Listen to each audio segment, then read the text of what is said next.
Okay.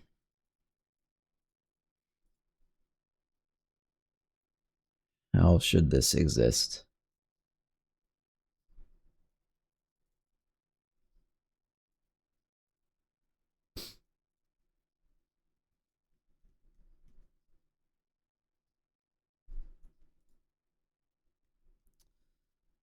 So I have to have a system set up that tracks the ability points. Hey, Evan. I have to have a system set up that tracks the ability points and then creates a thing. Creates a quad. So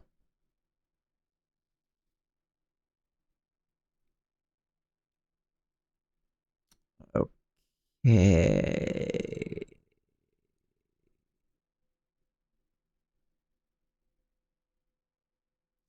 I think I can do this in two parts. You beat the stream elements notifier. How the fuck does this work? Extra Friday. I'll probably change it in a bit, but for now.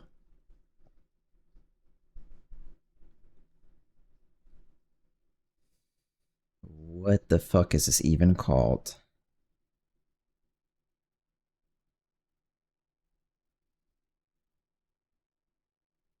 This is almost a particle system. It's like I don't even know what this would be referred to as. How about maybe I'll start with I'm going to pretend it exists and start using it. Okay, yeah, I'll do that, but first let me at least come up with a name for it.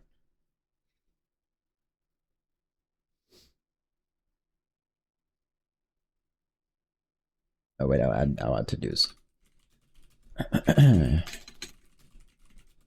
Try particle-ish system to track quads.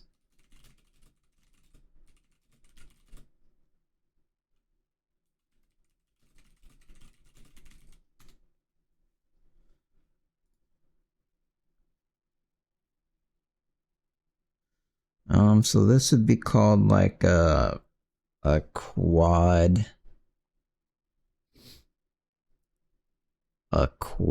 something system.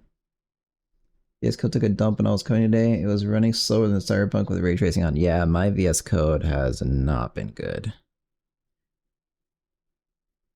I got that issue again last night where I couldn't save, and I submitted a bug report to their GitHub. But yeah, VS Code has been like lagging and consuming half of my computer's memory and not saving files. Piece of shit now. Bro, what the fuck? What is this even doing? So how to make this generic is, yeah, I'll have probably a custom update function for this thing. So it's like I guess it is like a quad particle system.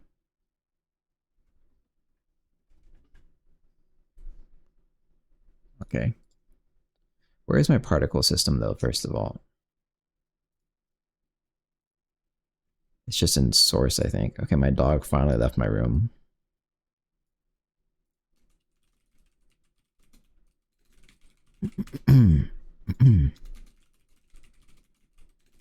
So this will have, I don't even know. I guess it does have a GPU type. let me go shut my door and stuff since my dog left. Hang on.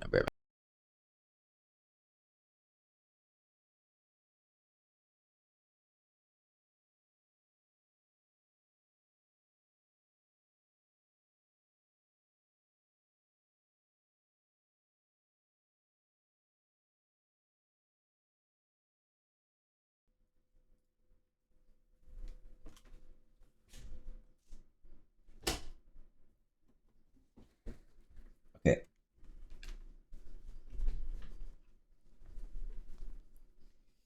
So I'll do the same kind of thing where I have particle GPU as a type, particle CPU as a type. I have an optional update function, which takes this.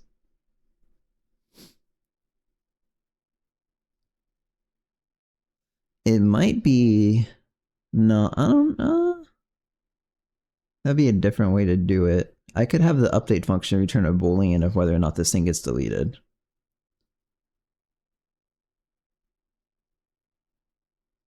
But making that parallel is hard. Isn't it? Or I could... No, I guess it's not that hard. Maybe that's what should happen. That's probably what should be happening in the particle system. So this is nothing by default. Is that it? After you have the update function, this is not sortable because they can intersect with each other, so.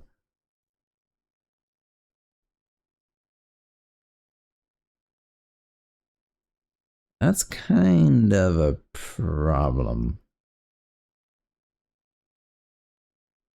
Doesn't really matter. But I don't want to sort it. Okay. So a lot of this is just going to copy from the particle system.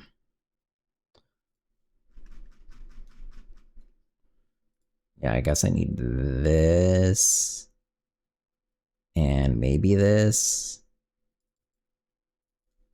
The purpose of having two buffers, I think, is for sorting.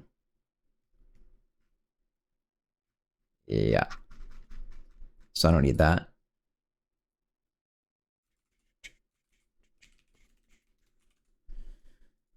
Don't need that. I do need this. I do need probably most of this stuff.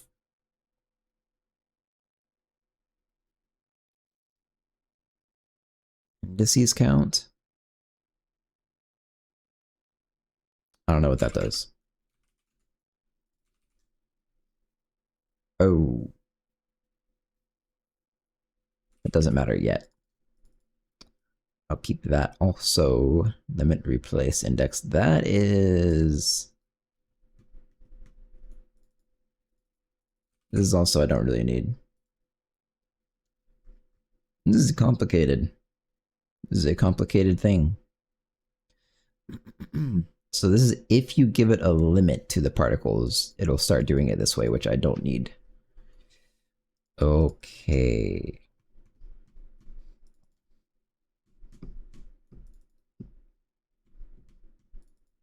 Parallel limit. I guess I want that, and I want that. I don't think I want upload index. If you don't give it an update function. Okay, so that is for doing sub buffer data, so I also don't really need that. Okay. This is what'll happen. So we'll make a knit quad particle system. Right? Or is it quad particle system and knit?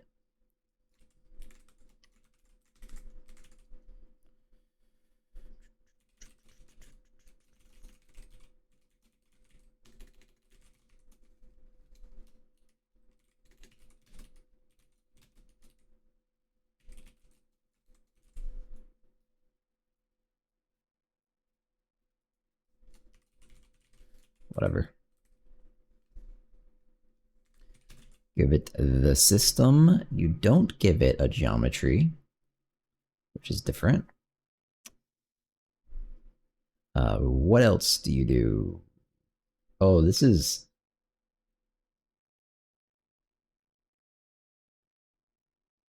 I guess you can give it a shader. Maybe. So you have to be able to update an existing quad. That's okay. That can be a function later on.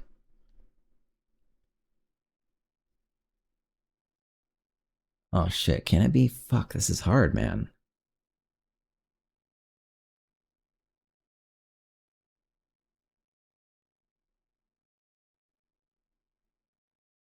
So you'll have these particles.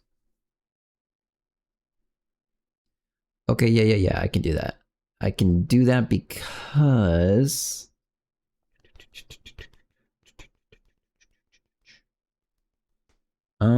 I think what I'll end up doing is having, this makes it even more complicated, a removal offset buffer. Index offset, something like this. So like this buffer corresponds to the remove count at this index, so you can always return and reuse. Oh wait, this doesn't work this way, does it? Single index value, because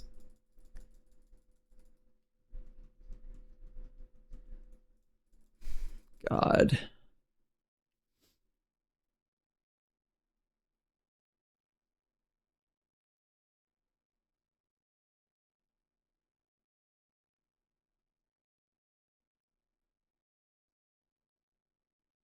Yeah, you could end up, I think, based on just using an index offset, the fact that you could remove things in between consecutive blocks of things, you would end up with everything over to the right getting offset. No, that's not exact. So this would be like incredibly complicated to do, but I think it would work if I do it. You would only have increasing values going to the right. You would never have overlapping values, because when you remove something, one thing from the left, everything to the right of it gets incremented. So the problem with this method is going back and actually accessing the thing. Because you don't have a way to look it up instantly. You'd have to kind of do like a binary search or something based on the index offsets. But nevertheless, this might be what I do because it's the only way I can think to do this.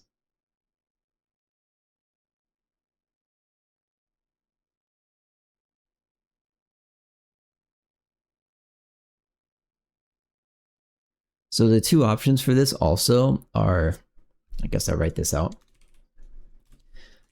I can, on removal, I can either increment that single index, which means on retrieval, I have to linearly search through everything.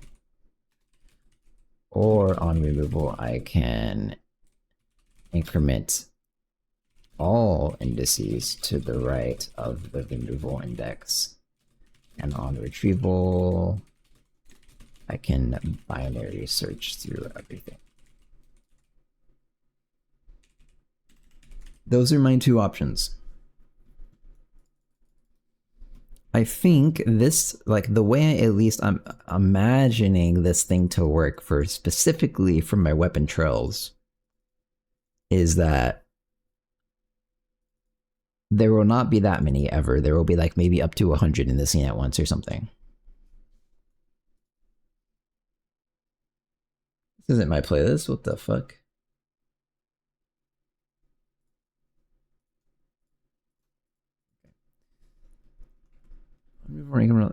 So the other part of that though is because there's only 100, when you remove, updating 100 indices is not that hard. So that would make the most sense, because you'll be re-accessing, like if there's 100, you'll be re-accessing like 10 a frame.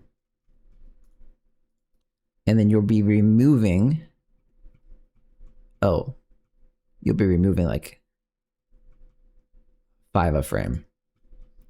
Okay, that's not much better.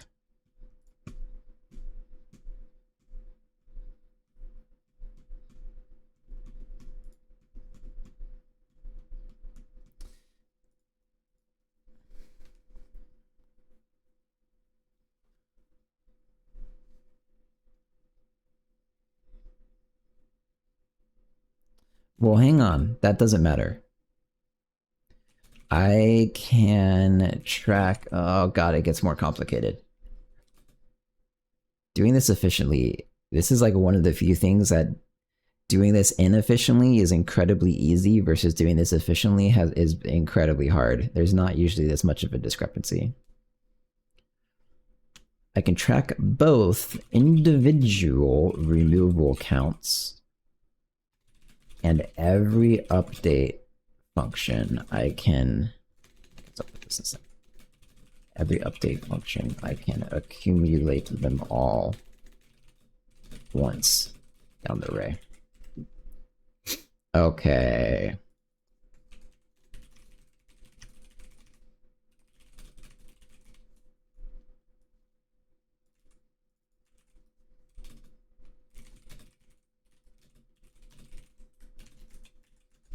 Is that what I do? Update and render. That makes sense, actually.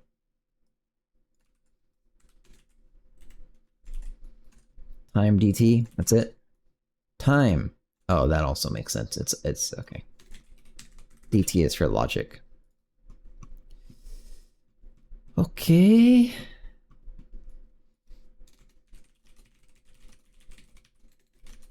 Add quad.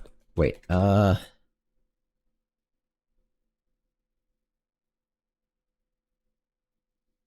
you have add quad. This is why it becomes so incredibly complicated.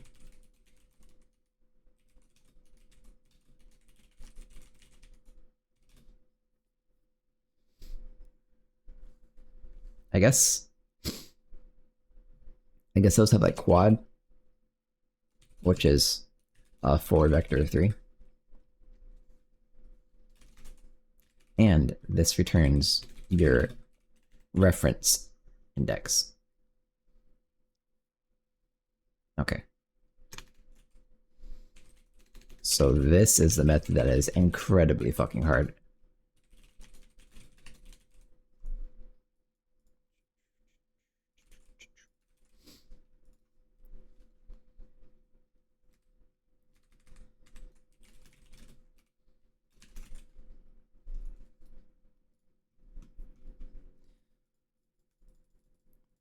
Okay.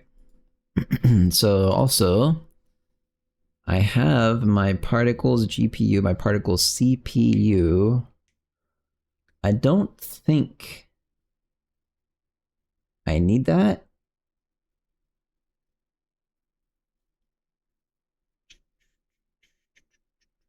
Do I?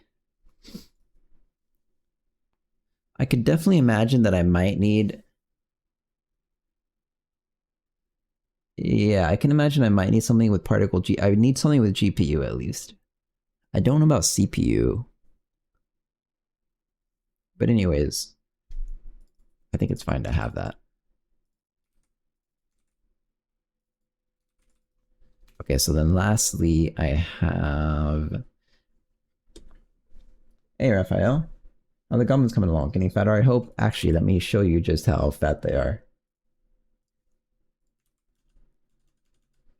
If it'll compile with all this stuff I'm writing.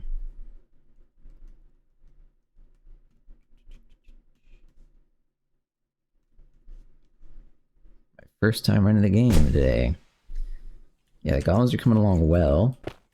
This is the princess goblin, and I have her set up at the moment, so she progressed. I was testing the other day her fat stages, and I added kind of like a upper limit to it. But then I decided it'd be kind of fun if after you technically hit that upper limit, you can continue getting fatter and fatter and fatter up to an additional upper limit with like diminishing returns. So that's what happens at the moment. And yeah, the princess model really badly needs to change. So she's getting very fat. She's almost at the upper limit, I'm pretty sure.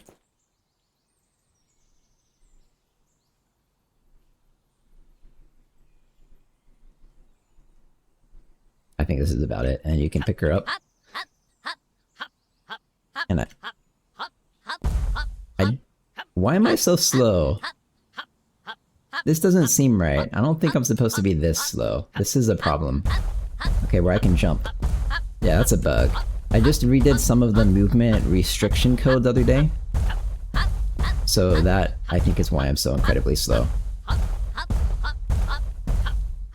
But this state of fatness is supposed to be a 1 billion ton princess. Yeah, but it feels buggy. I'm holding right now. It doesn't move. I have to rotate my movement to move, which is definitely an acceleration bug.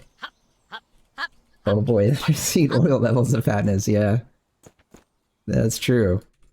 But that state of fatness is supposed to be like you gave her something like 100 pieces of meat, which is incredibly a lot, and that should never happen. So that was kind of the absolute upper limit. Yeah. So what this is... Wait, I didn't type struct ever. This is supposed to... How did this compile? Oh, I thought it was a function with a bunch... That's funny. This is supposed to be... The idea is when you swing your sword, I want it to have a trail that follows your sword. And I want this to be something generic that I can reuse. So it's a quad particle system. And so I'm going to update this with all of the particles that you add. So you'll be able to add a quad to it, and that gives you back an index.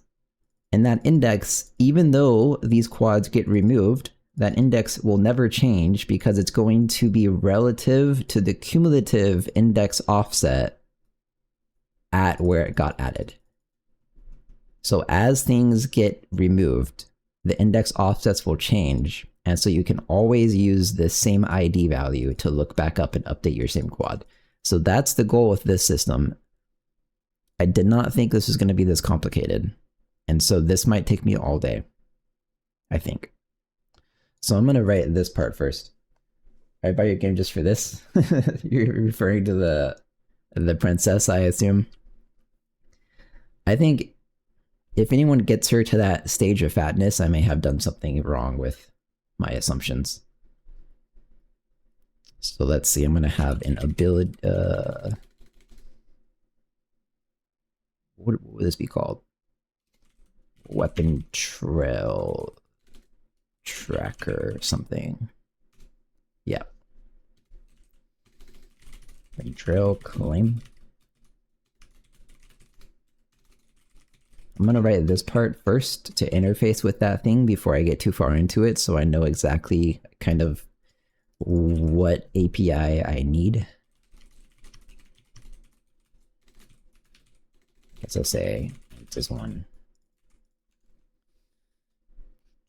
Claimed is this plus equals 1 return claim. That should be fine. So this just claims it.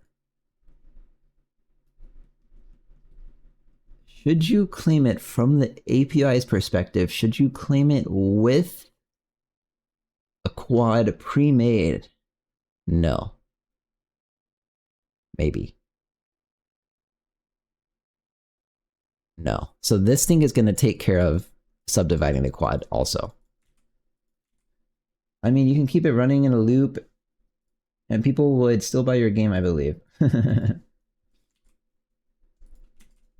You'd be surprised how hard it is to market this thing, market anything. So I will say weapon trail add. Okay, this is gonna be a bit complicated too.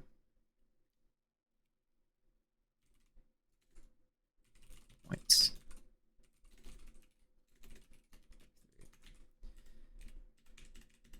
So I guess I'll have like active web, can't type.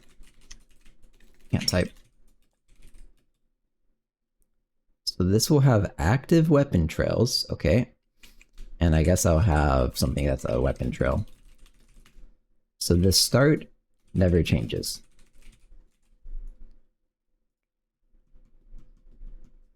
And I guess I will also give it an end. Oh, I don't envy you. The game market is in a bad state. Yeah. I have been talking to some marketing firms, and I'm so incredibly skeptical to do any of this because I have no idea how to quantify this. I actually reached out to John about this just because he has, a ton of game experience, and his advice was kind of something to the extent of like, it usually doesn't work. But I'm talking to some marketing firms that I want to help. How do I say it? I'm reaching out to some marketing firms. I want them to help me market around my upcoming Kickstarter and Next Fest. And the price is like 20 to 40K basically of USD. And the thing is, I just don't even know if I'm going to make back from this a return on investment of like 5K or like 200K. I have no clue. So I'm like incredibly skeptical to spend that gigantic amount of money on something like that. But that's kind of where I'm at. It sucks. It's a lot of work, but you're on the right track. That's what I'm marketing now is build a community. Take Pirate Software. Okay, Pirate Software is probably a non-comparable example for a lot of reasons. Yeah, that is nuts. Yeah. Yeah, I have no clue what to do. We'll see. My main plan for this is a web demo. So I'm going to like hardcore focus on WebGL soon in like maybe 2 months or something. But that might also not work. So you already have this. I guess I'll just say I can get just a pointer to it. Probably. For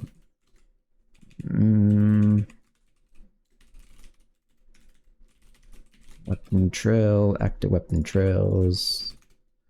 Guess this is supposed to be like this. And this is supposed to have an ID, I think. I'm not thinking about this really at all. I'm just winging it. If you found it, then you do the thing. I think that's valid. Otherwise, claim it.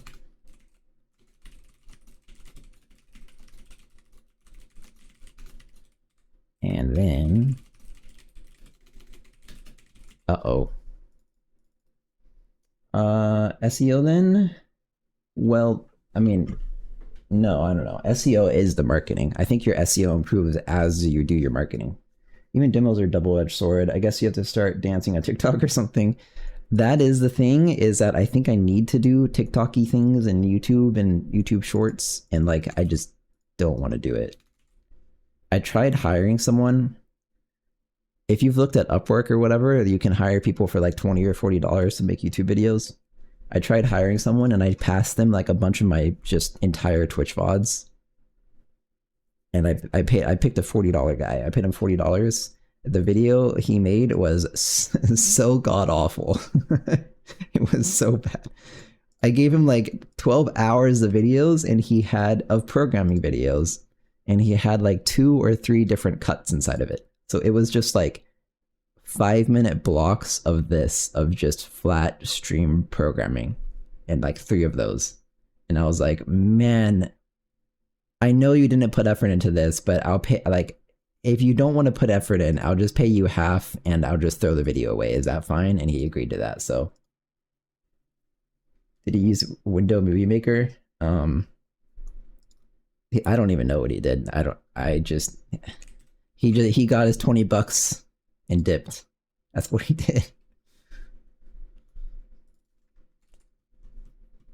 So I don't exactly know how this is going to work yet. I guess if you claim one, then you say start becomes points and becomes points. If you already have one, I guess. Okay, so let's do it like this. Then you only update end. And then no matter what, after you add this thing. Also, I guess I should have like an update count. That would make the most sense, because this is oh shit, wait, this is maybe, okay. This is actually going to happen in the render method. So I think I don't know. That's something to figure out later. But so if this happens in the render method, it would have a start time or a time. And then every interval of time, I will claim a new weapon. So actually, this doesn't have to happen.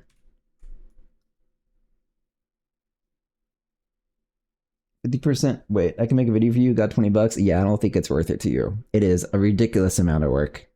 50% of Steam charts are now quasi porn games. Maybe you just need a different model. Yeah. Have you seen, if you use ArtStation for anything, they changed something about their terms of service, I guess, within the past month. It is only porn stuff now. It used to be like a legitimate marketplace for getting some decent, like high quality assets. As not anymore. Everything is, it's actually the pornification of everything is, we're living through it. Yeah, there's a lot. There's some being developed on Twitch. Although they do like the safe for work stuff on Twitch. Even Nintendo Switch Store has like a bunch of surprisingly sketchy stuff.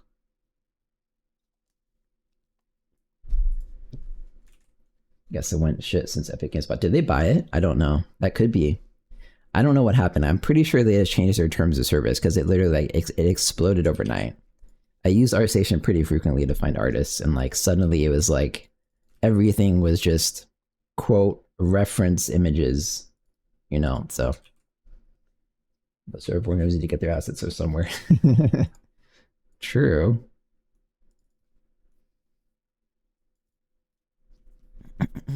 So yeah, this, if it did not find something, this actually goes to, oh, this is smart. This is definitely how this is supposed to work. Next weapon trail ID. Okay, something like this.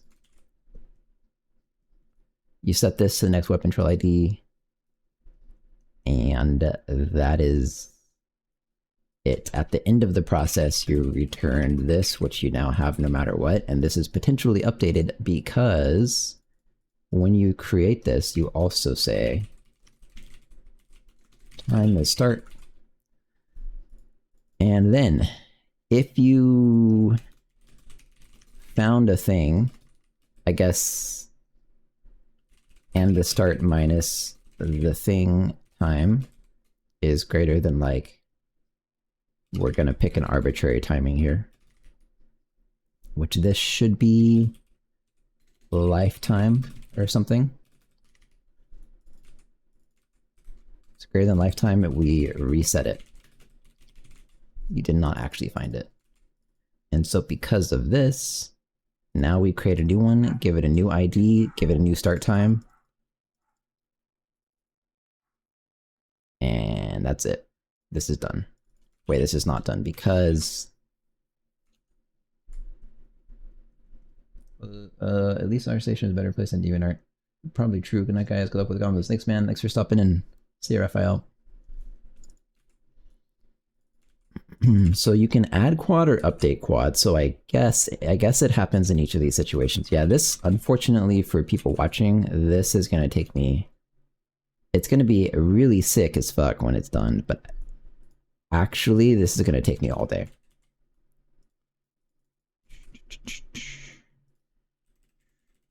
How does this work? Trail particle system. Particle system. Trail GPU.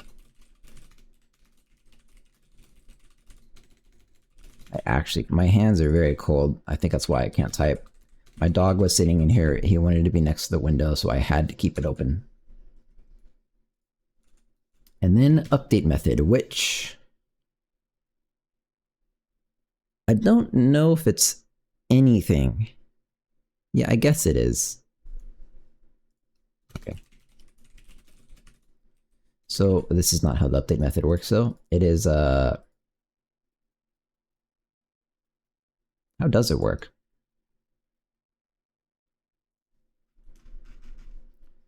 GPU, CPU, time, DT. Okay. GPU, CPU, these are pointers. Time DT, that is the update function. Hey Noligor, how's it going? Okay, the update function.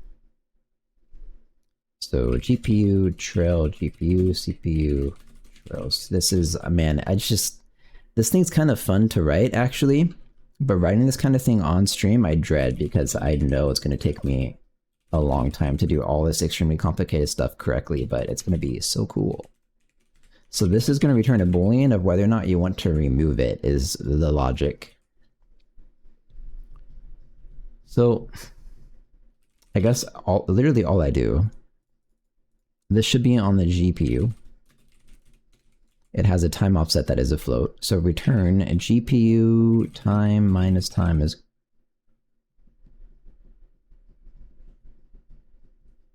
this isn't the lifetime. This is the,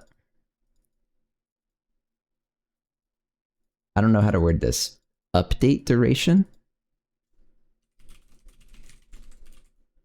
There's a very big difference. This is the lifetime. It's going to be like, for now, 1,000, 1 second. This is all the update function does. It says remove it if you're past the lifetime. Okay. And this makes sense actually to have this here because this is like how actively you're updating a specific thing. Yeah. So that you would want to update this faster for weapons that move faster. Quad particlism and then a quad. So you give it this guy. And you give it your quad, which I guess is start. Kind of ugly.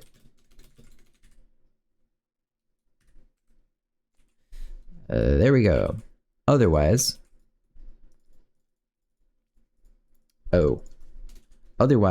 if you've reset, okay, so this is what I was so confused by in my head. I didn't mention this, but so we'll say our starting points are points. And if you've reached the end of a trail, so you're going to start a new trail, the starting points actually become the current trail ending points. So they exactly match. This is the same song. And then you reset this trail. So now you have a new set of starting points. So that goes to this. Okay. So now, as you run this function every frame, this is confusing. As you run this function every frame, you're creating a quad, you're updating that same quad for 200 milliseconds, and after 200 milliseconds, it basically deselects the quad. It still exists. It no longer updates, and it creates a new quad, starting at the end position of the old quad. Okay. So now this function becomes update quad. This is probably definitely the most confusing thing I've written in quite a while. Oh yeah, I should also say, yesterday I completely changed all this stuff I did on stream. I changed this, so I have special abilities. So this is how it works now. You only pass in special abilities because they have special logic. Like you're allowed to dash while punching, for example. Yep. That works. I should show that too. I also went and added a quad. This is correct, yeah. Okay, well this is done. I can compile just to see if it works. I added ability indicators and cooldown indicators. Those are done entirely. So like this, for example, and it has a little dash with this guy now. Oh. Uh-oh. The implication of this crashing on fade out probably means, yeah, when you fade out, you technically have to do this. Okay, that's the problem.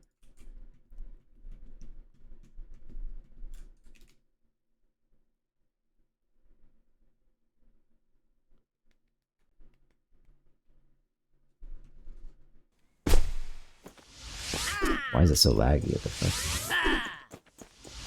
A little charge thing, and you can see it lifts off the ground with me when I jump. Really nice. Oh, and it crashed again.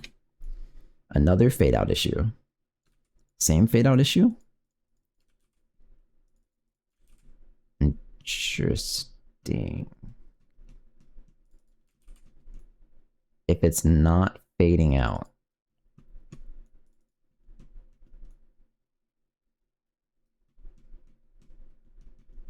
I guess I'm supposed to say if it's playing.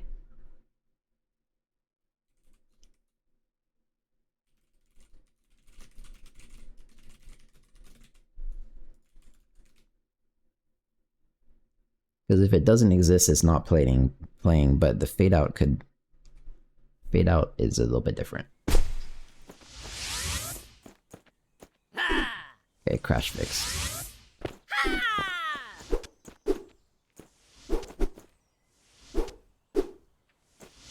Yeah, see, the warrior, in my opinion, looks just really bad. His swing animation is like... I don't know. Anyways, I'm getting distracted. This is the other guy's stuff. Cooldown right there. Nice. You can charge up.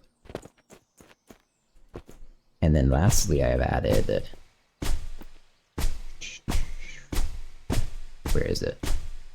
I added it for every single class in the game, but I wanted to show Musketeer. I added this for the barrels. Nice.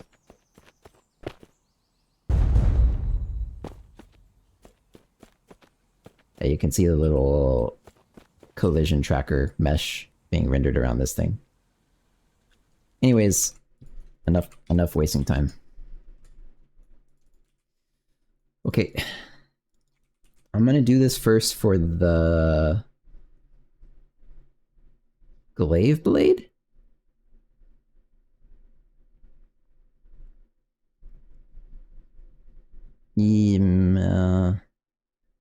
Yeah. Let's try it. And I have to figure out exactly where the points are.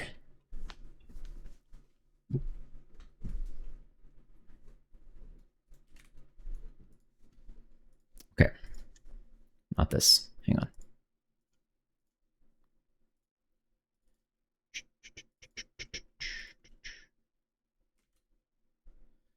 So it is... Stop. Right there.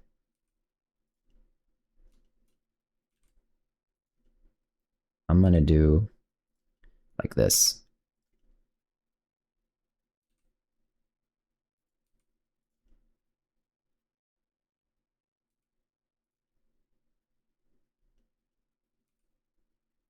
This seems reasonable to me. And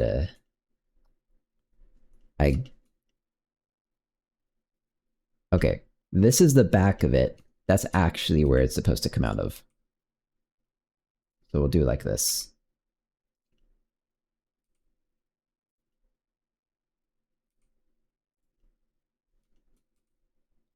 Bro.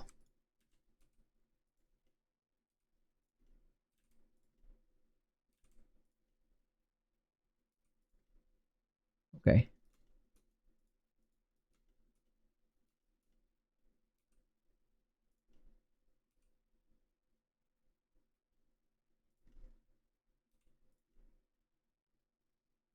Okay, that looks good to me.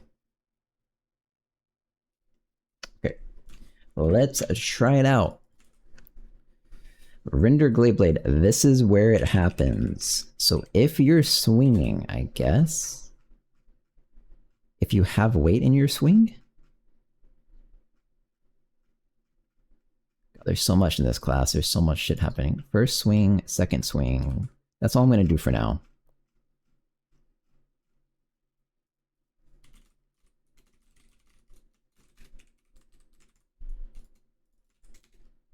If this has weight, or wait.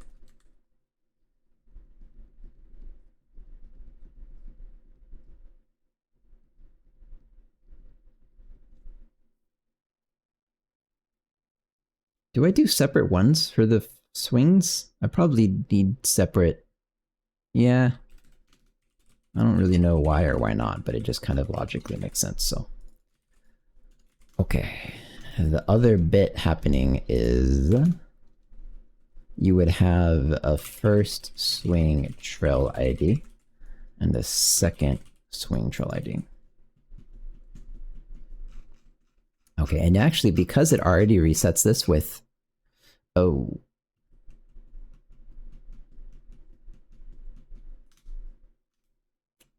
The fuck do I do? So you always pass in the ID, and then it looks for the ID, and if it doesn't find it, okay, this is fine. So it starts at 1. So what I'm going to do is when you swing, I want to put this up there with the swing. When you swing, first swing trail ID goes to 0. You reset it. This is effectively resetting it. Okay. Complicated.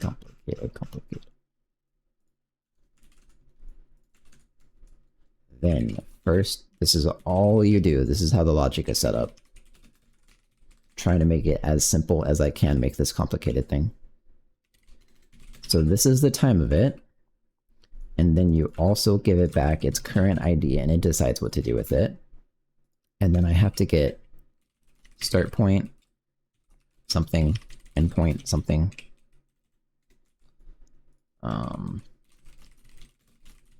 Like that. That's it. That's all you do. It should draw it, basically.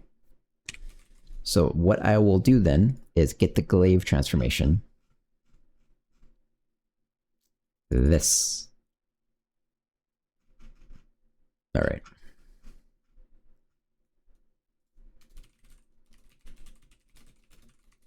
Wait.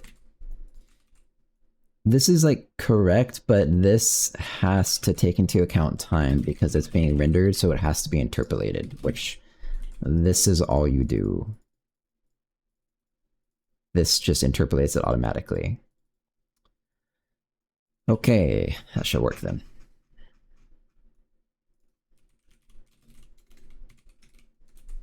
So you can transform a point of glaive transform and something. That something is this.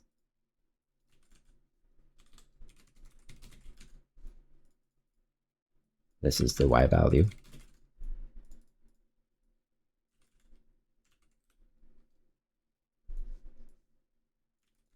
I guess I should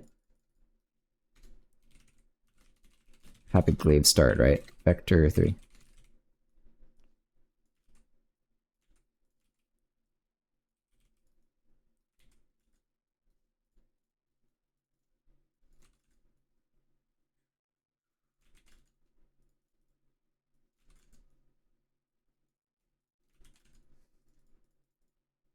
Wait, did I do it wrong? No, this is right. This becomes positive. It is suddenly a big number. What? I guess this is a big weapon. Okay. Anyways, this is what I do now.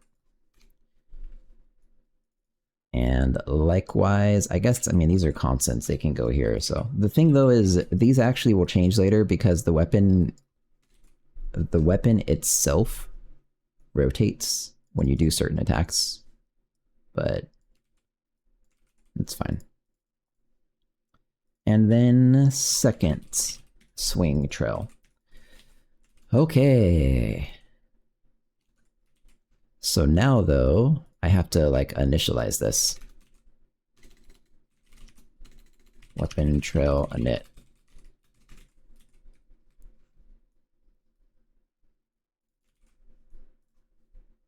So you'd say quad particle system init of this thing that is a pointer, and then you give it a shader, which I don't have yet, but it's going to be called a weapon trail shader. That's all I do, I think. Can I initialize from here, maybe? Does anything? No.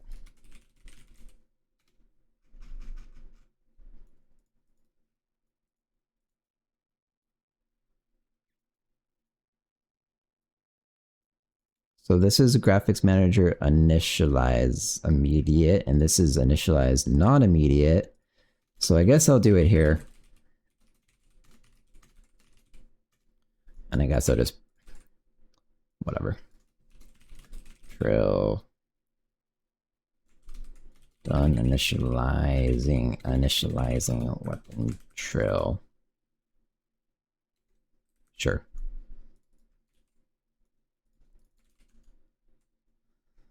And when you do that, wait, that's it.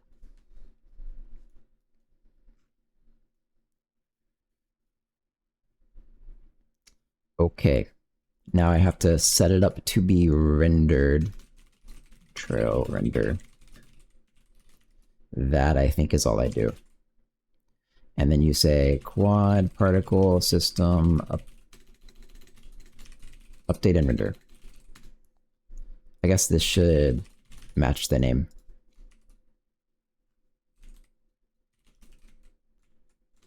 Trill particle system time, is that it? Pretty sure.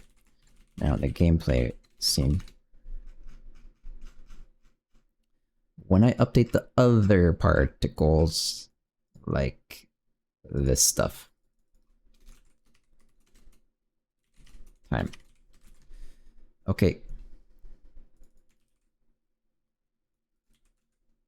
So let me fix whatever bugs I just wrote with just syntax.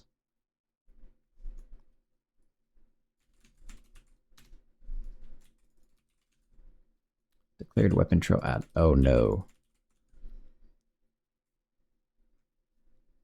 No, wait, is it because I did it incorrectly and not because it's fucked up? Start time ID points. Oh no. It's the same bug, man. What the fuck is happening with my computer? I need to like downgrade my VS Code. Okay. Let's restart VS Code.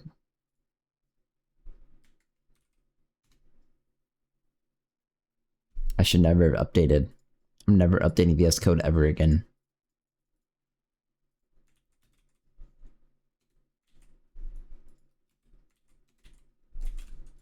Please work. Okay, it did work. How stupid is that, man? 4 is not an area struct. What did I do? I fucked something up. Weapon trill, active weapon trills. Hey, wait. No, wait, what?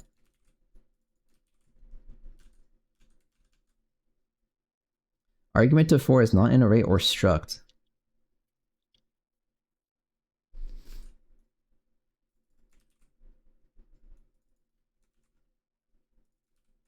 Huh?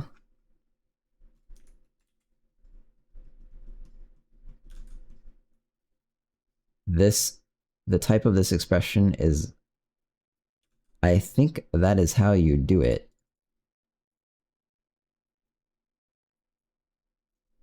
I mean, it's not this, right? Am I crazy?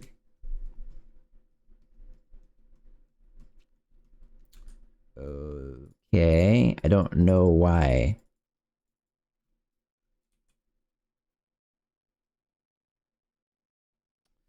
Whatever. Undeclared identifier point. Points. Update this to points. Update this to points.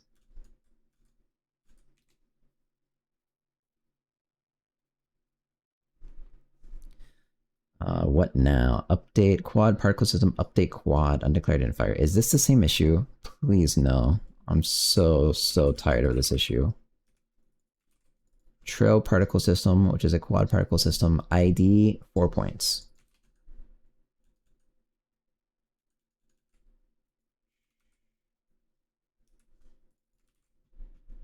Bro, come on.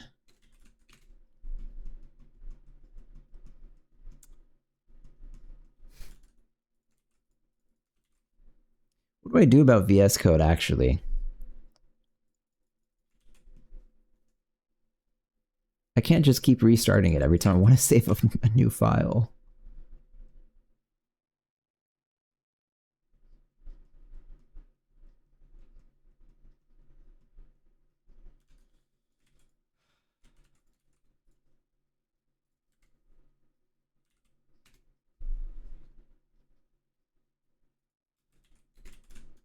So all I did,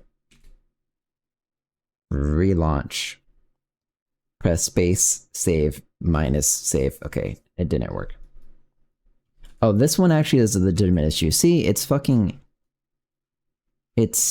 messing up my perception of what's actually a bug.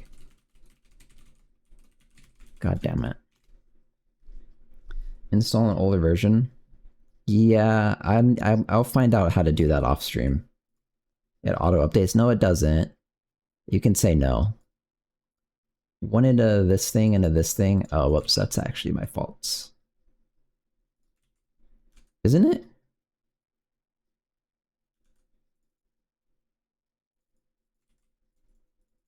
No. Unless here I have my update function incorrect. GPU, CPU, pointers, time, float. That definitely is right. Pointer to this type.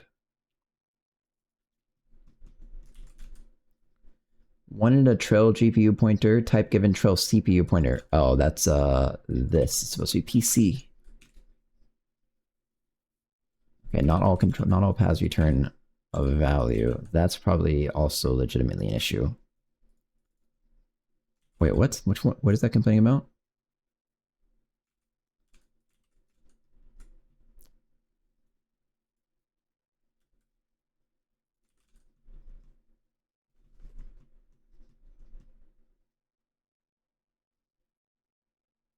Quad particle system 31. Yeah, okay. That'll get fixed later. Turn 0.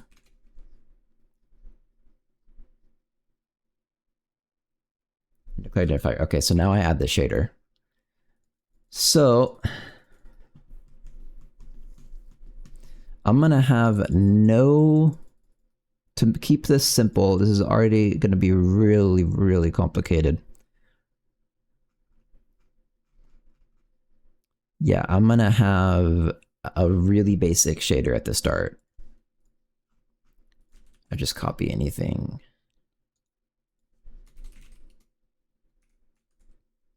I called it weapon trail shader, right? Yep.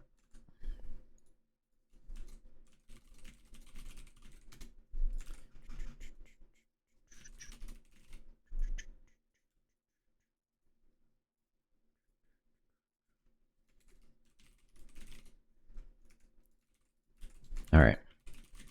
Work. Answer the follow, and that reminds me, my mixer is incorrect because I had a meeting last night at fucking 1 a.m. So, oh.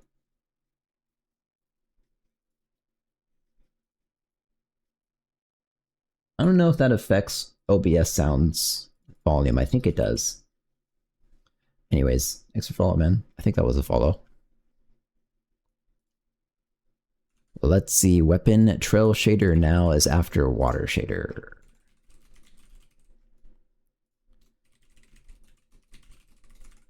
It has nothing in it, so it just goes here. Only gets initialized once it's done. Let's fix it though. So this thing will have, I don't think it needs normals, but it could actually, and that would be kind of helpful. So I'm going to include it.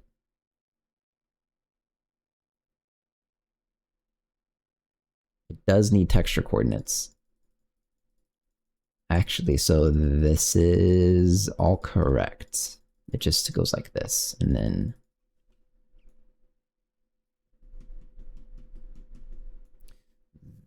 there is a view and there is a projection, but there's nothing like this. Sounded fine? Oh. Well, the work was too quiet for me is the thing. there's no model matrix at all ever anymore. In fact, let me just kind of delete everything and now add things as I need it, because I want this to be incredibly, incredibly simple. So this would be, this is actually supposed to be projection times view times model. But so now this is the result of that. Just imagine notify everyone that a wish list is mandatory to be part of this community. There you go. Everyone wish list Fat Goblins on Steam. I don't need a texture. I don't need teams yet. So yeah, legitimately, I'm keeping this as simple as I possibly can. I'm just going to delete inputs. It doesn't even need to be a dependency system, but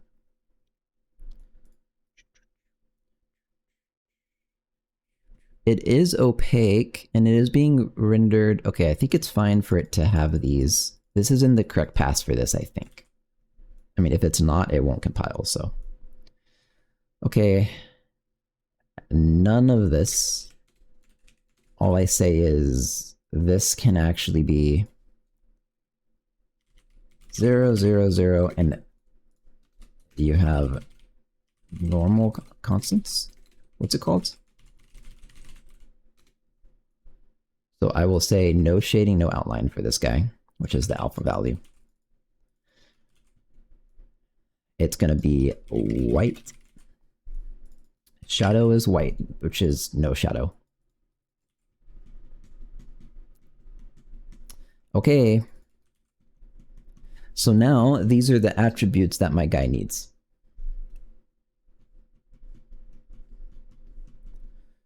So now comes the complicated part once this compiles.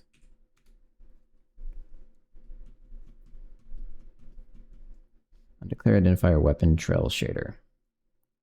What? Oh my god, it's because the file didn't save. Don't check. Thanks for the follow, man. Is it actually because the file didn't save? Weapon trail shader. What is actually wrong with my VS Code? All right.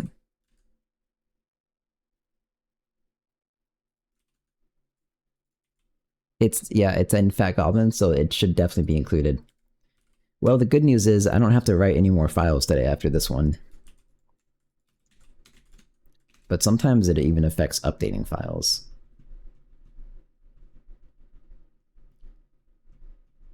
Restarted VS Code magically works. Good evening. Hey, Kevlar. How's it going? Oh, I missed. That would have been...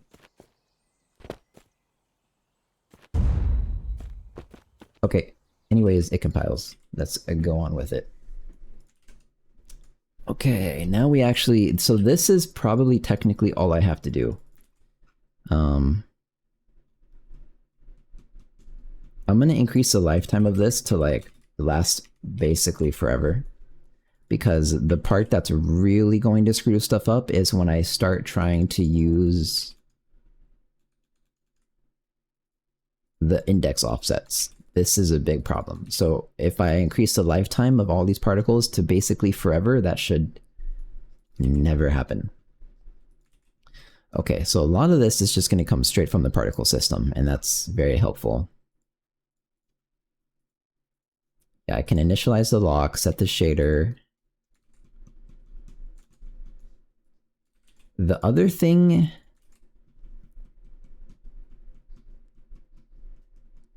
I can choose between updating just vertices or vertices and indices. So I'm going to be updating these geometries every frame.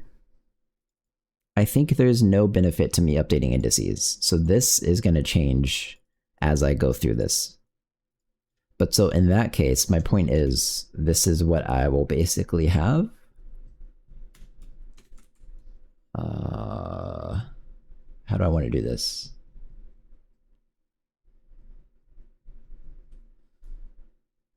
I'm going to have like a quad data because I'm not gonna allow you to customize this at least yet. So this will be a vertices of quad data, and quad data is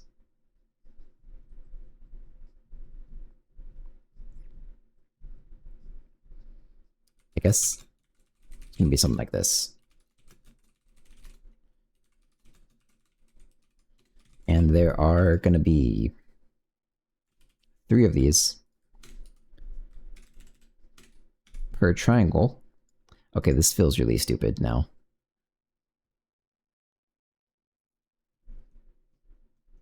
This is how it works though.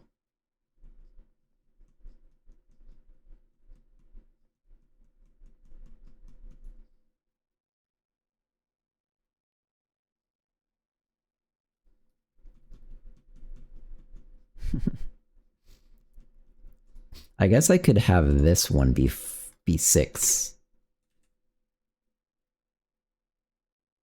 That feels even more dumb. So I'll just call this a quad vertex, and then I'll just have this, and then V and UV. That works. That's fine, probably.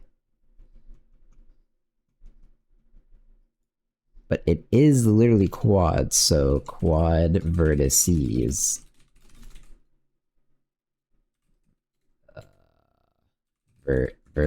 Verts. It's 6. Okay. So okay, we'll try this first.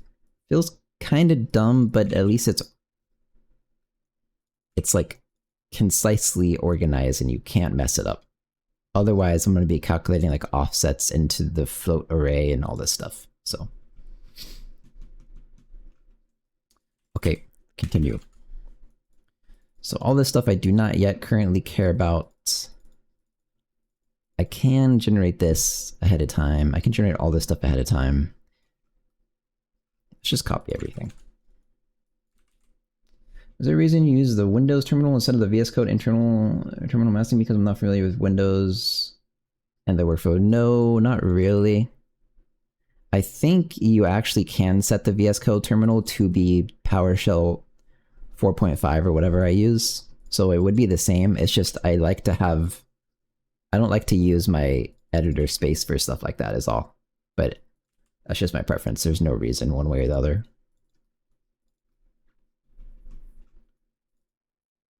Okay, so you bind the VAO, initialize this. This is dynamic now. This is no data. So this is valid to do. I don't need both of these.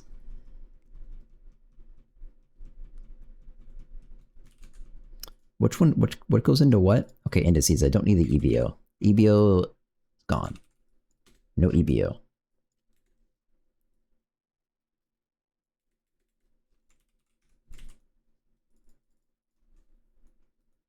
All right.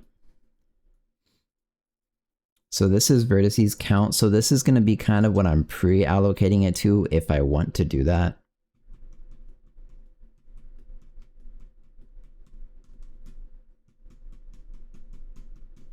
So it's kind of how many quads do I want to support at the start? I'll just say like 32. So it's the size of the quad vertices. Quad vertex, quad vertices. Yeah, so this is my pre-allocation now because the data is empty. Okay, now I have geometry attributes, which, what the fuck is this?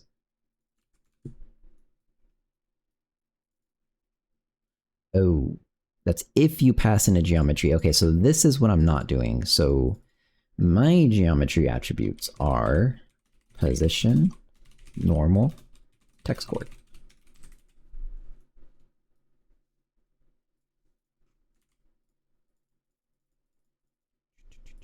And the same thing for this guy. So I guess I will have then geometry attributes. I'll keep it like this. So it's I think there's called attribute.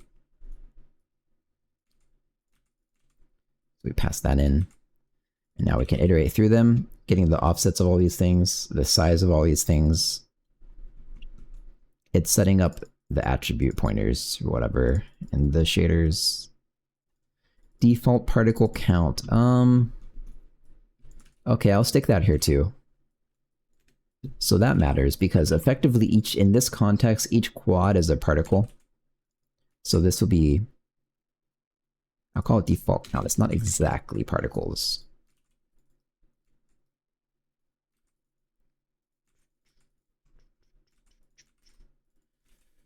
Okay, yeah. Particle VBO. So this vertex buffer object gets resized again with no data yet to default count times the size of your whatever you give it. So this is the actual GPU data, right? And then this is complicated stuff, but this is getting the attributes from the struct. I guess I'll show this method real quick just for context.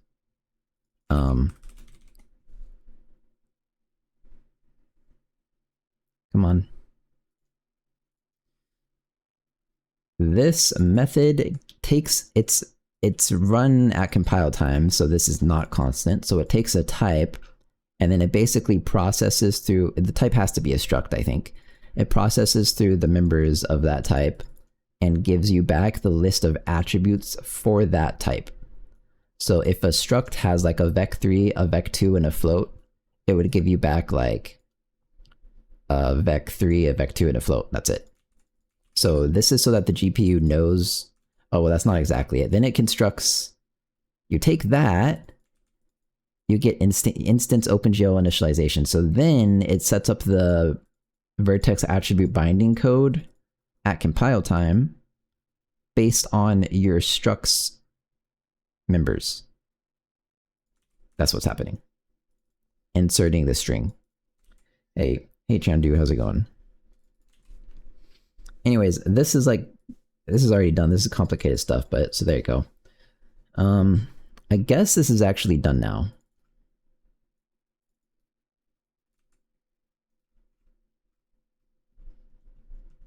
I just want to kind of look through this, see that I didn't super screw anything up. Allocate as default count. That's right. Okay. This is going to get more complicated as I go, but for now, this is not actually so complicated yet.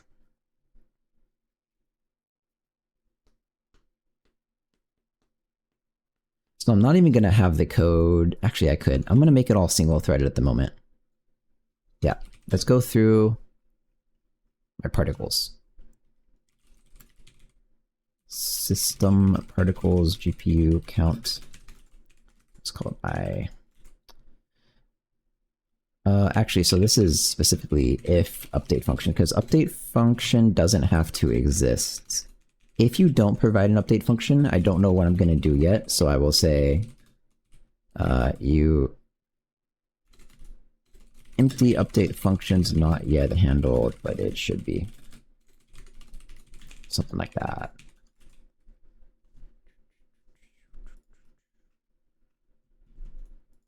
Okay, so we will just call update function, which is, I can inline it if I want to, which I guess I do, with system particles GPU I pointer to whatever this is.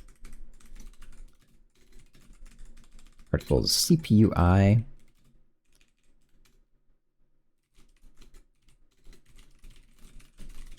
It's supposed to be a float, time float. Okay, and also I will get DT, which is time minus system last render time. And then system last render time is time. So this is also float 36, so DT float. Let's do this. I'm just trying to be like extremely efficient because this is a particle system. So, okay, the other thing here is what I have to say is particles remove. So this is something kind of internal, and what's going to end up happening is I'm going to say array, I hope array, let me double check. I don't want to ever shrink this. It didn't used to. Reallocate.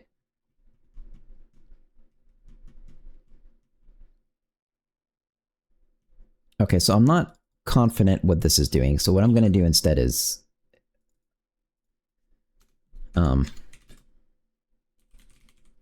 particles remove allocated is less than GPU count. Then we will re-reserve it.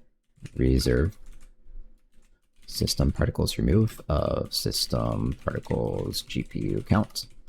And no matter what after this, we now have enough space. We think particles remove count. Oh wait, it's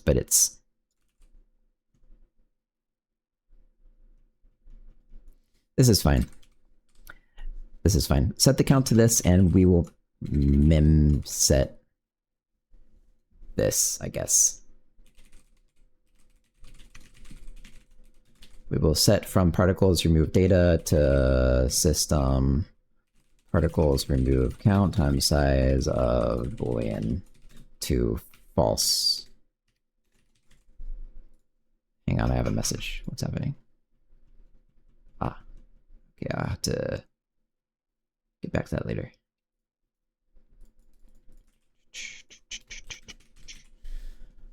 Okay. So we've allocated enough space in the particle system for tracking removals. We've updated the removal count to the particle count, and we've reset the whole thing back to false. That looks right to me. I guess let me just sanity check this, because this would probably accept lots of things and it could go wrong. And I did do it wrong. Wow. Good thing I did that. The 0 goes there. Nice.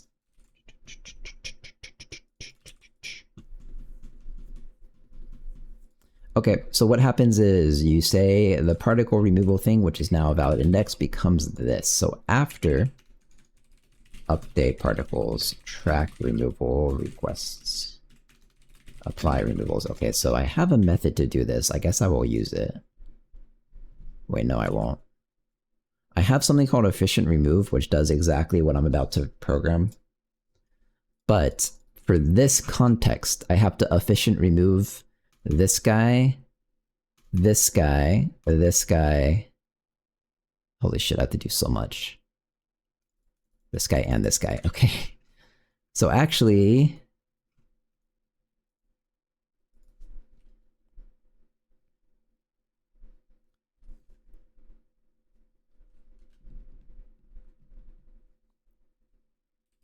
to do handle removals. So like I said, removals are going to be incredibly complicated because it affects index offsets, which affects a ton of math. So that's later. And I increase the lifetime of all these quads by a lot. So this doesn't have to happen ever. They last like, I mean, I guess it's not a lot. They last a minute and a half. Okay.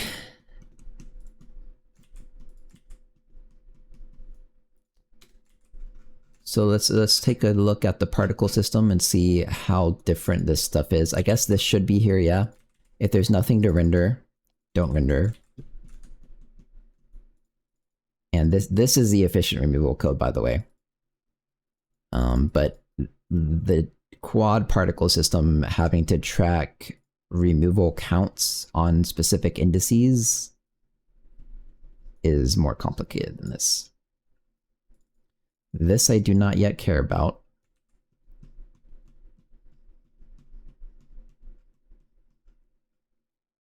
Sort, reserve.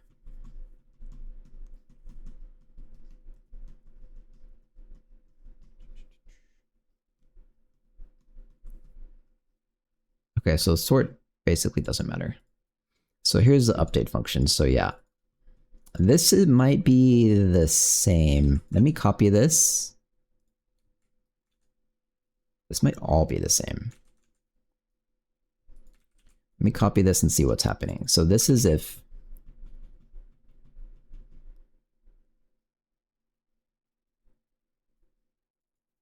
we have enough space, basically, right?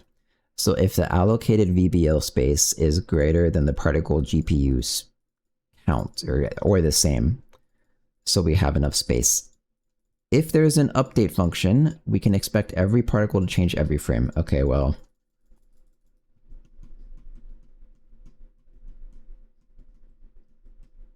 All right, fine. Fine. So none of this matters. And besides, I'm trying to keep it simple right now. So we bind the particle vertex buffer object. We subdata the entire thing, size of PG, with particles GPU data. Okay, so that's not all we do now, though.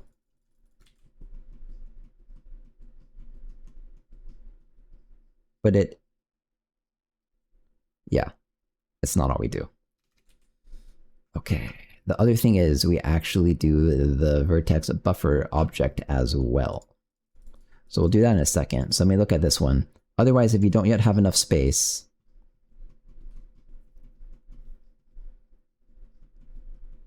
the allocated becomes this allocated count. Okay, that makes a lot of sense. I was wondering about this. So this, it's specifically using the allocated count of the array and not the count, because this will automatically increase by powers of 2.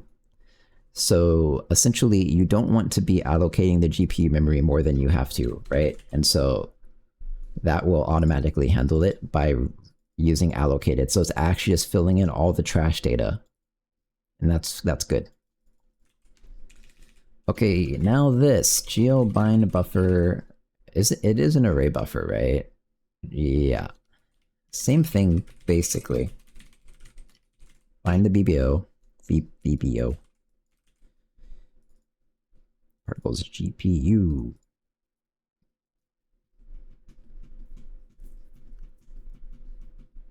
So this is also the correct size because you have GPU particles for every quad. So this is of size quad vertices. So like here, for example, default count. So this is default count times PG. This is default count times quad vertices. So that's exactly the same. Okay.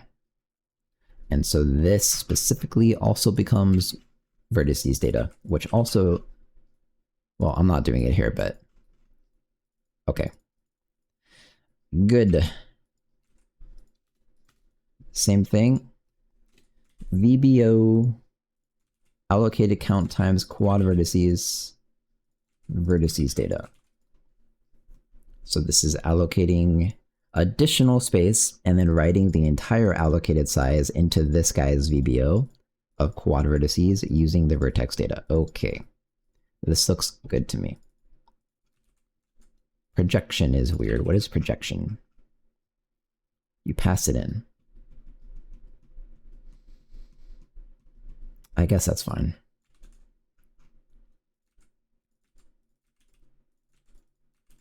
PGPC update function.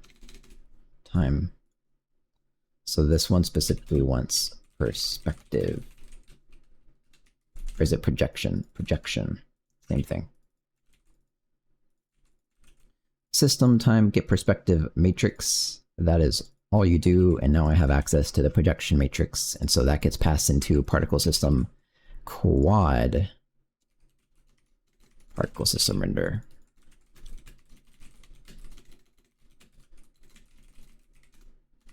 PGPC update function.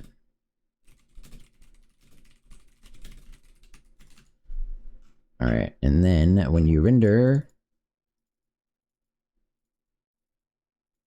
I don't really need this actually, but I guess I'll match my other particle system syntax because this is useful only when you want to render your entire system without updating. But whatever.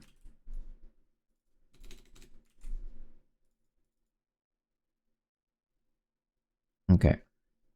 System quad time projection. And then this is how you render. This is going to be also almost the same, I think. This is the same. Sure. Use the shader, apply the system's uniforms to the shader. The view is okay.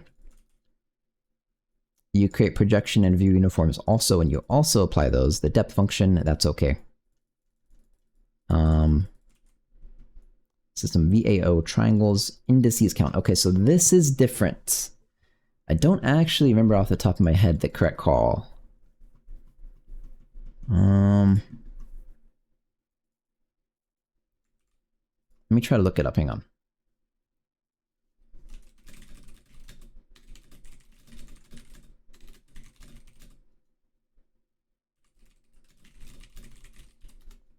Isn't it element draw? I don't remember.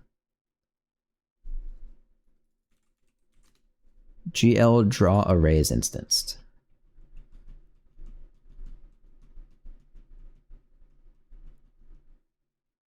Really? Oh, because you bind it first? I don't... So it is still triangles. GL triangles first specifies the starting index and the enabled arrays, so that would be... That should be 0. Count specifies the number of indices to be rendered, which is a U32. Wait, no, it's not. It's a GL size I, which is a U32. It just said, I saw it. The number of what's to be rendered? Indices. So it says a number of instances of the specified range. Okay, so I'm now realizing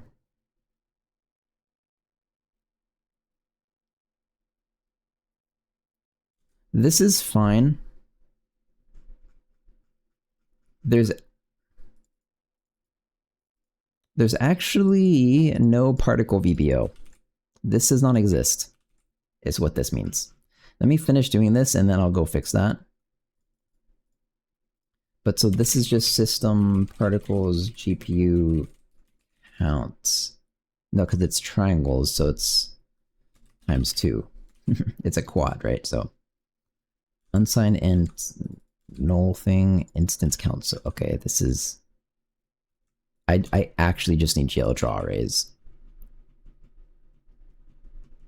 Yeah, they're not instanced. It's just... Yeah. So you do mode first count.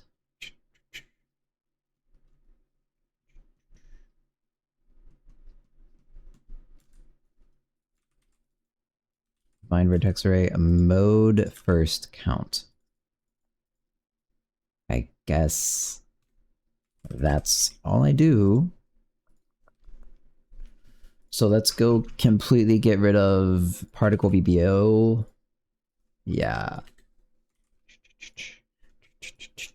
VBO, particle VBO. VBO stays.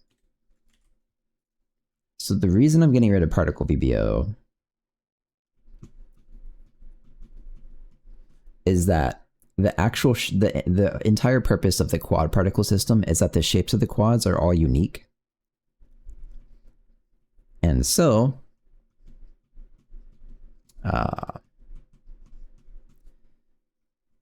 you don't have a single geometry to instantly render is what I'm getting at. So the actual GPU data of all this stuff gets baked. This changes a lot. Okay, it's fine.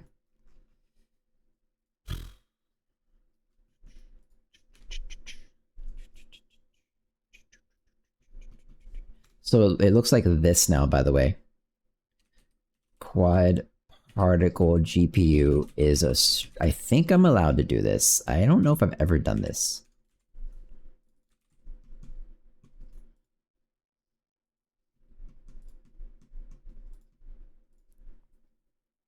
Oh boy. I almost want this to be like raw memory.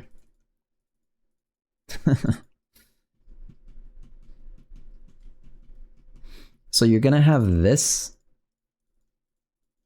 Yeah, this is so fucked now. you have vertex, normal, UV, and then you have all of your GPU stuff. So you would... Maybe I can get away with doing this. I actually do not know. I'll have to debug this as I go. So this might stick all of the GPU, the particle GPU data inside this quad vertex. So now this is a single vertex. That's what I'm attempting to do. And now this stays the same. So that's what I was trying to do. And so now...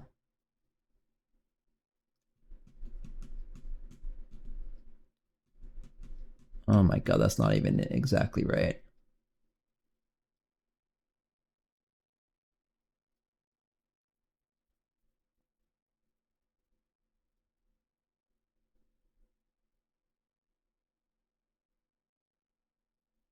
Okay. I think I can maybe keep my particle VBO because what's so weird about this? I'll have to figure out the syntax. This is like really specified. This has become hard. What's so weird about this is this.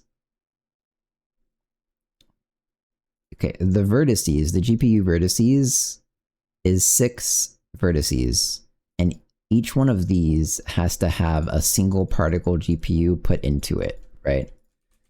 So I could, so basically it is instanced, but it's instanced with a stride of like 6. Okay, so that's what I have to do, and I think that is possible from this code. Instance count specifies the number of instances, of the specified range of indices to be rendered. Okay, I'm gonna wing it for now. So before I do it correctly, I might go back and redo it correctly tonight. So before I actually do it correctly, I'm gonna reconstruct my stuff here. Temp buffer. It's gonna be just some random ass UA buffer. So what we'll do is total size.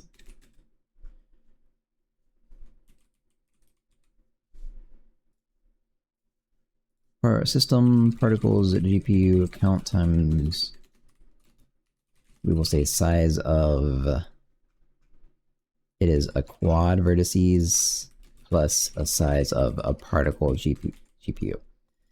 That's not right.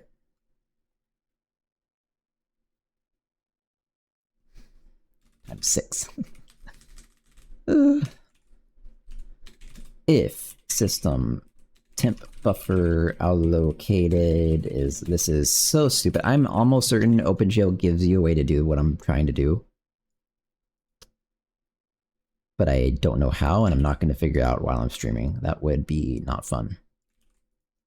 So we will, if we don't have enough space, we'll just reserve up to total size, and then we will manually reconstruct this shit. So we will go through everything.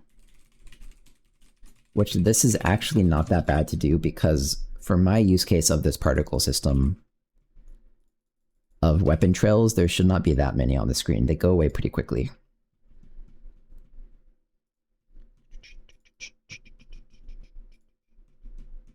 Yeah. So we're going through this count, and then I'm gonna... Should I have an...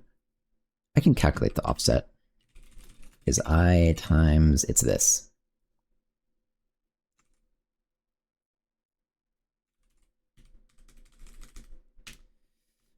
Okay, vert, I guess.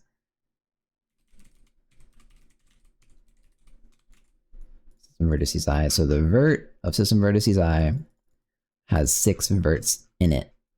So then I'll also get PG, system particles GPU I. So, okay. I'll say something like, how do I word it? Single size? What would it be called? Vertex size. So it is a size of not a quad vertices, but a quad vertex.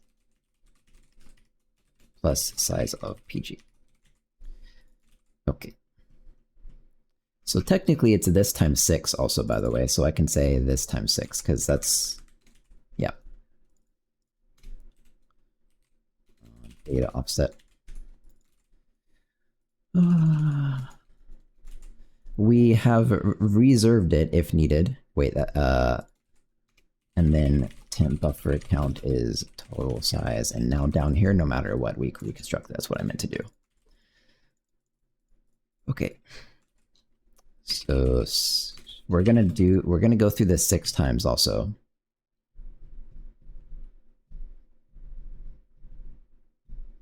Yeah, but this is easy. So we're gonna go through A from 0 to vert. Vert has verts. This is stupid looking. Call it vertices. Vertices verts.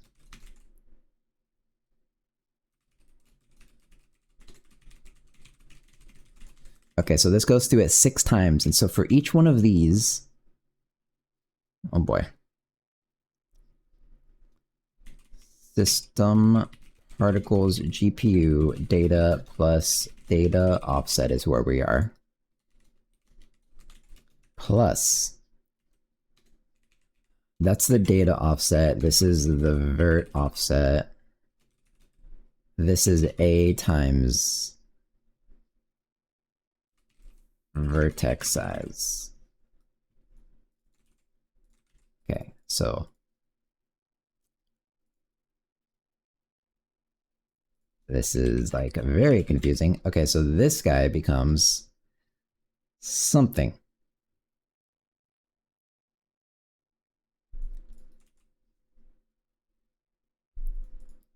This is going to become, first of all, the vert.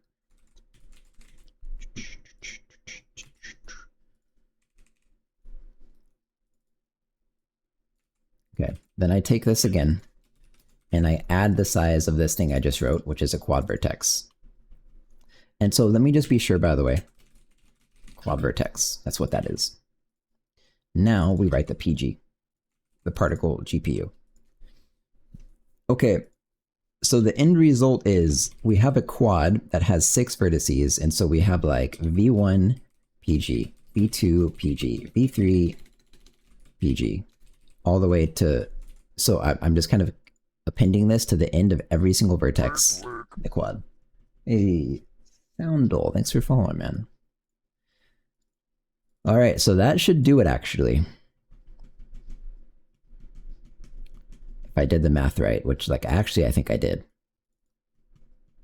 I think, though, this, I'm not sure I'm allowed to do this, but we'll see. This might be like just a constant thing even in compile time, and this might be a constant thing even in compile time. So this without a run declaration might be allowed.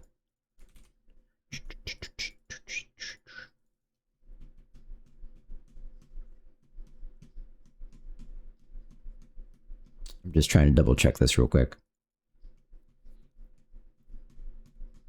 Okay, I think it should work. And I have now written to particles GPU. So now I want to, yeah, for now, I think get rid of VBO stuff, particles VBO. I'm gonna like keep the allocated, whatever. The allocate is just used for logic. Just get rid of all other references to this thing for now, but I am gonna try to add it back in off stream in like 5 hours. But I think this is gonna be really hard because doing it correctly with a stride of 6 per particle, if it's even possible, is like really nitty-gritty OpenGL stuff. I don't even know if it's worth it. This is okay. And this could be multi-threaded, so. Okay, so this also changes. We don't do this anymore. We just draw arrays. Let's go look at the function again.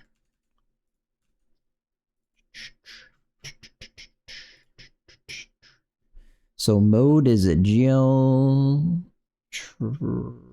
triangles. GL triangles, first is 0, count is the number of indices to be rendered.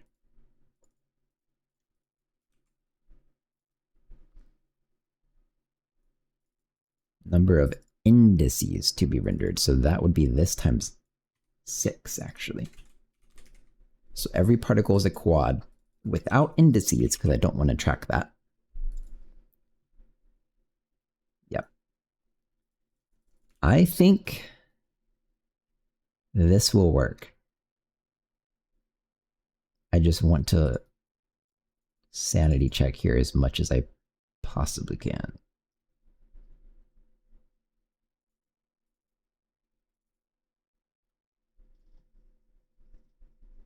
Why am I even sub-buffer dataing if it's the entire thing, I wonder? Whatever.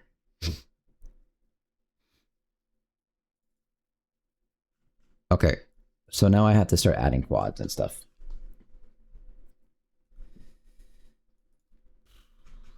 This will go into all of this. GPU, CPU. I'm ignoring index offsets for now. Noise is back. Oh shit, thanks man, hang on. Hey, you stance.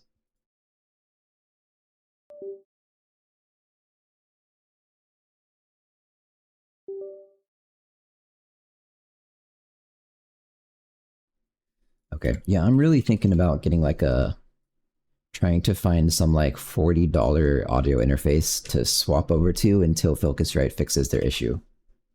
It's gone now, right? The noise issue. Man, my computer is like super screwed at this point.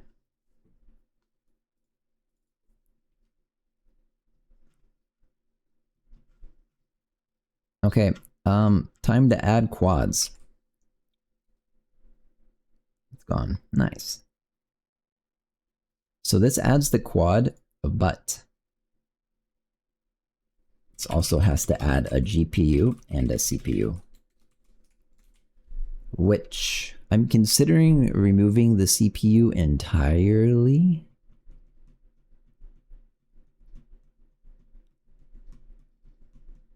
Nah, it's fine. It's fine, I guess.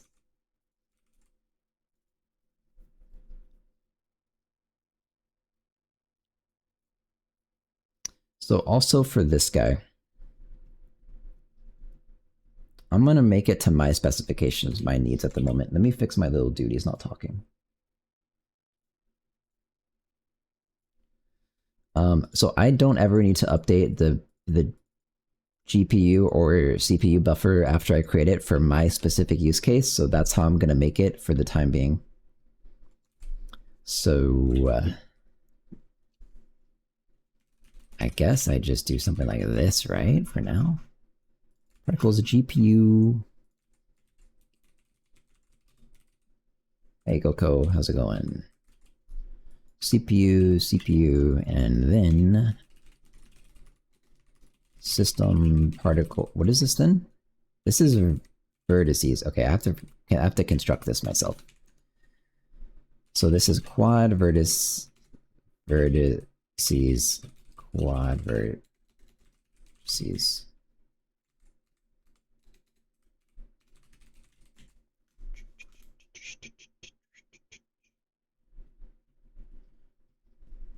Okay. I'm gonna basically guess at this at the moment. This will be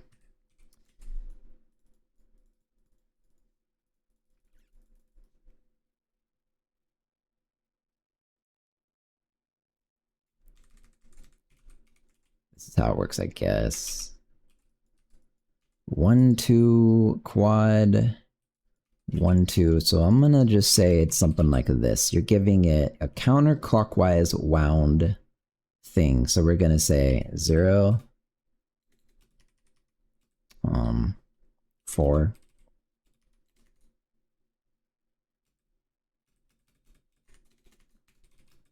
1, 2, 3.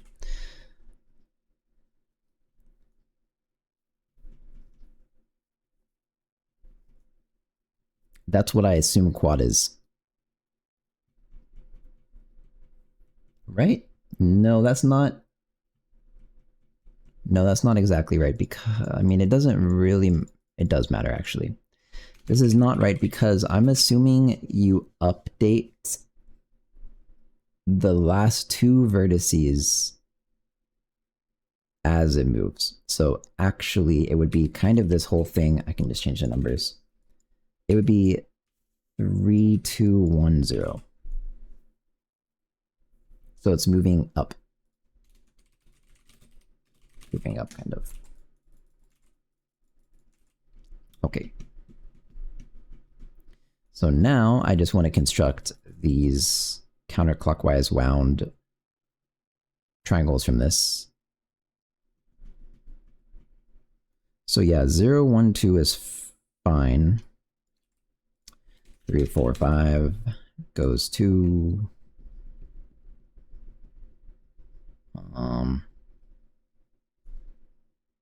So if that is 0, 1, 2, I mean, wouldn't this just be 2, 3, 0?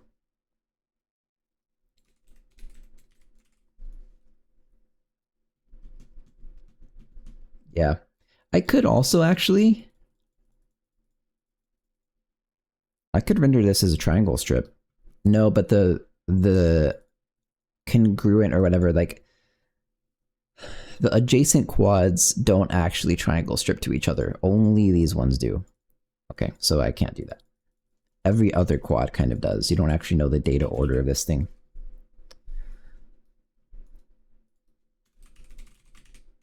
Okay. So now we do normals. So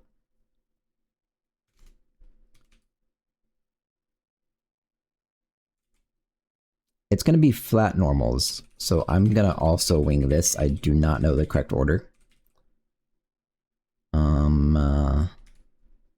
I'm going to guess it's something like quad 2 minus quad 0, quad 2 minus quad. I mean, if it's incorrect, I guess I'll figure it out just by rendering.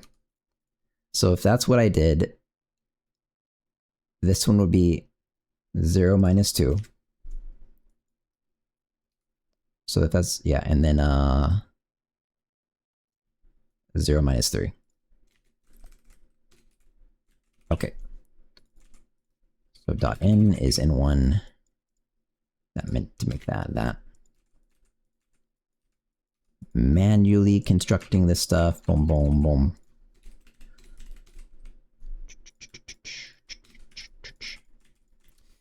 Okay, and then texture coordinates. Texture coordinates are maybe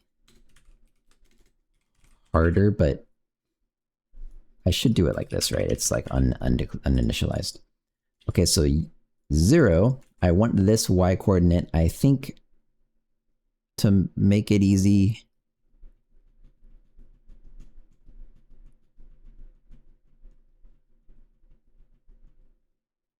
How should this work? I think I want them to go 0 to 1, 0 to 1, 0 to 1 as they chain. So 3 and 2 would be y is 0. So this would be y is 1. X is, I think, clearly 0. And then 1 is the same thing here. And then 2 just goes to 0. Oh wait, I'm not thinking about this correctly. Okay, so far it's correct. This one's also 2, so same thing. 3, 0, 0. I have to fix all these numbers. 3, 3, 3, 4, 4, 4, 5, 5, 5. All right, this, and then quad 0 goes back down to 1. Question, I heard you say you want to port the game to web. Would you use WebAssembly? Yeah, that's right.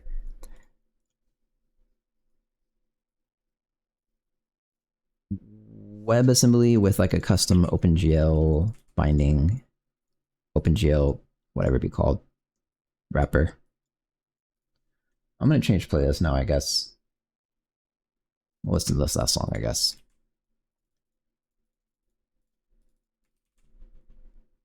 Okay, so here's my vertices. I've done all this stuff. Also, these have to be normalized.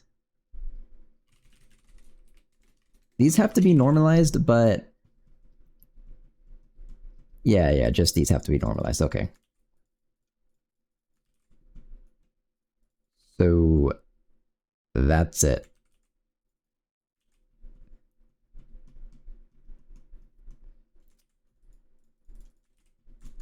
Now let me take a look at this. How did I do it for this guy when you add a particle? Yeah, I literally just add it. Okay. There's no limit. The concept of limit doesn't exist in this guy. So that's it. What the fuck is this one doing? Wow, this is like a really efficient way to mim copy insert a, oh my god. Good thing I don't need that. Anyways, now update.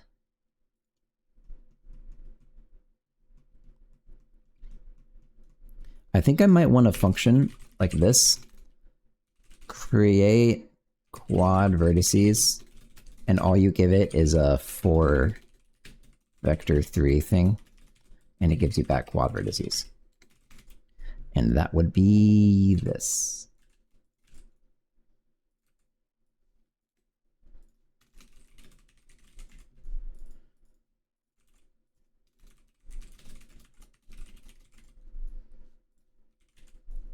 Okay. So here's this, and the reason I do this is that these ones with the ID directly update into the index. Well, except...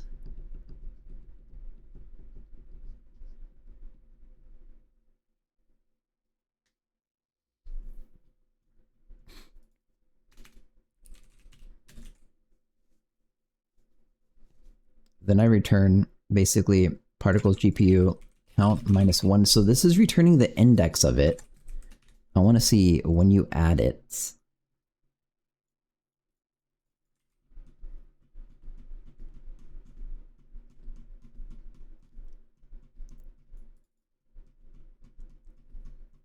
Okay.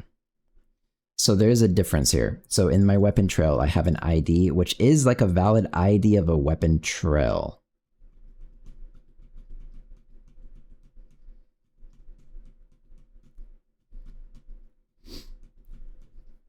So actually, I can use this ID as the index lookup into the quad particle system, because they don't actually have to be connected, as far as I know.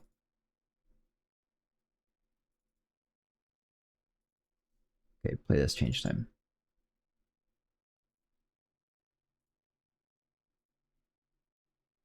Sure. So instead of doing this, I could use the index you get back out of this guy. I'm gonna try that. I think that's totally valid to do.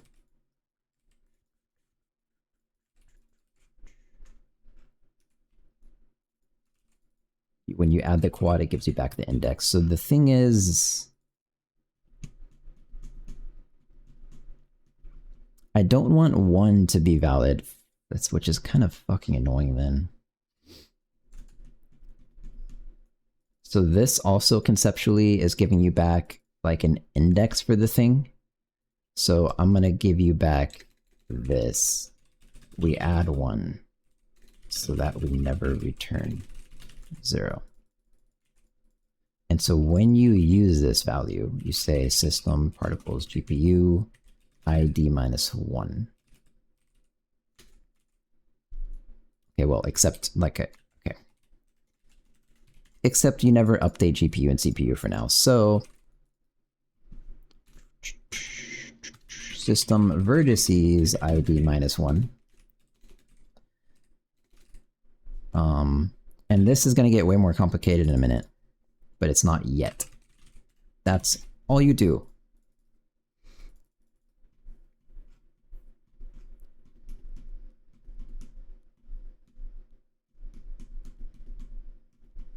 Okay. To be honest, I think I can render now.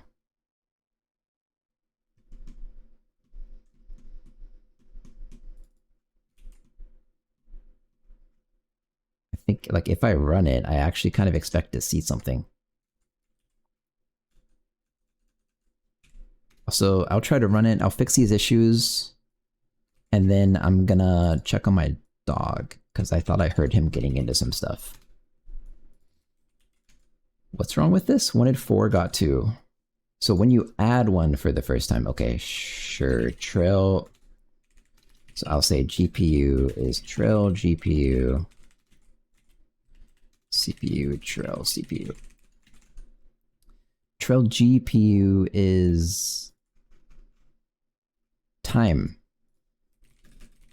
Okay, I don't really want to listen to this either.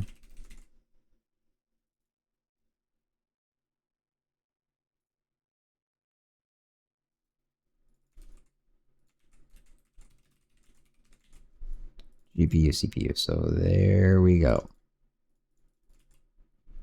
And isn't that supposed to be a float? Yeah, but... okay, whatever. Cast a float.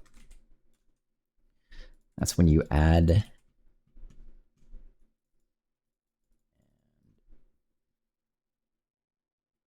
so the other bit here is you're giving it 2 points, and these 2 points never change, but this guy is expecting these points to be in this order now. 0, 1, 2, 3. So actually...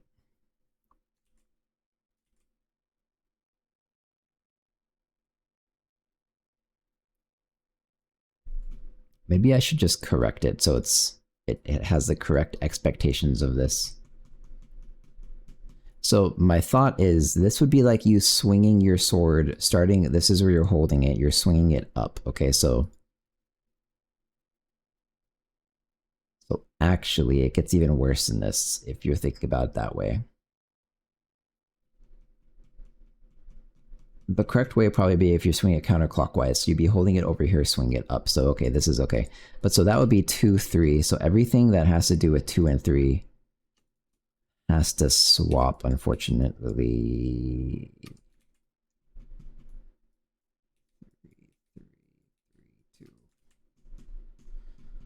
Okay, hopefully I did not super fuck anything up.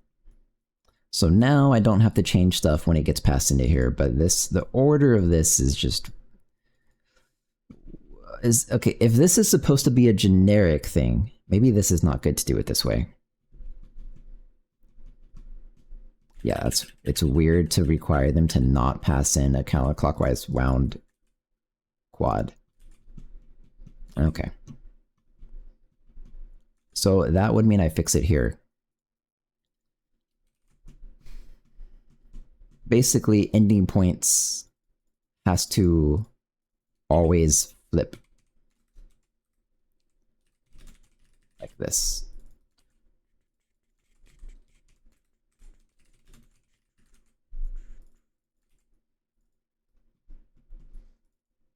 And this would also be flipped. Wow, most of the things are flipped.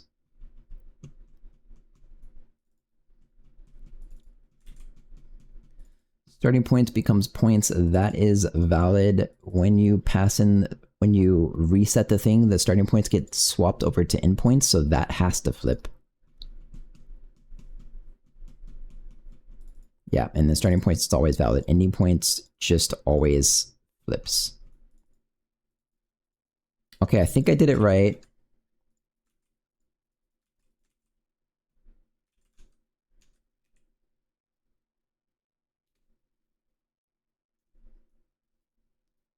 Right, endpoint of for range is non-integer. It is of type whatever. Yeah, that is true. Where's count -1?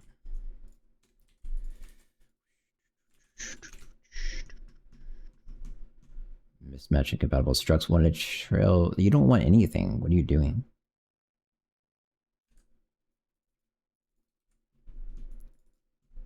Oh, this isn't supposed to go into here. This is supposed to go into temp buffer.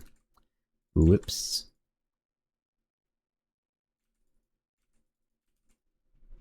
Is this a giant by Jiblo? Yep, it is. That's right. So this, in that case, this is operating entirely. Oh boy.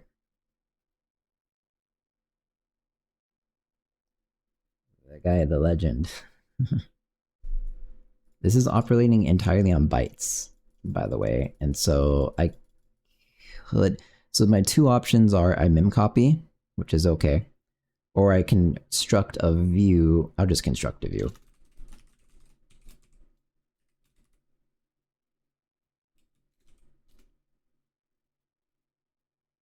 Wait, I can't do that. A view is not a view. It does not have the size I want. Well, I cannot do this. So I guess I also don't think I can actually divide. Yeah, I can't divide by the size of this to make it a how do I even word it? To change this byte pointer view to a view of quad vertex pointers. I can't do that either because this has like a bunch of random data in it. So we memcopy, I guess. And invert, and then size of quad vertex.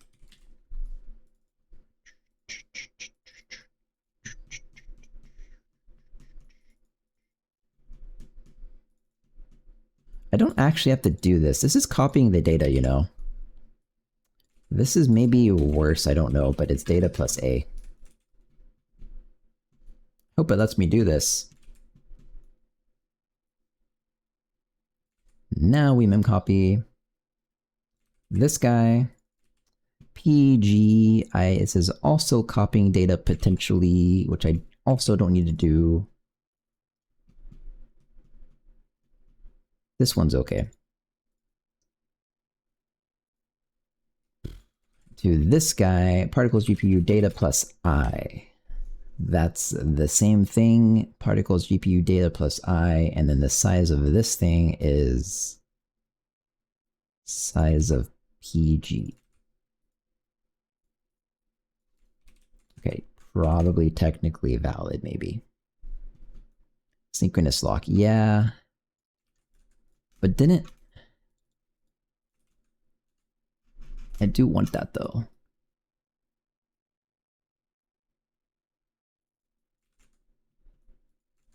Here are the limits. It's going to be parallel eventually. Hey, it compiles. What's the chance it renders something? Oh, it doesn't even run.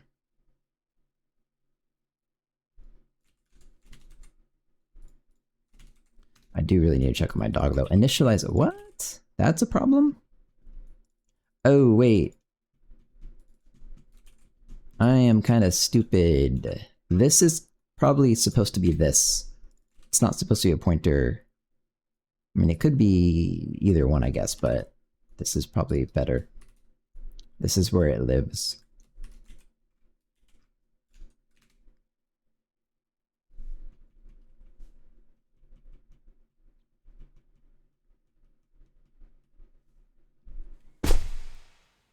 So I only added it for Glade Blade. I'm ready for the crash. Swing, there we go. Okay, fair enough. Before I start fixing this so it actually renders the trails, I'm gonna check on my dog. So I will be right back in like, I'll check on my dog and get a snack. I'll be right back in 2 minutes.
So what is it doing?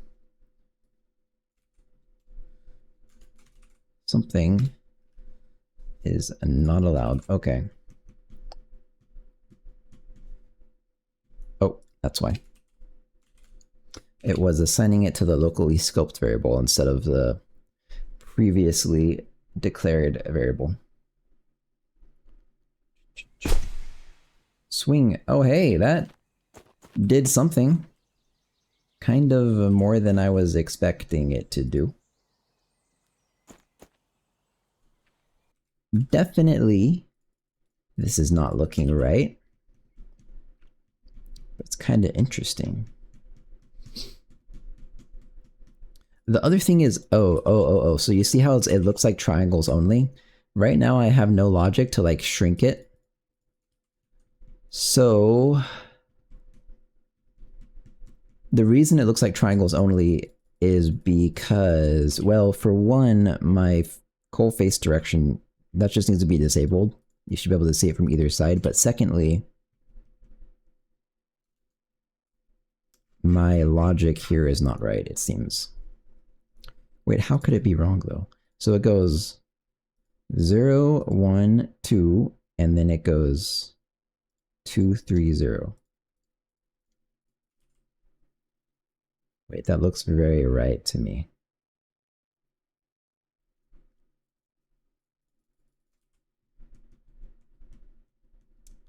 Uh-oh.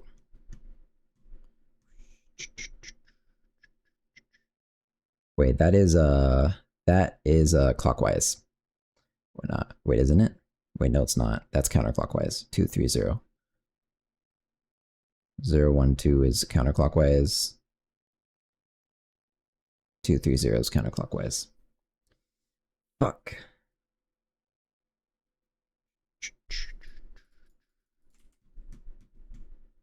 Well, I'll try debugging it by saying this false. Let's just see if it should be quads, not triangles.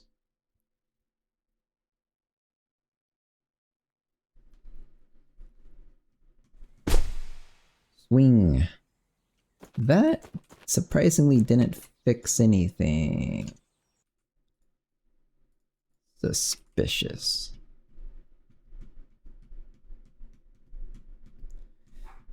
Okay.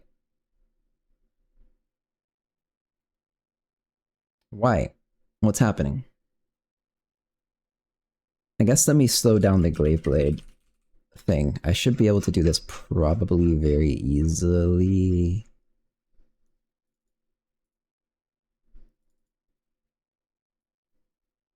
I don't know what the difference is.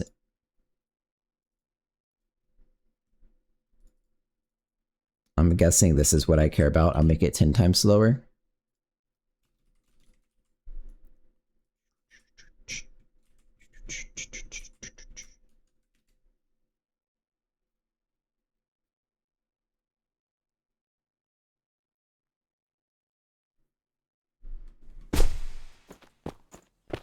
Swing. That's kind of something happening. Definitely. It's rendering triangles. So I think what's happening...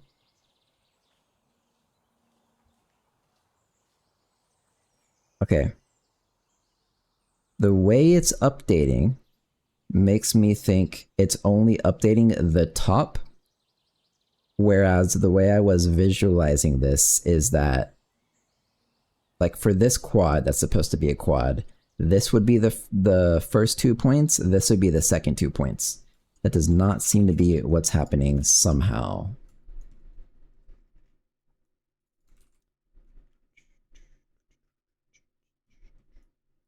Start 0, 1. Oh, this is why.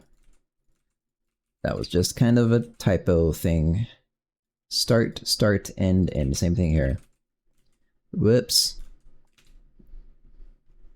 I'm surprised it works this well then. It basically works actually then.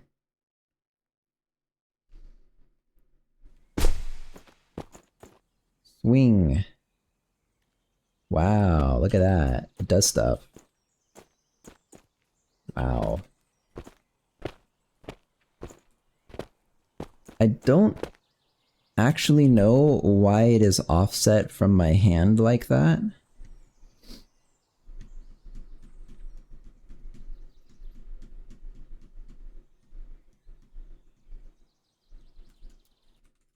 Yeah, why? I guess that's the next thing to figure out. So this isn't even related to the system I'm working on. This is just basic matrix transformation stuff. What's happening?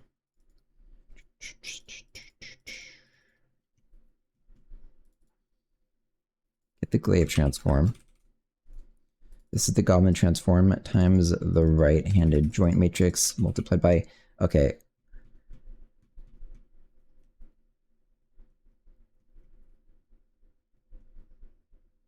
This is why.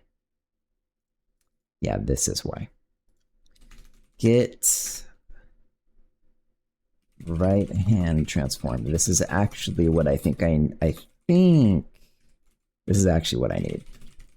So the glaive transform has to do with taking a glaive that's in its like rest position of 0, 0, 0 with no rotation and putting it in the position of the glaive. So what I actually need is the coordinate I created here is relative to his right hand. So I think if I do this, get the right hand joint matrix, I'm going to make a non-interpolated version also, because I think I'm going to use this for physics eventually. So anyways, get the right hand transform. Let me rename these.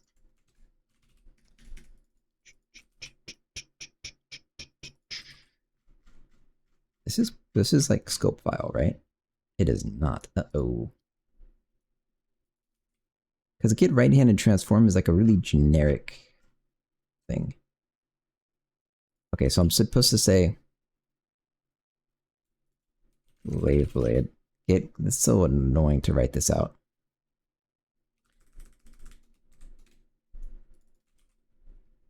Am in danger. Math, math, math, math. Why are you in danger?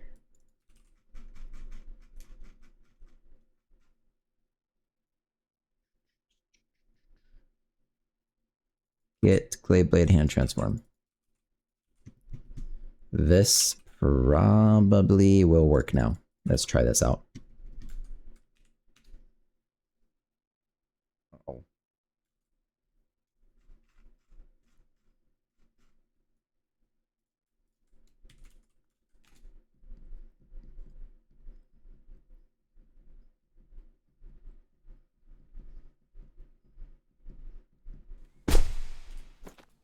All right.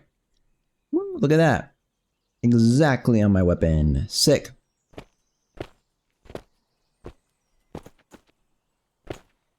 Nice. So it turns out I've learned 200 is way not fast enough. Maybe 50 or something. I don't know if math made it, guys. Got threatened by knife because of telling someone to go to get out of the road. Uh-oh. Well, you didn't die, though. That's pretty good.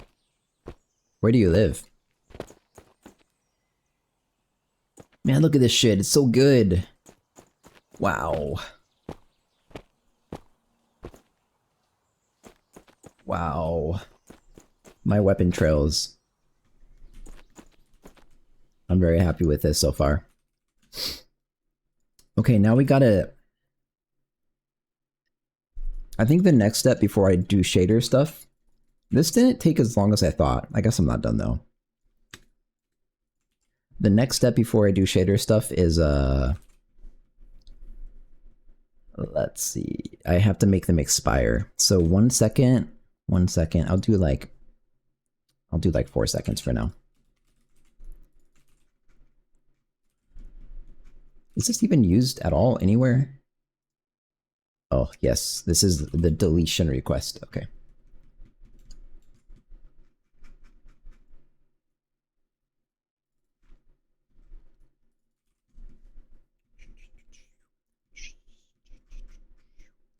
Told the police and they told me, why didn't you fight with them?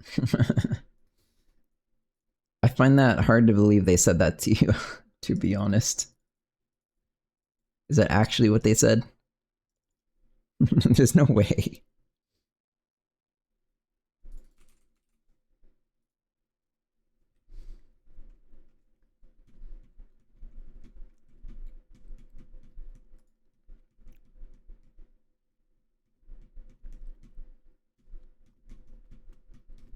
Okay.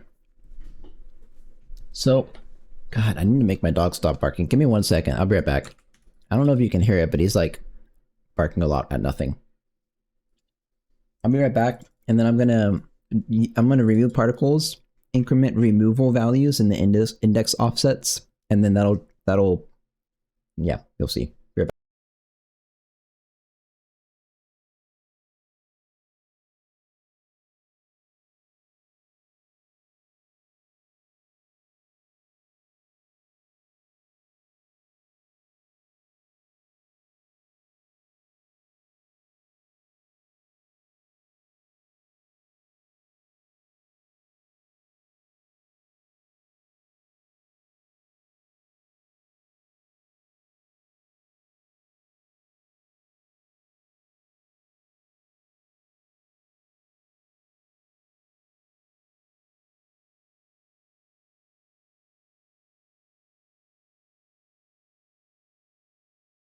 I'm back. Okay, let's do this then.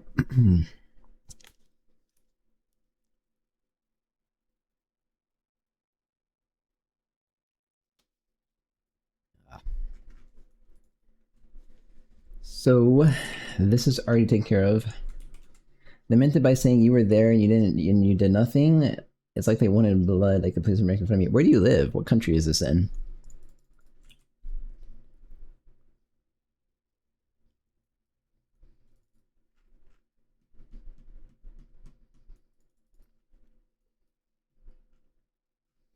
So, handle removals.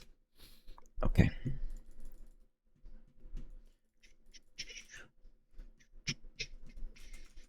Let's go take this code from the particle system. This is the removal code.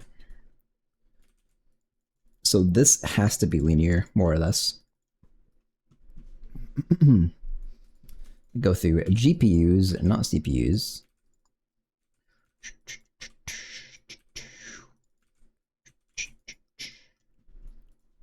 Okay. So this is like an efficient way to, in one single loop, remove everything without touching memory from multiple lists at once. That's what I am doing. I have to be sure this got resized to the GPU count. Yes, it did. Okay, so if, I guess I'll go through removals. That actually makes the most sense.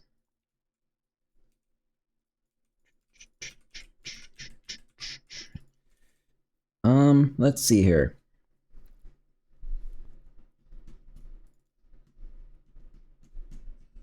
Somewhere in a North African Arab area. Ah, I see.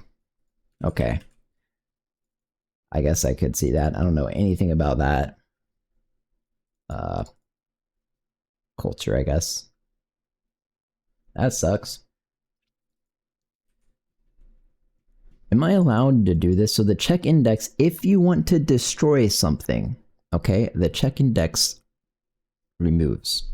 Otherwise, if it needs to be updated, which I could remove that, but whatever. Otherwise, if it needs to be updated, this goes, the insert index goes to the check index. So I can remove the thing I'm currently checking. Yeah, I'm pretty sure. So we do this and then we remove, I guess I should rename this to like particle vertices, particles quad. That's what it should be. So everything that's like dot vertices kind of should become dot particles quad. Particles quad, particles quad.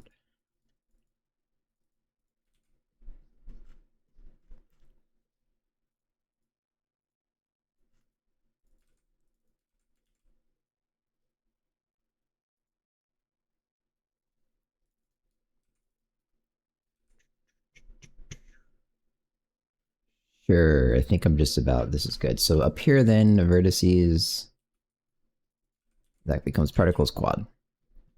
Feels really stupid to write particles quad. Guess it's fine.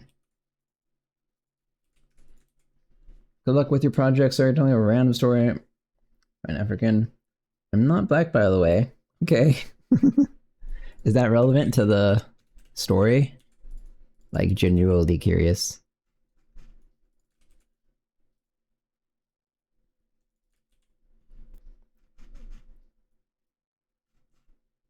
Okay, this probably should work. Is this your first game in Jai? That I'll be releasing, yeah.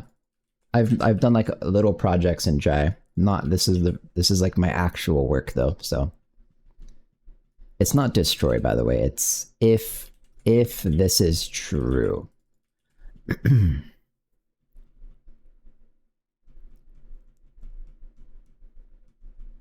And then from this, we then go through and remove all of these.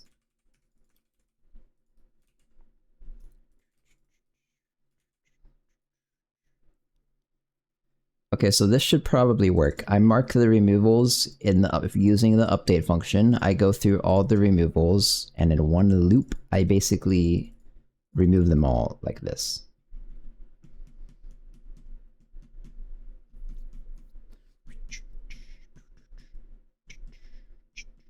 And then I update all the counts. Okay, oh, the thing I did not yet do. Yeah. What I've not yet done is handle index offsets. This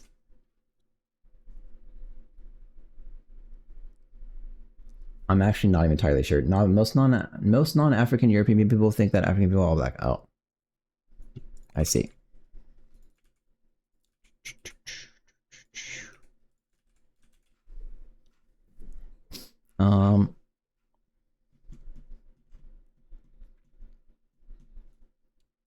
So how do I do this effectively? I have to actually think about what's happening. So if you have, these are your starting index, like, right? Let me give them data. So it's not that confusing to look at. Okay, then I'll remove like B, C, and E. So it becomes B, C, and E. 0, 3, B, C. Yeah, 0, 3, 5. So that becomes A, D, F.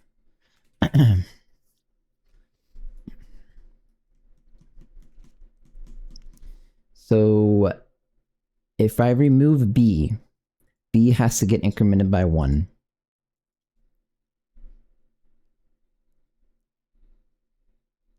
I think that is valid here. So let me do it step by step. So if I remove B, well, it just looks like this. It doesn't really make sense, right?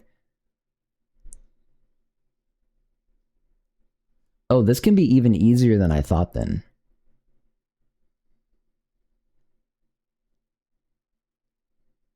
I can keep track of the current particles that have ever gone into the system, and I can just, that will be the index of them, and it will always increment, right? So this then, yeah, that's probably a valid way to do this. So particle indices, I guess, is what this will kind of be. None of this is true anymore.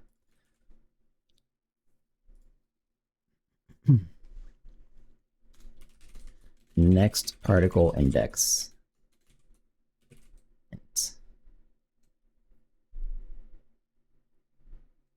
Equals 1. Okay, so when we add a particle, we also array add system. Yeah, I was overcomplicating a lot in my head, wasn't I? System next particle index. And then +1 particle indices.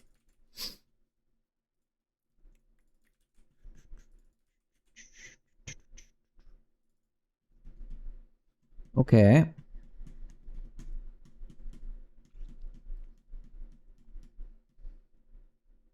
That's probably all I do, to be honest. Another thing I can do to optimize this real quick after I get this set up. Let's set this up first.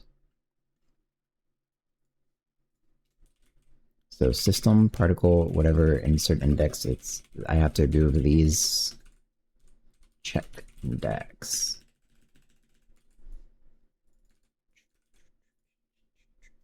So this just kind of shifts it down, and the actual particle indices never change. You always forever increment this, so whatever you have that's valid is still valid. And it could be actually a table lookup now that I'm doing it this way, but no, but it could be a table lookup, or because it's always permanently incrementing, maybe I should do this. It should be a binary search, actually. And that's possible now, I think. So we'll do that. The other bit I was going to do is this. Instead of checking...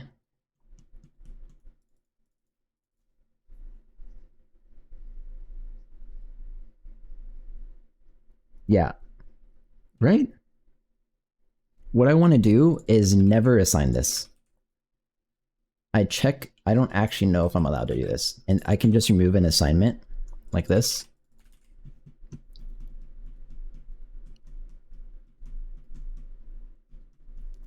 So this is, yeah, this is okay to do. Pretty sure. So that makes this really simple. The only assignments this thing ever does is reserving it in the update function, updating the count, setting everything to false, and then marking the removals. Pretty sure I can do this. Okay, so now we have to get rid of all this stuff because this seemingly worked. Now we have to use particle indices when we are updating actual index, or like particle index is, I guess, array find. Let me look at the syntax real quick.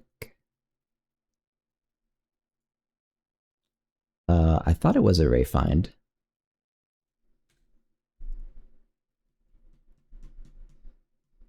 Why is it? Oh, I typed 3 R's. Found and a value. Particle found. System.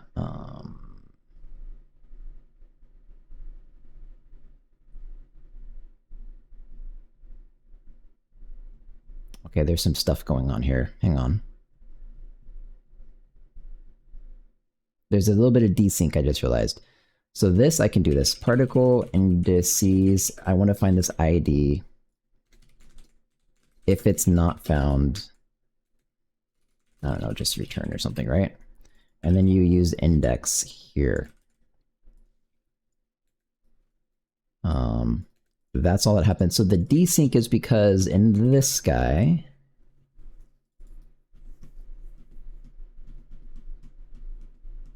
active weapon trails.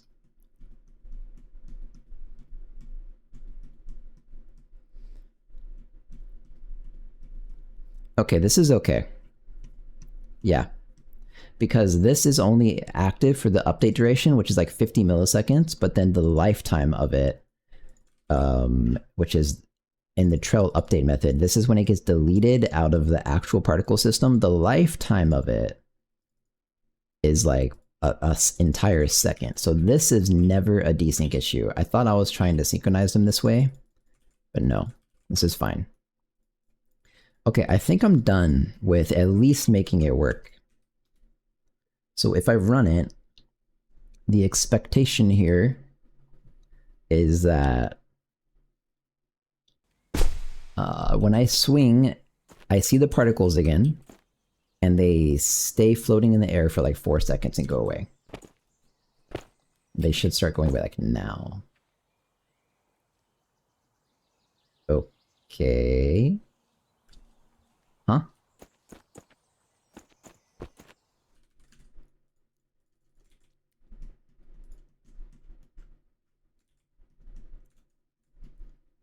So lifetime is 4 seconds.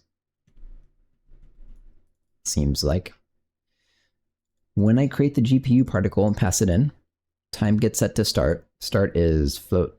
When I add, yeah, start is time for sure, which is milliseconds. Create the GPU particle, pass it into here. GPU, stick it into this guy.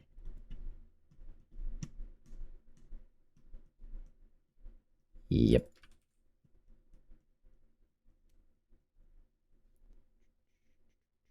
Work.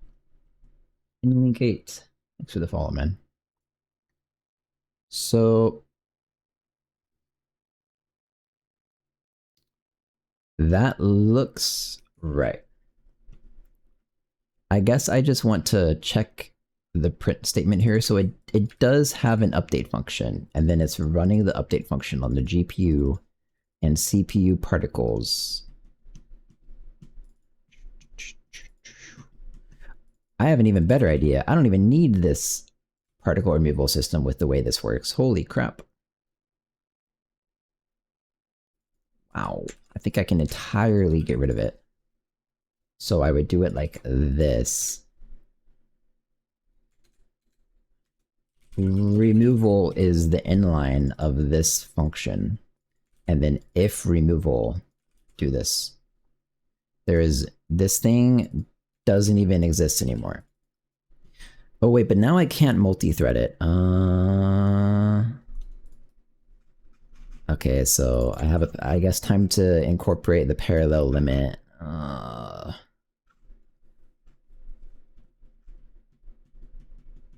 Yeah, you cannot multi-thread this.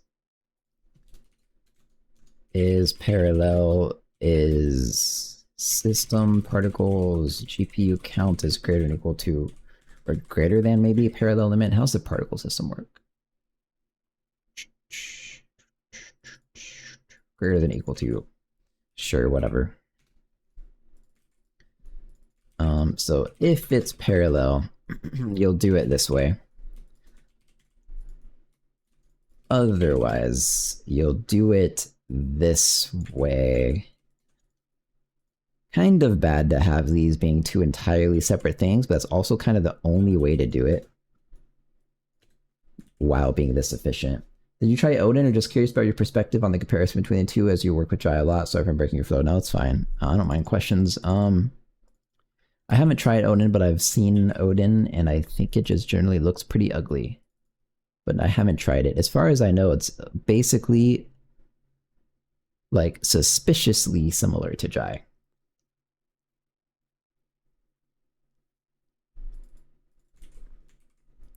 I wish John would release Jai. I mean, syntax-wise and functionality-wise. Syntax-wise, not as much, I think. Yeah, but yeah, both, I guess.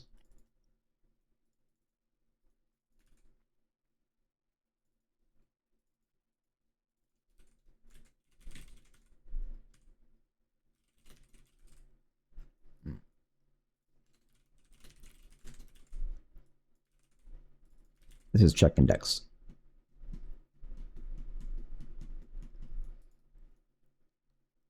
Okay. So this is really kind of ugly. If it's parallel, you allocate your removal buffer. You set everything to false. That's supposed to be comment. You track what wants to be removed. Yeah. And then you go through and you apply all those removals. That's it. If it is not parallel, then you can do it all in one go. So you go through your particle GPUs, you just check if it wants to be removed, you immediately remove it. Okay.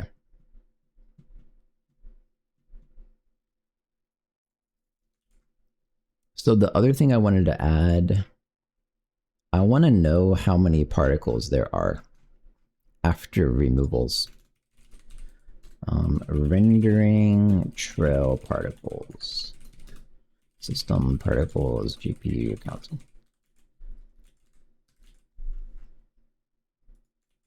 Okay, so I am suspicious about why this is not getting removed. So I'm actually also going to go into my update function here. GPU time, that is why. It's supposed to be time minus GPU time is greater than lifetime. Whoops. Parallel limit. Undeclared identifier.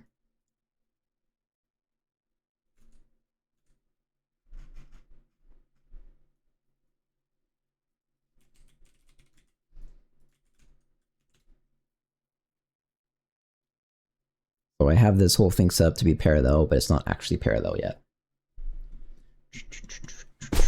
Okay. Now these trail lines should get removed after 4 seconds. There we go. Yay. That very end didn't look right. Oh my fucking...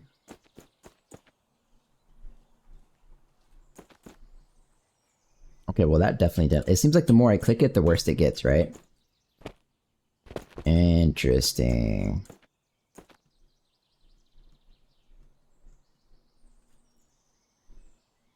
So all that stuff it just rendered, by the way, let's see, it got up to about 160 particles. About 200. Yeah. Basically, no matter what I did, it got up to about 200 particles. And yeah, some logic is definitely wrong. At least it renders. I thought this would take a while. Something is definitely not right.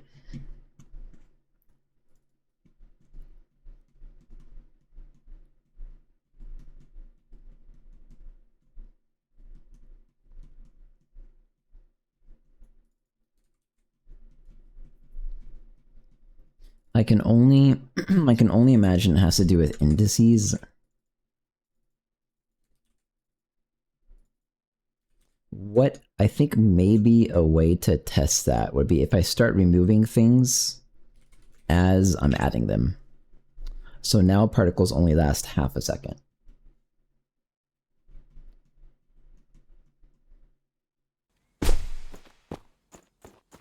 Okay. Yeah, it did start freaking out at the end. I need to drink more water, hang on.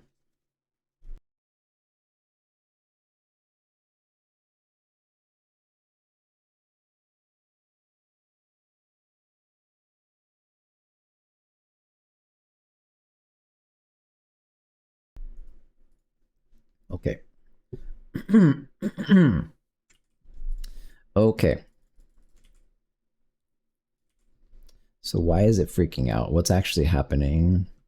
I don't think it would be because of this system. I think if anything it'd be this.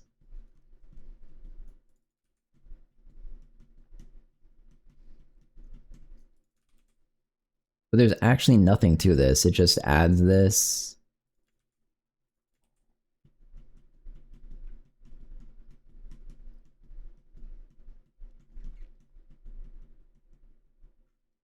Yeah, so you get the ID.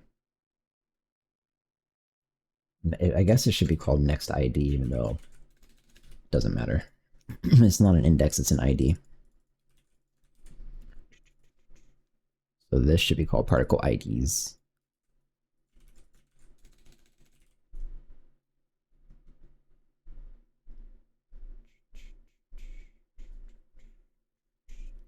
I wonder if instead of finding it this way, am I allowed to...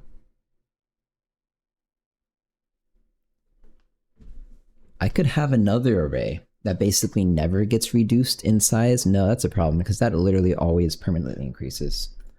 Okay. Yeah, let's not do that.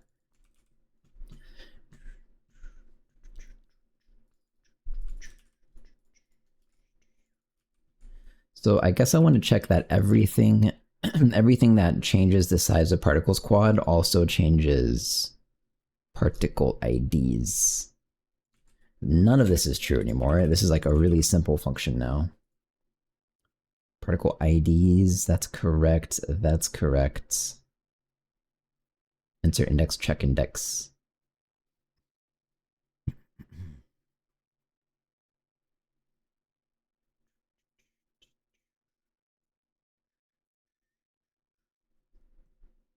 Yeah. Well, something in this is not working.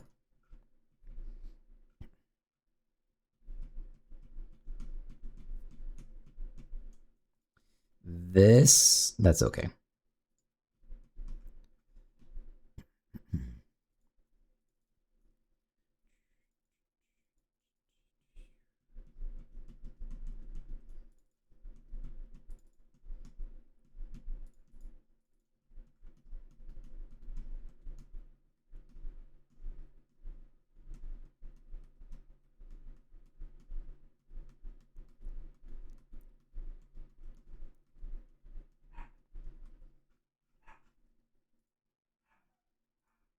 Yeah, I don't know what to do. What's wrong with this? How do I even debug this?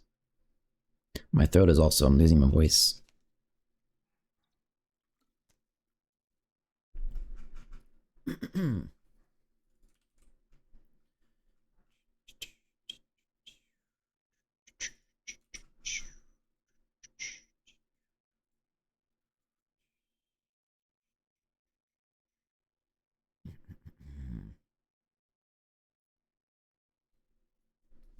Particles allocated.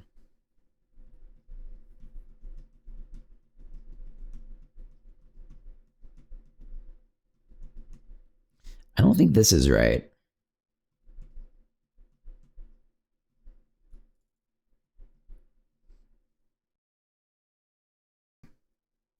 Let's see. No, this doesn't matter. This is just tracking the count. Damn it. But its size... Yeah, this is actually not right, though. This should go like here, I guess. Particle... vertex.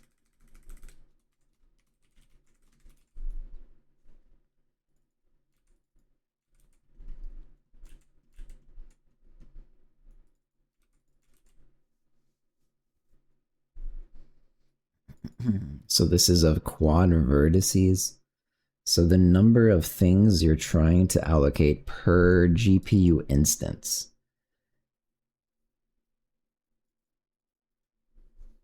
Yeah, it's none of this. It's supposed to be system temporary buffer. And system temporary buffer is bytes. Pretty sure. Okay, so it's supposed to be subbuffer data. It's just count. And then allocated of this guy.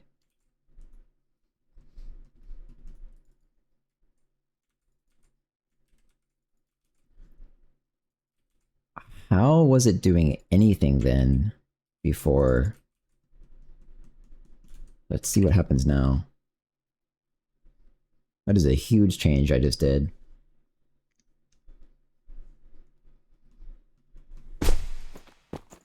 Okay. Interesting. I realized though. Yeah, I need to check some stuff. So in the weapon trail shader, for one, this isn't right. It's a particle time. Or float a particle start, I guess. Okay, and then I need to check in the initialization code, you get this attribute stuff. I'm gonna run this random thing that does nothing, and I'm gonna say attribute code string or something. Print. Trying to insert. And also, I'll do this too. GPU, I can just look at the GPU attributes. Because what I did...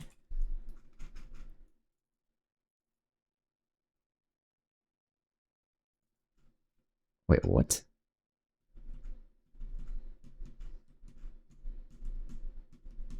Well, that's why it worked before then, but this isn't right either. So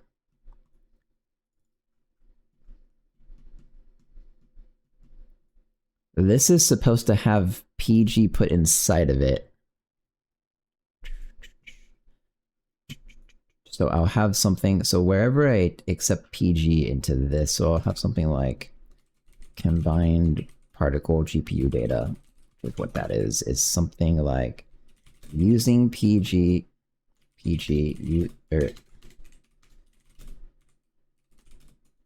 quad vertex. So it's like this. That's what it should actually be. I don't know if this works because I don't know how that's going to work with. I can make it work though.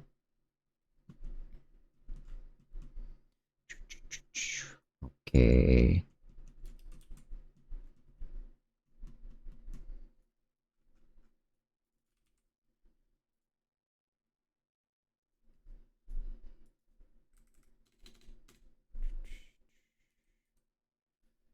I want to see what all uses this.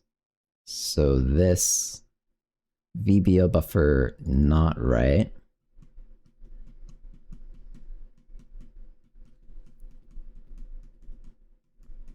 Maybe I do want to put it here. Combined PG, I could, if it does work that way, I could say using V quad vertex using PG, QV, sure. If I'm allowed to do this, then I could say, oh boy.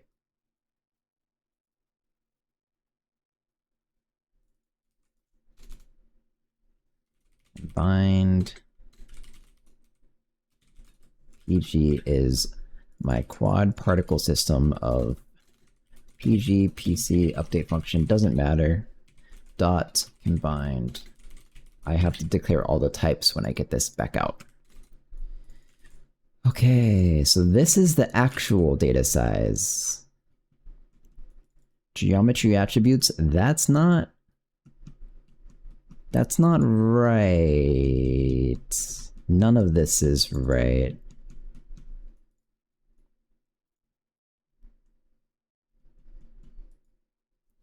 Okay, so I'll just do it this way. Get the attributes from the struct right here, I guess, of the combined PG. Wait, that's it then. So yeah, it's not actually technically instance anymore. So the geometry attributes become the GPU attributes.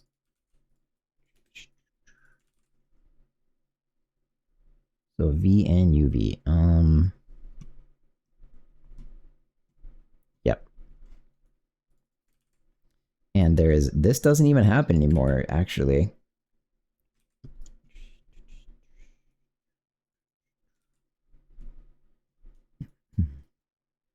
Couple more things have got to get reserved. These two things.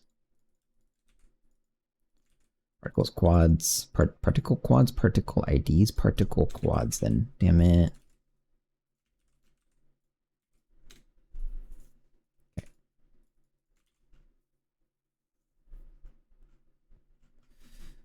Okay, there's that. That's technically kind of maybe fixed if it runs. Let's see what happens. 88.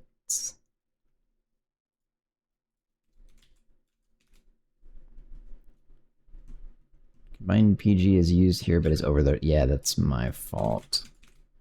I need to be sure the actual geometry outputs for this. Oh, assert helper.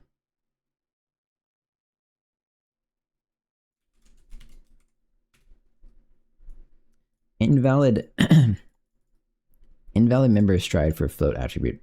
So I learned you can do this, which I think is new. It's gonna be 0, isn't it? 32. Invalid member stride for float attribute.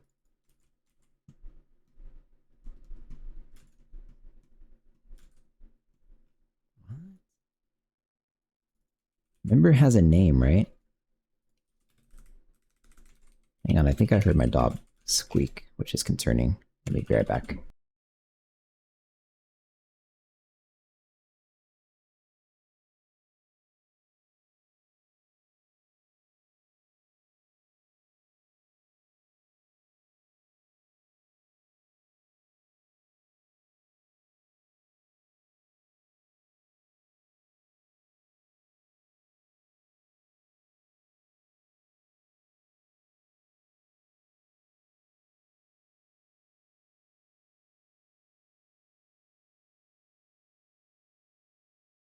Okay, he's fine, so I don't know what I heard. Anyways, member of struct infill members, I'm pretty sure has a name, so I can just throw that in here and see what the fuck is happening. I think what's happening, yeah. When you do it like this, it's using that entire thing as the struct. Okay, I can fix that. QGX Central 2 hours tinkering with SDL3 made me realize I can't just use it to fix Windows blocking, resize, move stuff. They said they fix it, but you need to use their callback alternatives to win main or something, which is annoying to do in Jai. Huh. Does SDL have good multi-threading support for their API? Because you might try GLFW.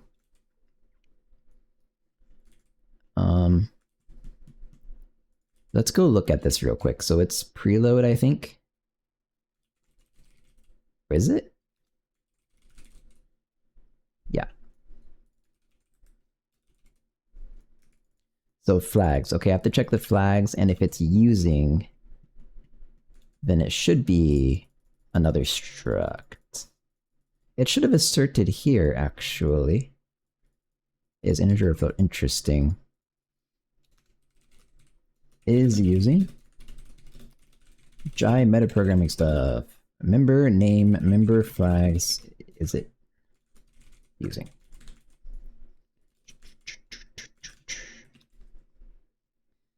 I need to know how to do multi-threading before that. Also, the game I'm working on is lockstep, so it's kind of annoying. Yeah, like I said, if you're doing multi-threading with this kind of thing,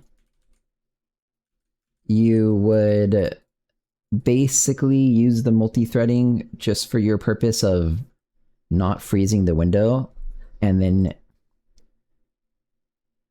like you would use multiple threads, but you would only have one thread actually doing anything at a time, I think.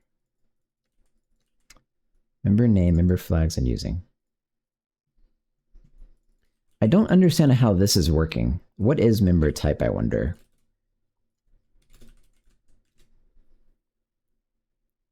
Oh, let's do that. Struct. Oh.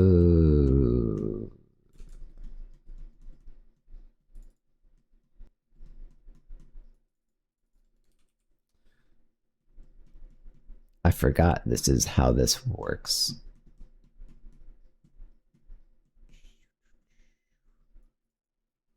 Okay, I can make this work.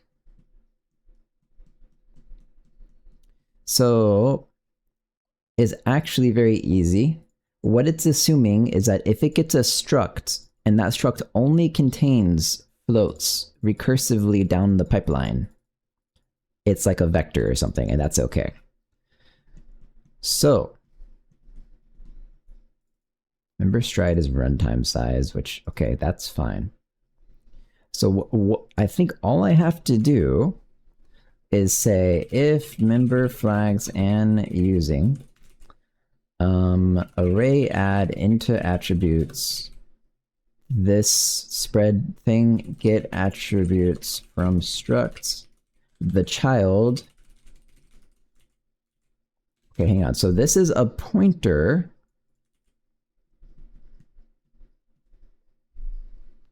How does this work? So this is a pointer to, this is a type info pointer at the moment.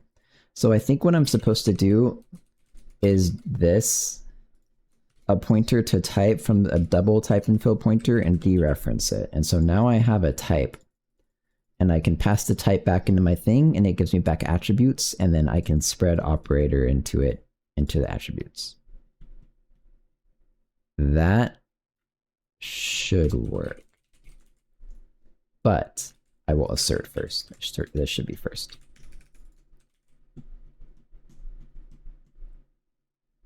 Well, no, if it's using, I don't care actually. If it's using, it would make sense to assert inside the used, like the using structs version of this call. Okay. So there we go. I hope that doesn't fuck anything up. Let's try it. Wow, it worked. It worked, actually. Look at that. GPU attributes. That's position, normal, texture coordinate, and time. Yay. That was very simple. Back to this. I don't need this anymore. This is not how it works. Generate the particle VPO. Do not care about that at the moment.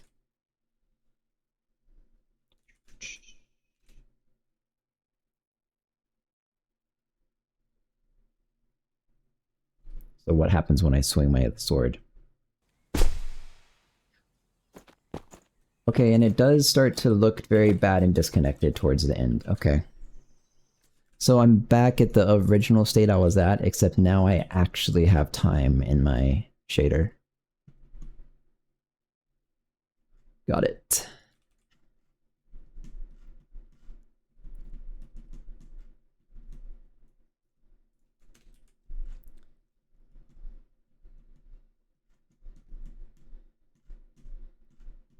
I wonder if I should say like assert false could not find particle for ID.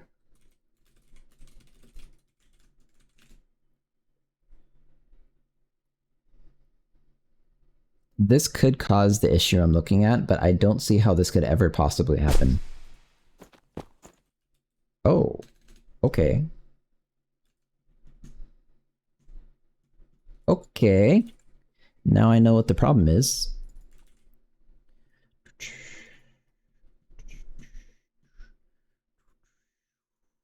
Wait, I'm stupid as fuck. This is the problem. Current particle ID is this. Pass that in, increment it here, and then return that. That's all you do. It should work, I think. So that would make sense. After it was returning the index, which was kind of equivalent to the particle ID until you start removing things. So yeah, now this works. Nice. So now that this is working, I'm like constantly swinging. It only ever went up to like 10 particles. Okay, so that was my expectation of how this would work. Here it went up like 20. Okay.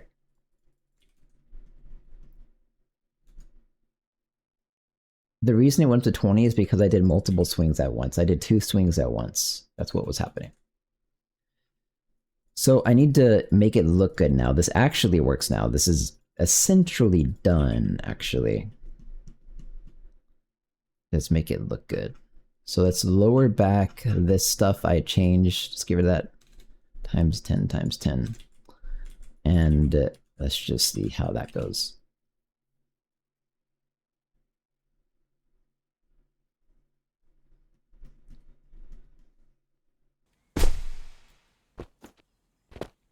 Okay, definitely lots wrong with this. For one, well, I don't know if it's obvious yet, but like the shader is gonna, the trail is not gonna look like this. The shader is gonna fix everything. But let's go into the weapon trail tracker. This should maybe be like 10. I don't know how well this is going to work because some frames it's going to immediately create a new trail.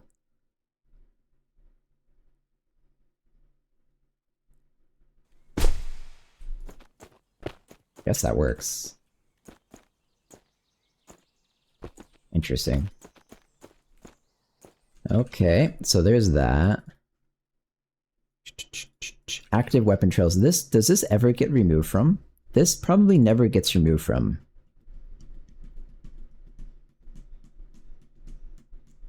Okay, so the current active weapon trail I'm like looking at when I tried to add like this should go away when this happens. Current, okay, wait. active trail index. And okay, one sure. Alright, looks good. Thanks. The problem with this, yeah, we'll see. I'm not technically allowed to make this transparent, which I really want to make it look good. So I don't know exactly how this is going to look in the end, since transparency is not okay. Maybe transparency is okay though. We'll see. If I just don't write to the depth buffer, then it might be. I don't know. Active trail index. Get the starting points from the current trail, set the current trail to nothing, and then array ordered removed by index, active weapon trails, active trail index. This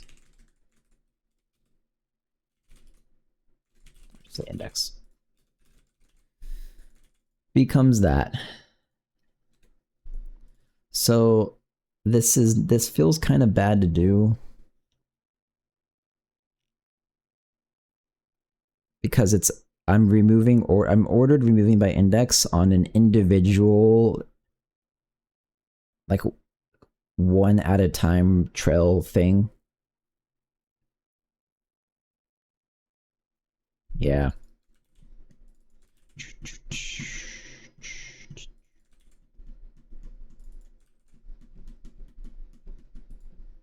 So the other way to do it,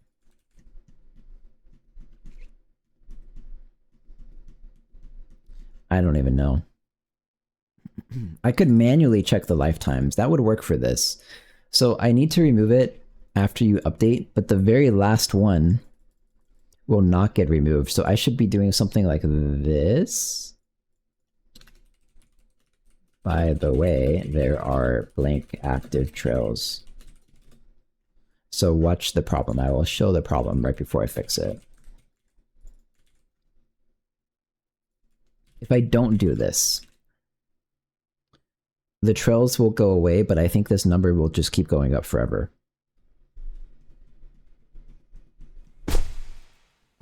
Boom, boom, boom. Yeah, 196, 294, so that's the problem. So if I add this, what I think is going to happen is the number is going to go up and then go back down to like 1 and then 2 and 3 and 4. So first swing, 1. Second swing, 2. Boom, boom, boom, 4. Yeah, so. Okay, so that's the remaining little memory leak. So how do I get rid of that?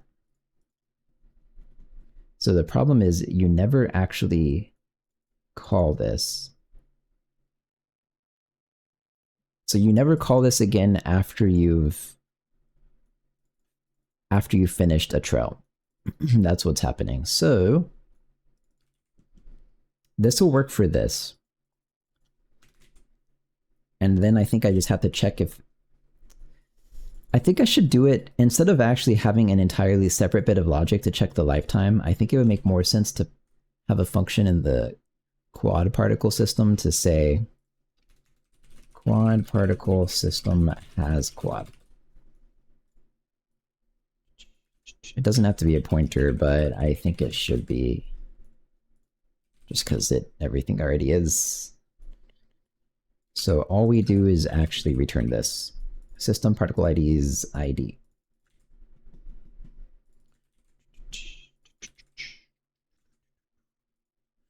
Okay, so I will now I can use my efficient remove, by the way. So for weapon trail efficient remove active weapon trails. If quad particle system has quad, and I will say trail particle system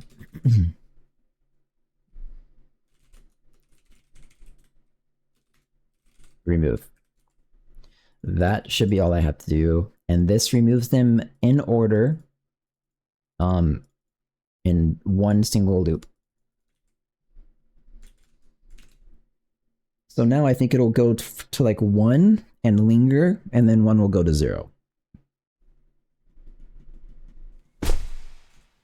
1, 0. Yay. 2, 1, 0. Yay. No memory leaks. Okay. So I can... Okay, the hard part's done. This was the hard part. Let me save this. Weapon trail system works, but shaders aren't touched yet.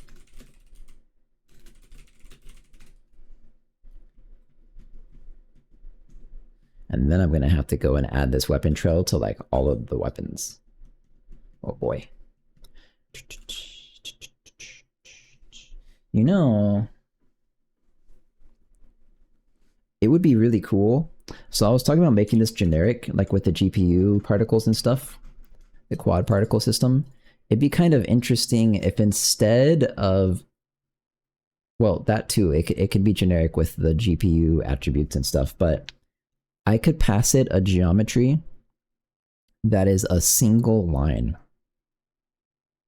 And it would be able to make a trail from that geometry. And then... And so, for example, when you stab, it could have a geometry that is a circle, like a flat two-dimensional circle, and it would be able to make a trail from the circle. That might be useful. I don't know if I care that much, though. I think I don't.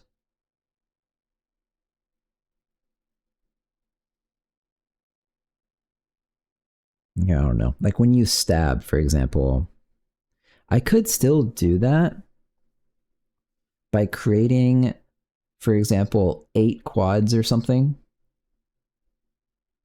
That would also work. And then that would move the ownership of that logic to something else, not the quad. Like that would, yeah, okay, that might be better. That would be how I do it. Because you don't even stab very much. There's like 1 or 2 stab attacks in the game. Okay. All right.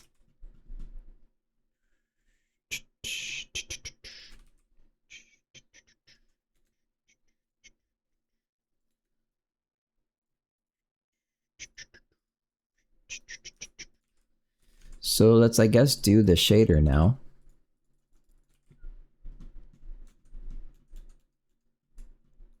Yes, so I also am not so sure how to do this. So they're completely disconnected, right? Technically, you have your quads that are completely disconnected going from y is 0 to y is 1. And they just have time differences. So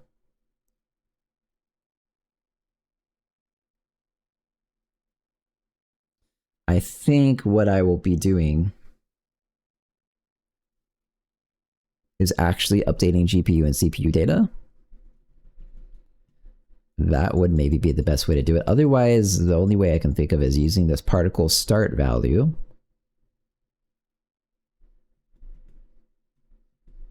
Yeah, I can't do that. The actual duration of a particle can basically be anywhere between like 10 and like 26 milliseconds or something. So this is not a reliable way to exactly find where one particle ends and another begins. So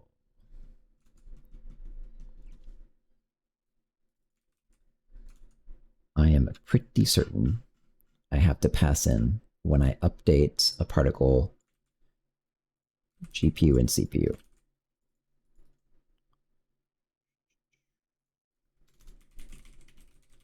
Which is easy enough. It's just this. And it just should just work automatically. Now, the weapon trail tracker, when you update, you have to give it GPU and CPU, which doesn't exist. Okay.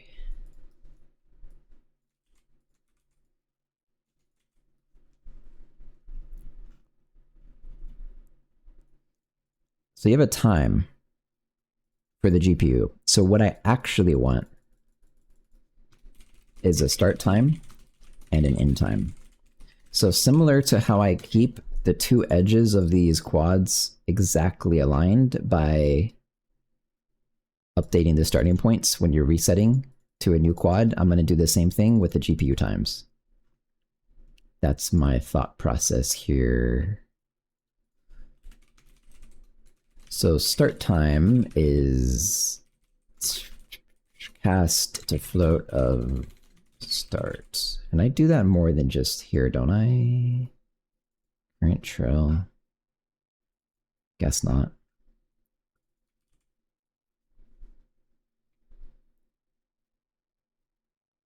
Okay, so this is kind of reasonable. Starting points, starting time, I guess. That would be current trail. Fuck. Wait.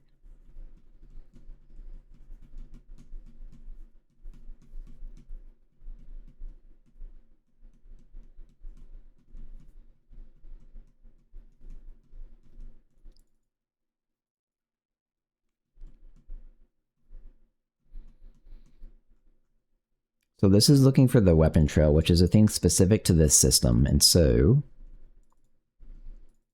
this is the start time of the weapon trail. I think I don't need that. I hope this doesn't fuck everything up. It should correspond to the GPU, this weapon trail, I think. Probably. So I will keep this as a float 64 then, for now. So this would be current trail end time is what happens when you're creating a new thing. Yeah. And this is even better because with this update duration being 10 milliseconds, this will kind of force the starting time to exactly where it ended. So instead of, I don't know how to word it, but like, instead of being locked to the random update intervals that you happen to be updating at, it'll be legitimately the time since the last trail ended exactly. So that's better, if that made sense. Yeah, this is like complicated stuff. Maybe I shouldn't do this complicated stuff on stream. So if the start, what the fuck is start? That should just be called time, really, probably.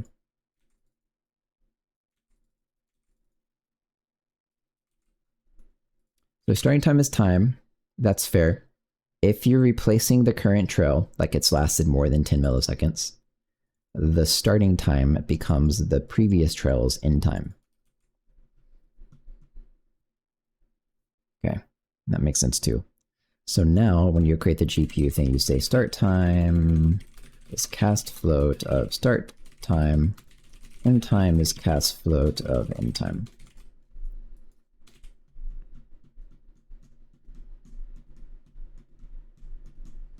I think this will work. I'm trying to think now how this is actually going to play out in the shader. But I think this will work. Wait, end time, that's not a thing. End time is time. And then, I forgot to do this. When you create a new weapon trail, it wouldn't have compiled, so that's good. Start time is time. Wait, no, it's not. Start time is starting time. The new thing you're creating at the end time is time.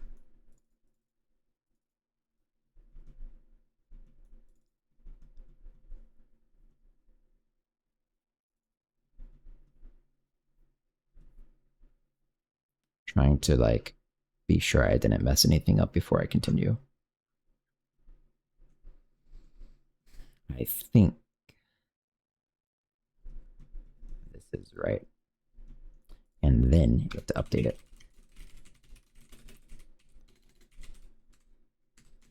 And yeah, that's basically right. Update the end time to the current time, update the GPU end time to the current time. This, however, this doesn't look right. What the fuck is this?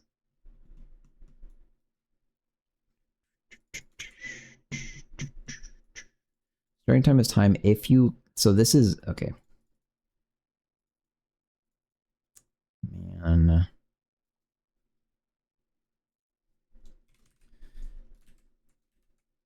There is no CPU for this thing. I'm just going to delete this because this now, I think it should go in here. I'll find out right now. When you create a new GPU of the thing, the start time, so this specifically is one that already exists. Okay, so it's currently valid. So the start time becomes, I don't ever want to change the start time. It stays, the GPU start time stays as the current trail start time. End time, also same logic because I've already updated it here. So end time becomes end time, so that's all I do. Okay, now here, when you create a new one, well, this code is exactly the same. Oh, it's update versus add. Okay, fine. So GPU start time is current trail start and end time, which are updated here. And I guess that's it. It's kind of getting hard to think about. That should do it though. So now, I mean, I updated that without actually showing the issue, but now I have a start time, a end time. I'll just remove particle. It's not really necessary. Now I also want to have something like uniform float U time, which actually I guess will be like here. And so now the start and end times, I'll do this right now before I even run the thing.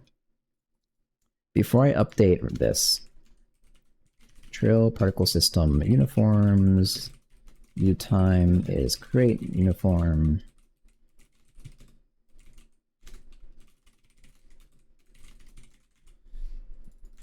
Okay, well, this is kind of stupid syntax, but there you go.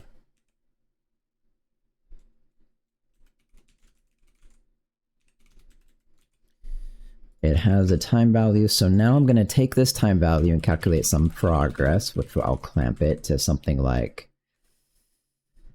I also need flat out float start time, end time.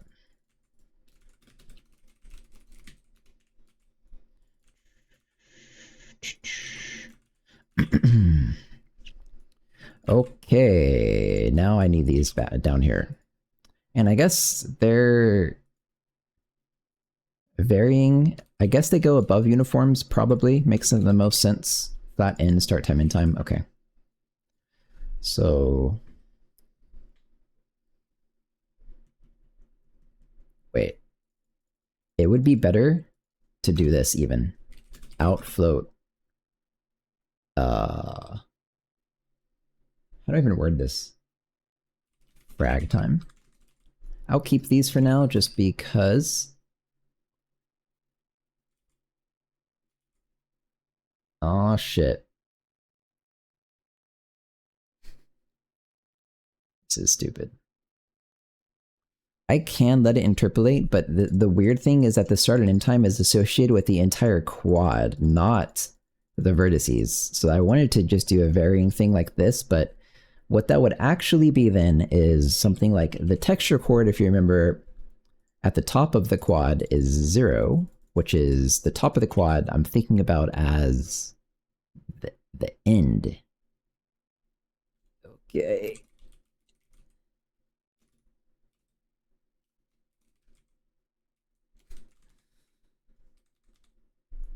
Oh boy. So I guess I need the delta between a start time minus a end time multiplied by this plus a end time. I think that's right.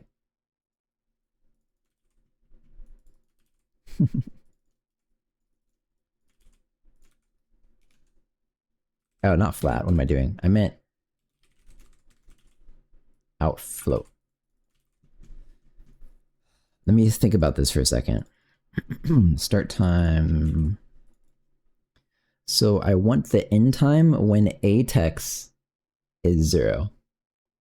So this kind of looks right to me. I guess I will try it out.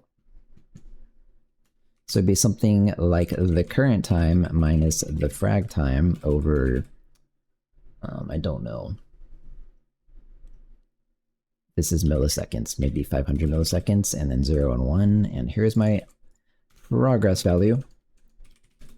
Color is just progress. Let's see.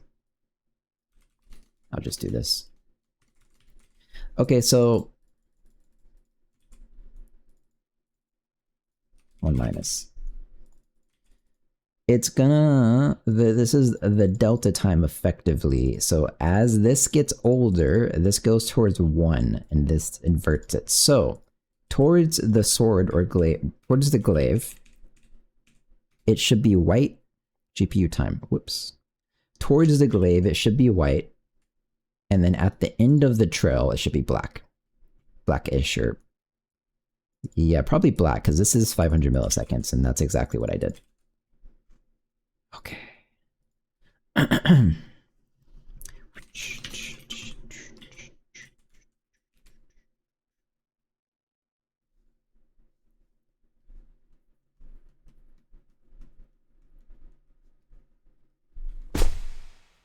Swing. Okay, it is entirely black. I must not have done something right.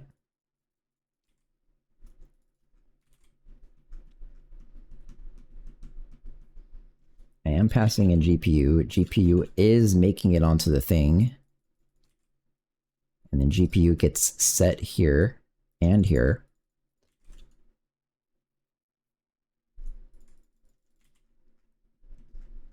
I guess I could check this.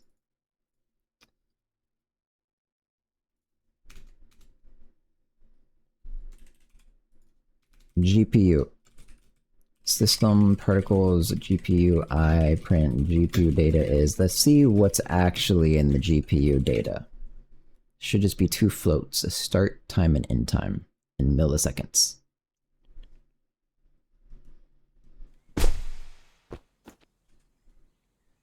Yep, that is exactly what I expect. They're all just about 10 milliseconds different from each other, and this also has a limit of 10 milliseconds for a single segment.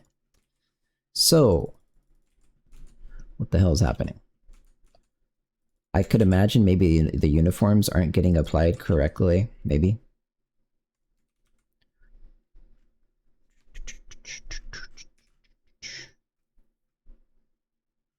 And the update function has become complicated.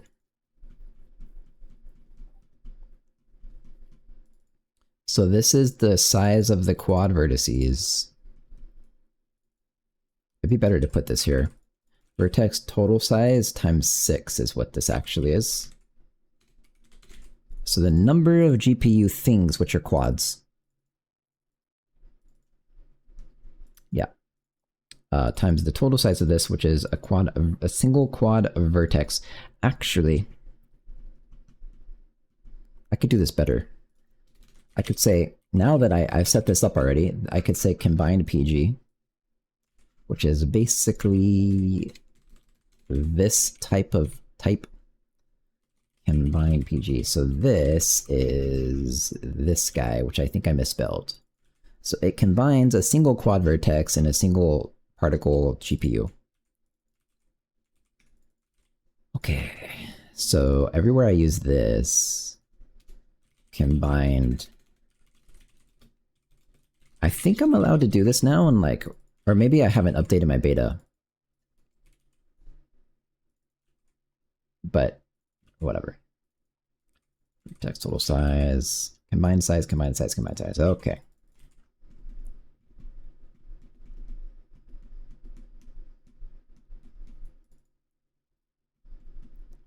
I mean, I didn't change anything. I just used my new thing.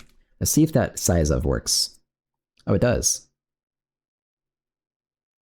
Neat. I just wanted to check that. It's cancel.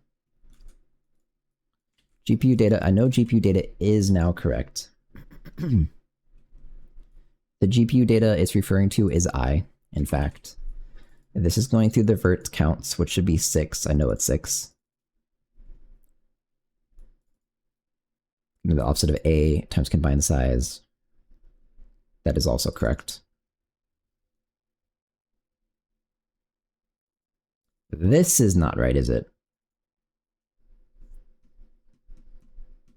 Oh, yes, it is. That's the size of this guy. Okay. So for this specific thing, which is A times the combined size, it just offsets by what we just wrote. Okay.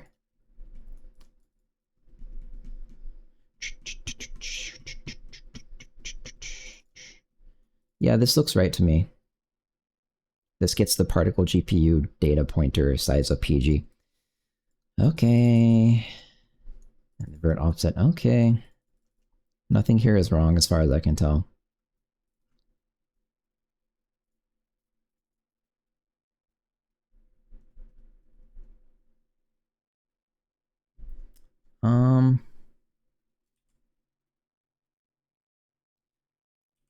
All right, let's go back to the shader maybe. I can debug some stuff with this, like U-time. U-time should be increasing past the frag time. Frag time could also be wrong with this random ass math I did. If I just change this to this, or in fact, I already have it, so let's just use start time.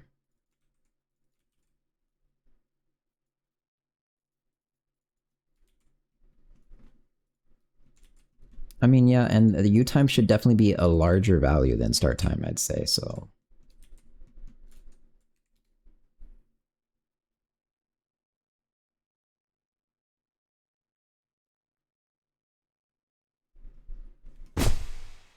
Oh, okay, so it was my random math. So you can also see the divisions.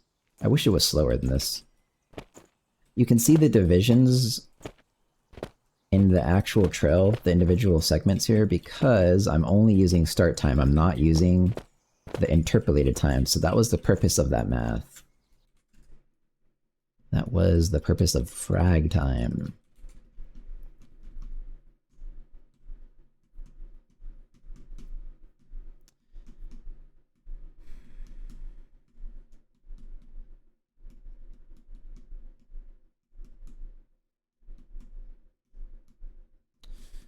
I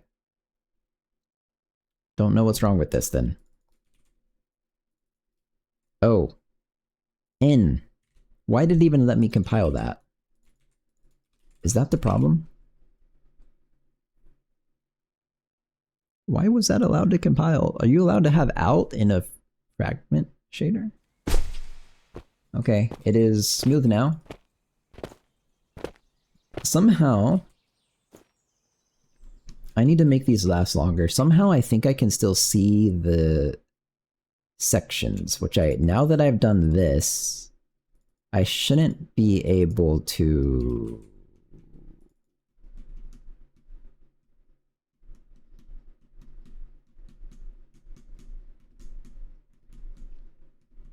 How do I even debug that? Yeah, that is hard to debug. I can go here and make it last like 10 times longer, but I'll also have to increase this to be 10 times longer. The gradient.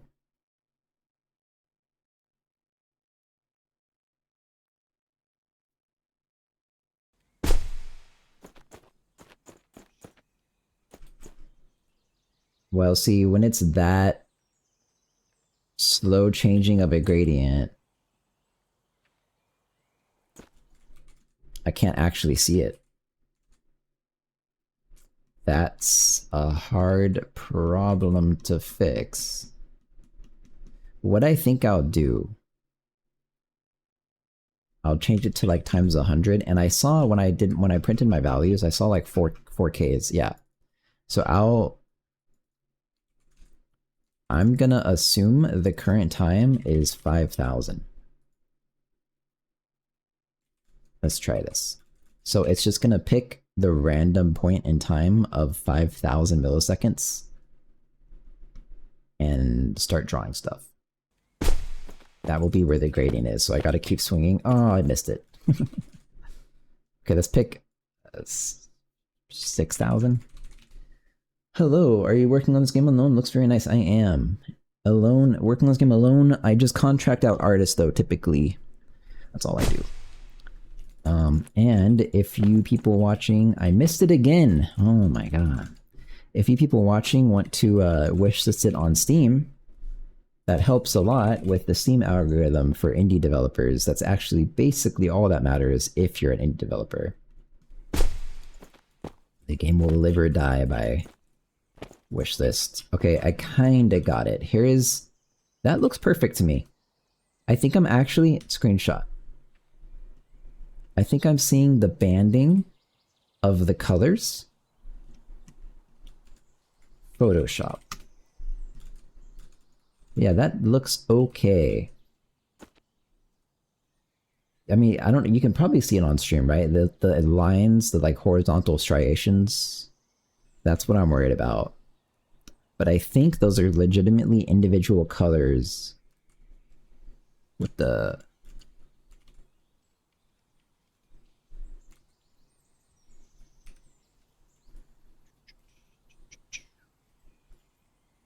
I can't press I? It's frozen? Okay. So let's see. 63, 64, 65, 66. Okay. Those are actually individual colors, so that's not going away. I'd have to dither them, and I don't want to do that. And also, it doesn't matter at all. As you can tell, it doesn't matter at all. Cool. So that's done. That actually works. I was debugging that because I thought that was a problem, but it was not.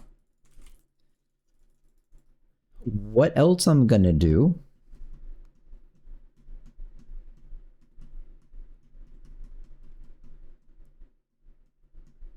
Okay, for now I'm gonna leave this here.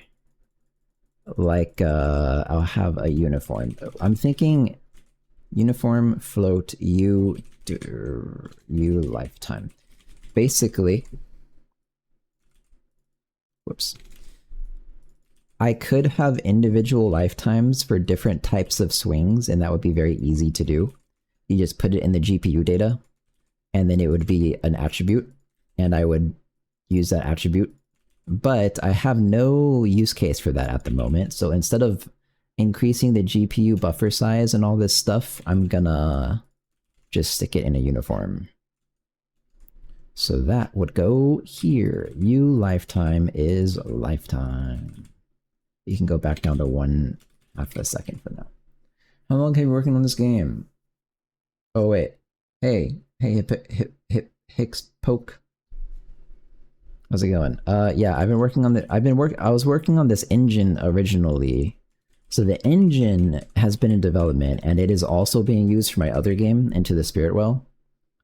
The engine has been in development like 2.5 years. The game has been in development like a little bit over 1 year, I think now. Something like that. But it's also like, I guess it's hard to differentiate engine development and game development after I started working on the game. Like the engine has come a long way. Work. Thanks for the follow. Yeah, I work a lot. That's probably why it's come along so much. Anyways, this should work now. I passed in lifetime. I can check lifetime. And this is my actual progress value. Let's try one more time then with these values. It turns out I don't need these. I don't need start and end times then. If I have this thing set up and it's varying, this works. So the next step will be, I'm going to kind of fade it out using some noise pattern and some triangle-like pattern. And yeah. Wait, that's not what I meant to do. Okay, it looks good. Nice. It kind of annoys me. It doesn't happen when I stab, so I'm going to go add it to the stab real quick. Glaive Blade. This is all you do, by the way, to add the weapon trail. This is why the system is so nice. Basically, if you are doing the animation, just transform the points from the glaive, the start and end, And so this will be third. You just have to have your own trail ID, and that's it. I'm done. So when you stab, this goes to 0.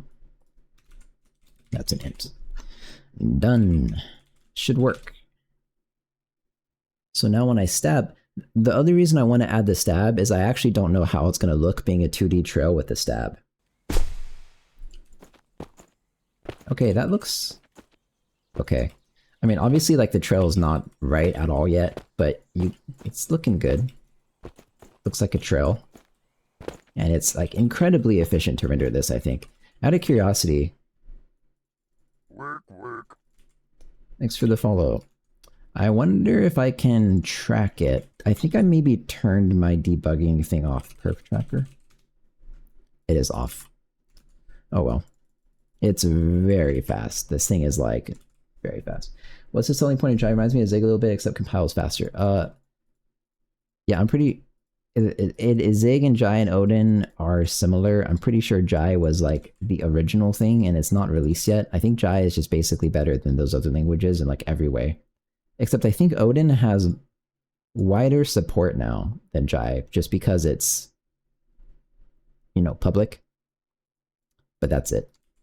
As far as I know, I don't actually know of any benefit those other languages have over Jai. Jai does a lot of things really nicely, but I can't really answer detailed in that question because I don't use the other two languages. Will Jai ever be released? It's been years now. I don't know. I heard his plan was something about timing the release with his current game release, but don't quote me on that. I'm not sure if that was actually what was said. So who knows? Because I think he did also say he was planning to make his current game open source as an example project for Jai, was he not? I don't know. Anyways, let's actually do this now.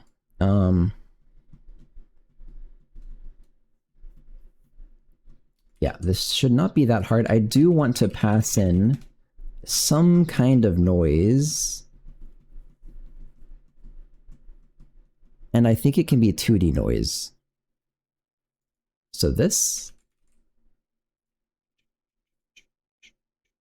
Yeah, that should be... That's really detailed. Whatever. It's probably okay. So, trail particle system uniforms, U noise. Just pass that in.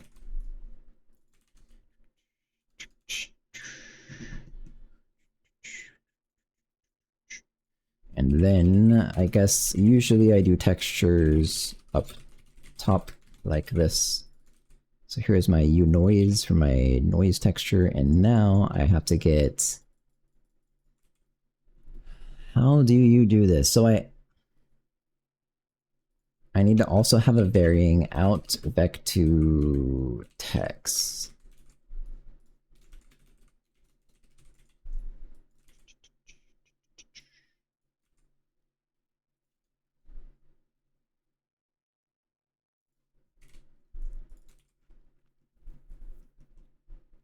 Okay. I guess Texas kind of feels like a bad name, but whatever. So this goes between 0 and 1 for all the things. I actually only care about the X value. So I will do something like X distance.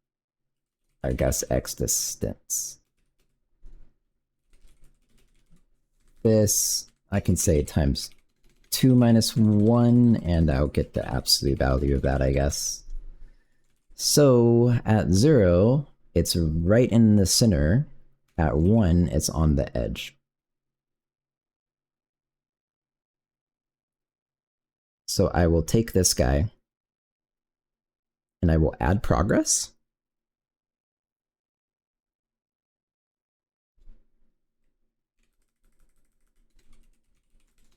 Call it cutoff. And then float. I'll stick with color for now because I don't really know how I'm going to do transparency with this. So it'll be a smooth step. Also, let me just chill SO smooth step. Be sure I get this right. Edge 1, edge 2, X. Okay, so it's essentially 1.0 and above is when I want this thing to cut off. I think I'm doing this incorrectly, but yeah, I think it would be 1 down to 0.99 and then cut off. So let's see.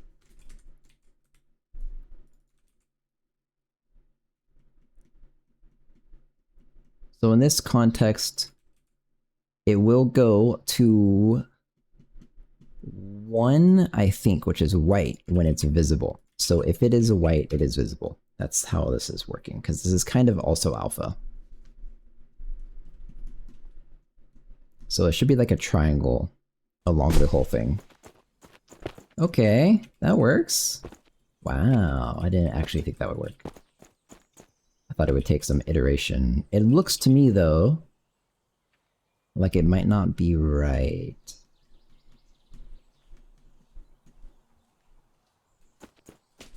Did I get it? Photoshop.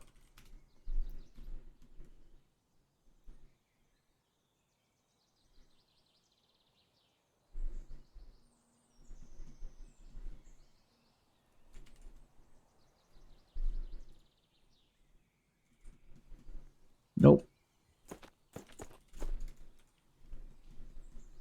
Maybe it's okay. You can see right here, at the very end. I'm trying to be sure it doesn't actually touch the end.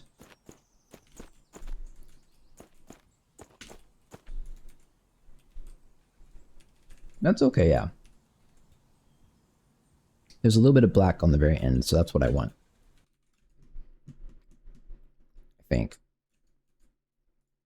So anyways, this is what I'll do for now. If cutoff is, I guess,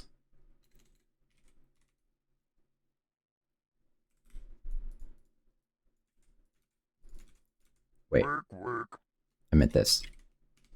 And this you're following. Just discard. Okay, so now the trail should actually be a triangle. Oh, wait, I have to do my tasks. Put it. Task done. Huh? Task done, create. Put it. That's all one word, isn't it? Yeah.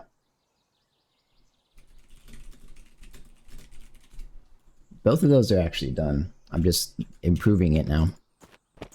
Okay, that doesn't look right. I did that wrong. Oh, 1.0 is white. I meant to say if it is...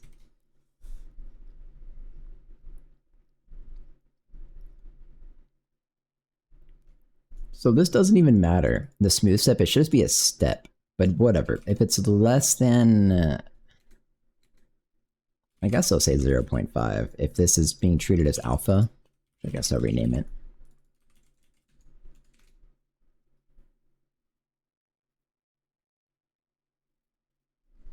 So 0.5 alpha would kind of be where you want to make it opaque. There we go. It's a trail, all right. So I'm just curious, what happens if I make this transparent? Because I actually have no clue.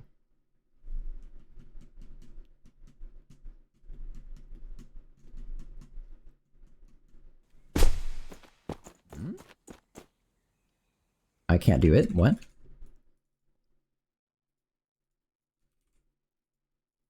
I think the rendering pass this thing is in the deferred pipeline. Defer where would gameplay see? This is the opaque pass, and so it's using alpha as some type of blending functioning part of the equation. Because if you look in with the scene manager, which manages the deferred stuff, this is gameplay opaque. this.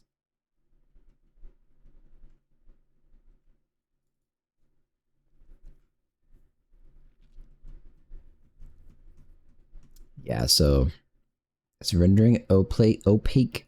Wait, maybe the problem is just that blend function or whatever is not enabled, blending. So if I just move this whole thing to transparent depth or whatever it's called.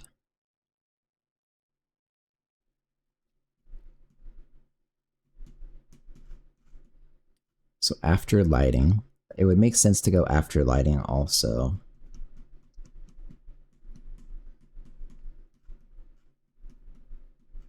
I guess it can go here. Transparent depth. So it would be writing into depth, but I actually don't think I want that. I'm going to try putting in just render scene transparent. It's just this one call, right? Yeah, so render scene, gameplay, whatever, transparent here. So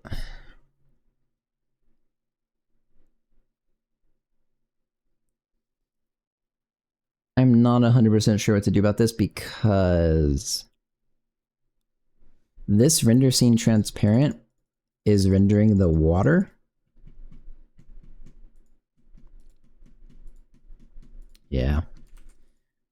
I hate transparency, fuck. So like if you're, what this is saying is if you're ever in the water, and you swing your sword under the water, it's going to get drawn on top of the water.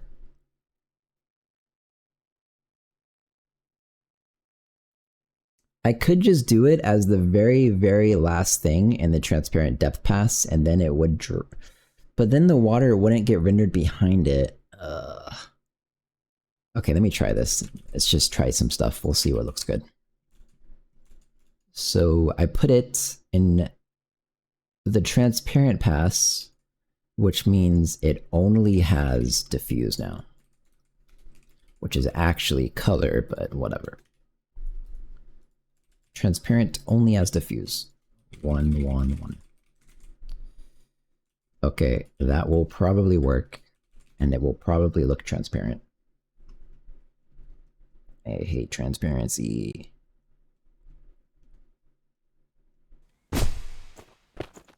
Yeah. I mean, it does. This isn't even so much of a problem, really, being underwater like this. You can't tell what's happening. It just doesn't look good. Partially because it's so extreme at the moment. So just, this should go to like 200 lifetime or something.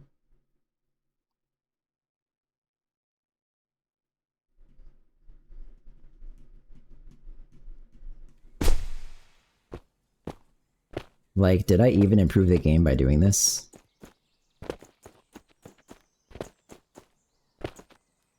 Let me disable the physics combat drawing. It should be like up here.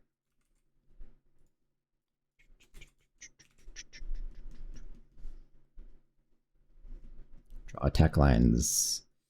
Uh-oh, something was not gated by draw attacks, which was a gameplay scene 60.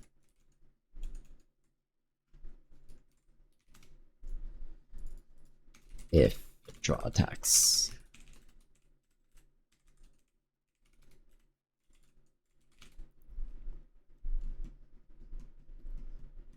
It is my compile time flag.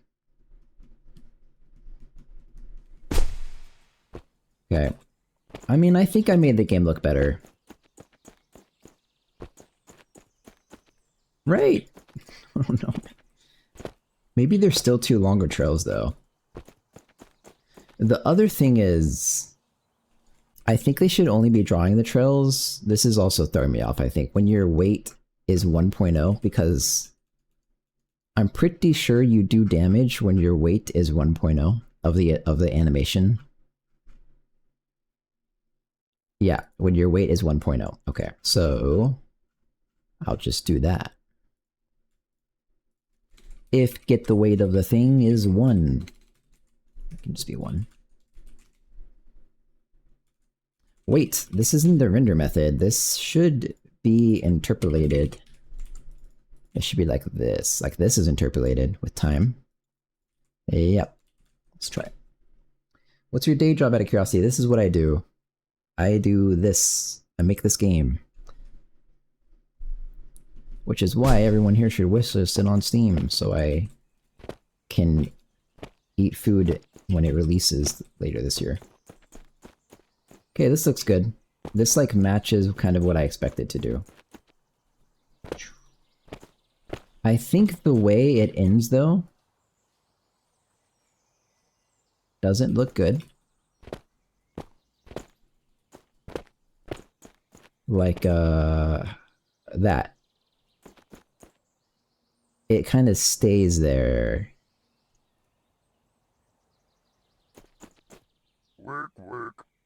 Thanks for the follow. I don't know if I can, and see this one goes over there and then moves back like 1 pixel and you can see it overlap itself. The only thing I could do to fix this, and I don't think I have to fix this, I think it's fine. In my update method, so I have CPU data for the particles, the weapon trail particles.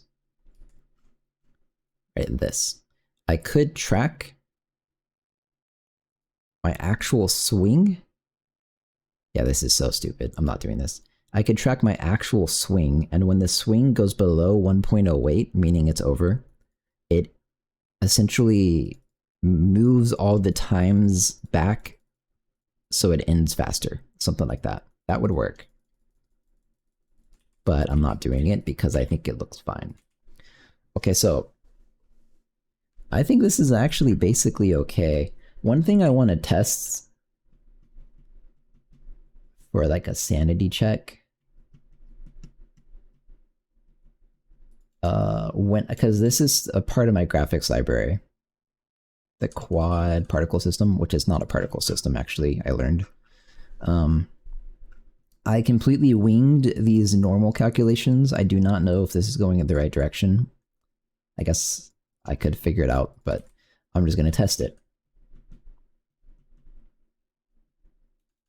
So in this guy, your transparency, we're not discarding anything ever. Your transparency is always 1.0. So I'm actually keeping it here. This will stay. Yeah, this is okay. And then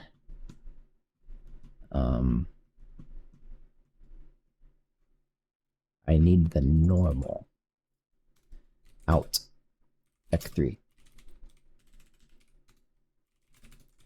This is already in the correct space for me to use it in the calculation. So normal strength is the dot product of something.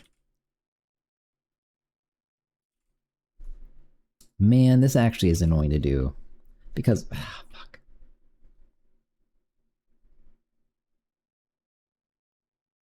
I really care. I guess I should care. So you have to say there's a shader dependency called map parts, and so you have to say map constants, and if this has map constants, see it has this, for example, current map, light directions, light colors, light intensities. Now I have to pass that into the shader as shuttle light forward as, you know, like compilation properties. Norm.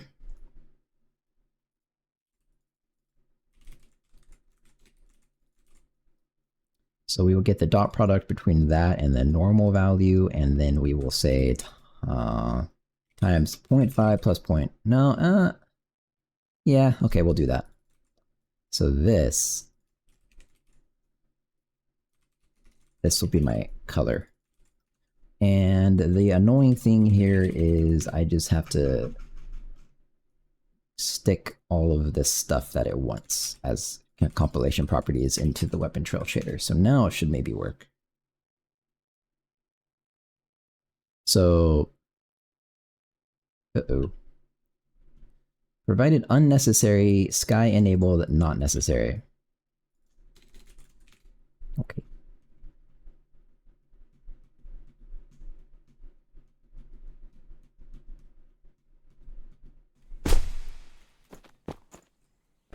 To be honest, I cannot tell.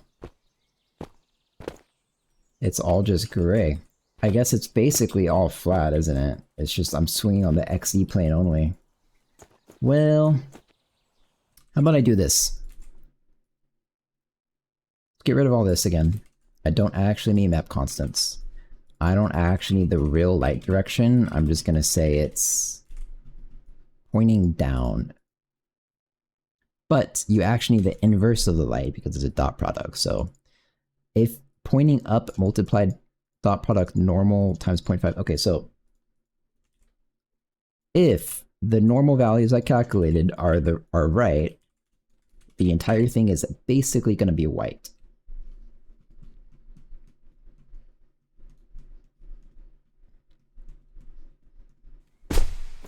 Yay, I did it. Oh, and then when you swing it backwards, oh, okay, wait, I can fix that. I don't need to fix it actually. At all. And actually, so I won't. But the way you would fix it is you say like something like, I don't remember, if geo front facing or something, and you invert it. That's all you do. But I was just testing it, and I guess I did get it right, so. Wait, one more test. I just thought of something. Let me disable this so that it doesn't render both sides, and it should still be white. There's a chance it's not white anymore.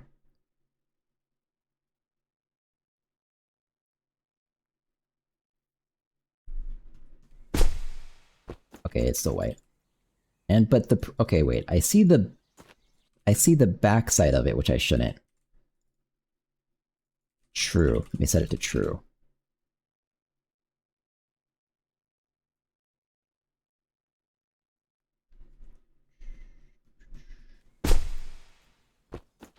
Okay, now I don't see the backside. Good. So yeah, the normals are correct.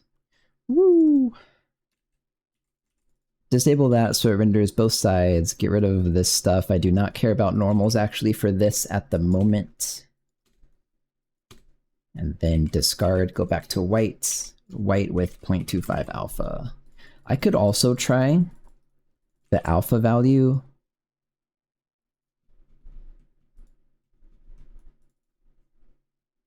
I could just reuse cutoff, right? This is still kind of a cutoff. And it should be a step. Wait, so there's no point. It's just if it's greater than 1. Same thing. And now I actually want an alpha value being based on the progress. So I'm going to do progress at the very edge close to the weapon is 0. So I will say 0.4 minus this. So as it goes farther away, it's going to go between 0.2 and 0.4. As it goes farther away from the weapon, it becomes more transparent.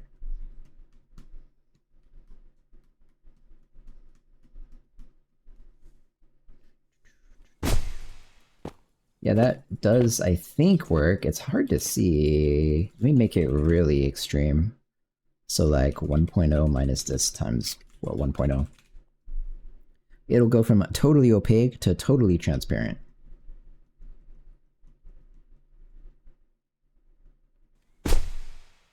Yeah, that works. That even kind of looks kind of good, actually. It's too strong, I think. Okay. Maybe I can do like 0.2 to 0.5 though, is what this is.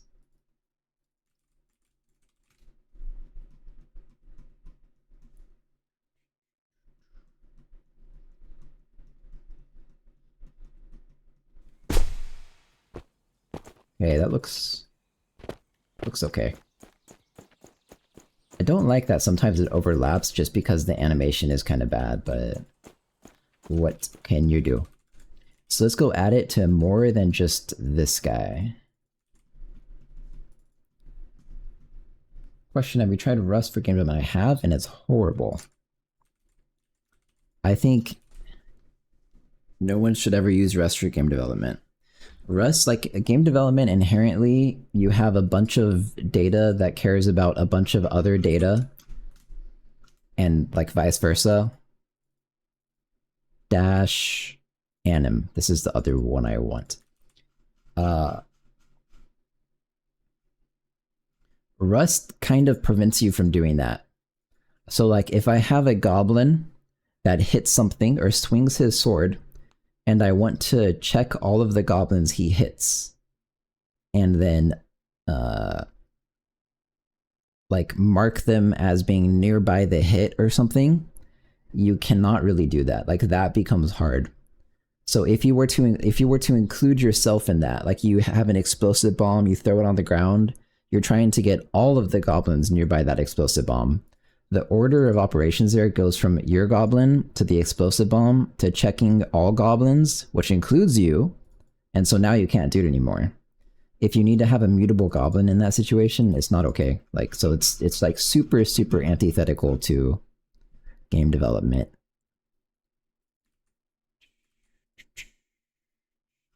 Okay, I got distracted. Dashing anim tracker. So this one might be harder to do.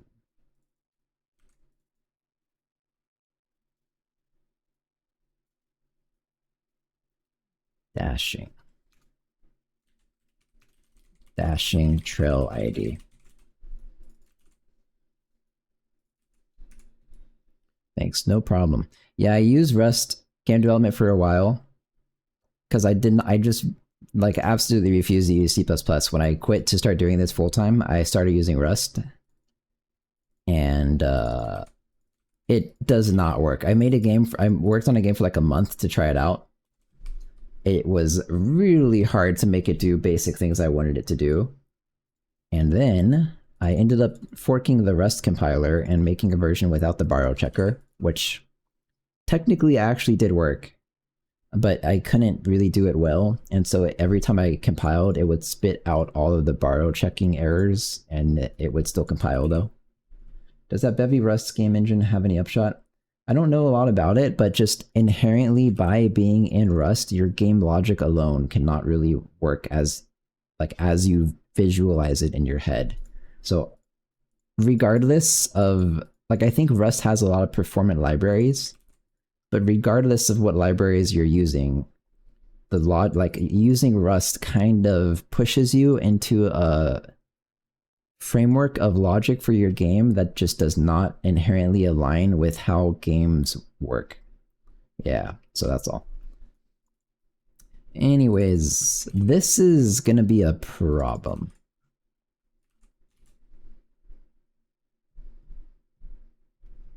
Let me try it just to show what the problem is. The dashing, I'm pretty sure when you're dashing, your actual glaive gets manipulated. It gets rotated. So when I dash, actually that worked, didn't it? Why did that work? So I'm also supposed to say this. When you're dashing that way or dashing vertical and tracker, yeah. These both count as a dash, and I forgot to reset it. I want to see what happens if I don't reset it.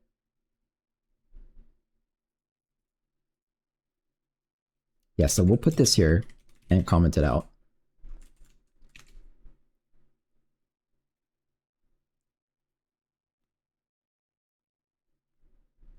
So I think if I don't reset it, the next time I dash,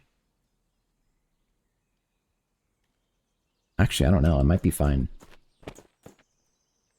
If it were to keep all of those trails in memory, it would start the trail from over there, make one big trail. But yeah, okay, it's no longer a memory, so it doesn't matter. It could, though, for other things, so I should still do it. I should still do this. Okay, dashing works surprisingly. I'm not going to do it for throwing. Throwing has a different animation to it. So let's go to the warrior.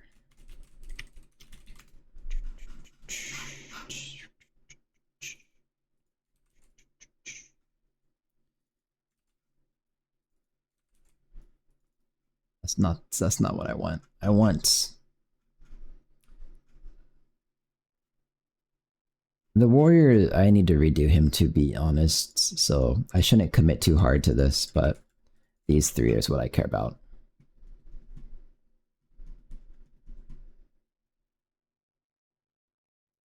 I just think like the warrior is not, it was the very first class I made. It does some things differently. I think it might not work. I also need to change this.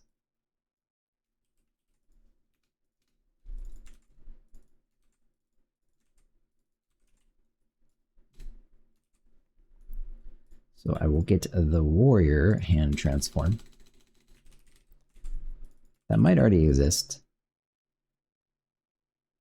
And I have to do the trail. So this will be called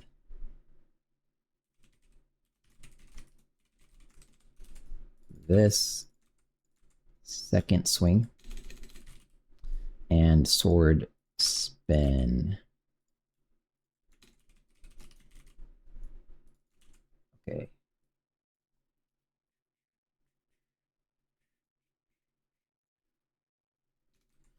Well, kind of more associated with the animation trackers.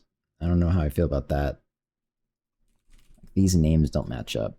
Yeah, like I said, the warrior's not good. Sword spin trail ID, sword second swing trail ID. Okay, all that looks good to me. Okay, and then do I have a get hand position? No, but it should be the same. I just had no need for it, I guess. Get hand transform. This should kind of just be a generic function. It's very simple.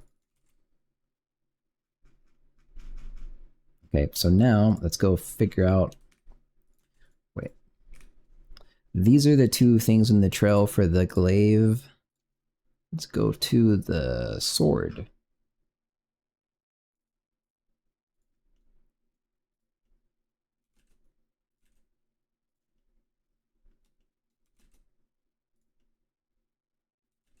Uh-oh. Vertically looks okay.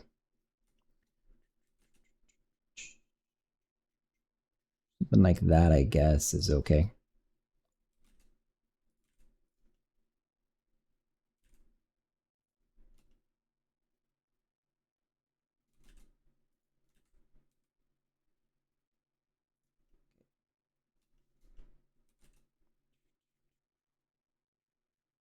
Something like that.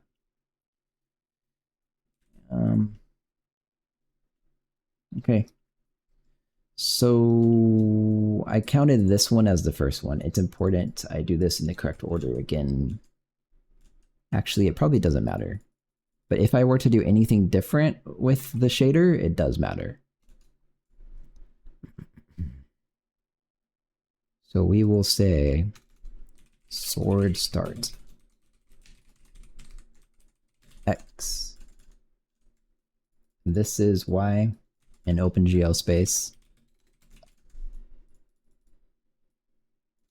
And inverted negative this is Z. So now this one.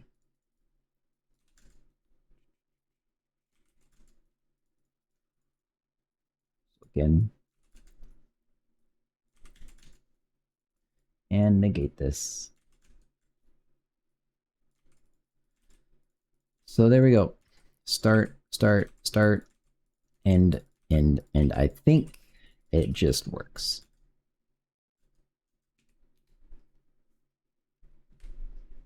The spinning is going to be interesting. Have you ever played around with web GPU APIs? No, not web GPU, not the new thing. I've played around with WebGL, yeah. Quite a bit. Where is he? There's too many classes now.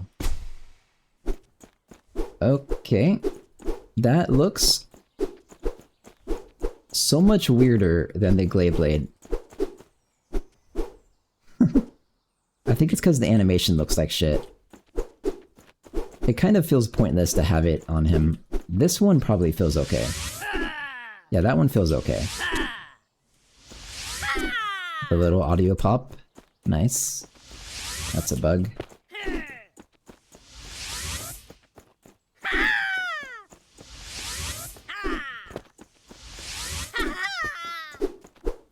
It's a... Yeah, this... I don't... Maybe when I fix the warrior it'll make sense, but like, for having a trail like this when you're barely swinging...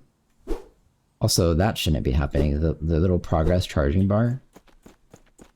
I'm a bog standard looking to shake things up a bit. Well, web GPU I don't really know anything about. I guess it's supposed to be like web Vulkan, which is weird. I do know about WebGL though. Okay, so...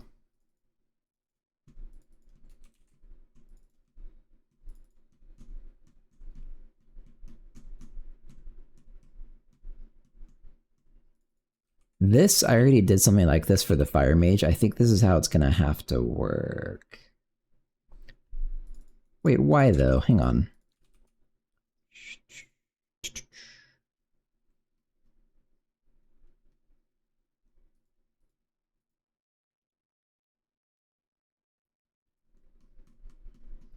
Oh, that's... Okay, yeah, see, this is an old class. I think this has nothing to do with the swing, so I can put this here. Otherwise, it's literally just charging. Otherwise, cancel. And it will undo it. I think it will still visually be okay.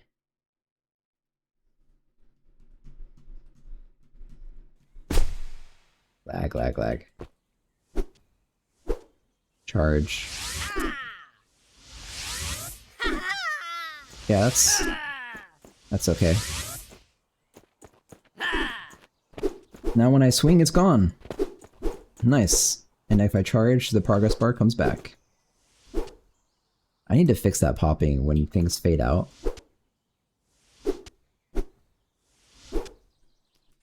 I bet I could just do it right now. I think I know exactly what the problem is.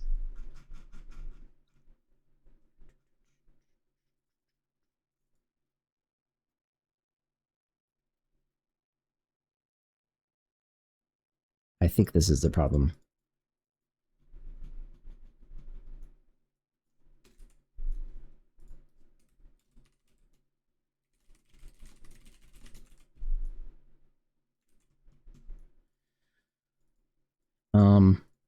I think my theory here, what's happening is, I have a fade tracking thing that tracks things you're trying to fade out. And if it is in this fade tracking thing,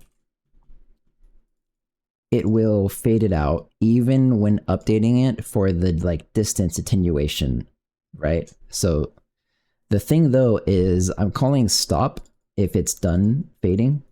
I'm calling stop and I immediately removed it. And stop, I think, actually takes like 20 milliseconds to register because fmod runs on a buffer.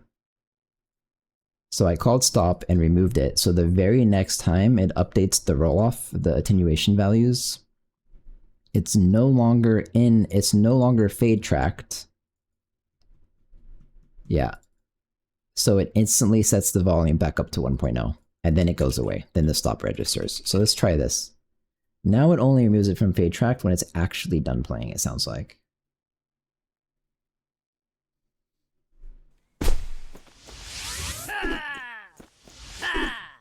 Fixed.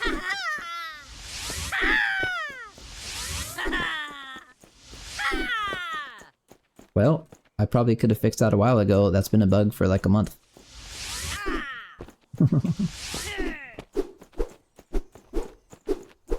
I don't know about these fucking trails, man. The trails might be okay. Hang on, I have one more idea for the trails. This is an interesting idea.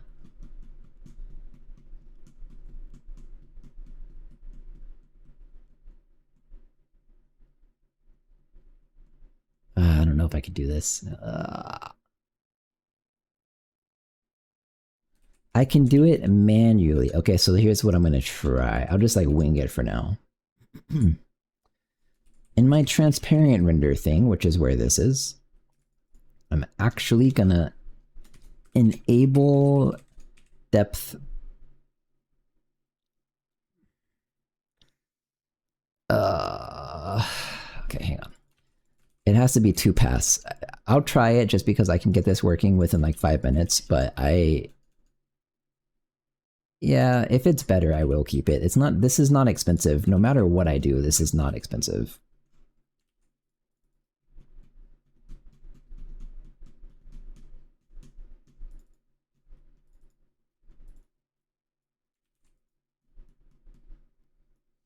Okay, so that's update and render. So now I need just a render method. And what's going to happen is you call render time, and that does all this stuff.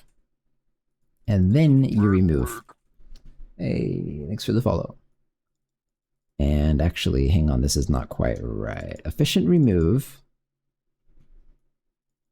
So this is if it no longer has it. So, yeah, that'll be okay. This is fine. Pretty sure. Pretty sure. Okay, so now let's go to the quad particle thing, and I'm also going to skip the rest of the song.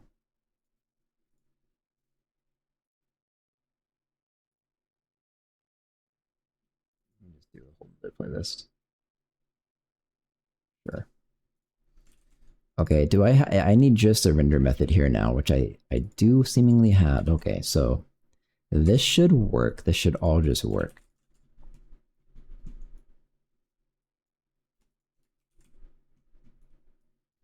This is update and render. So actually,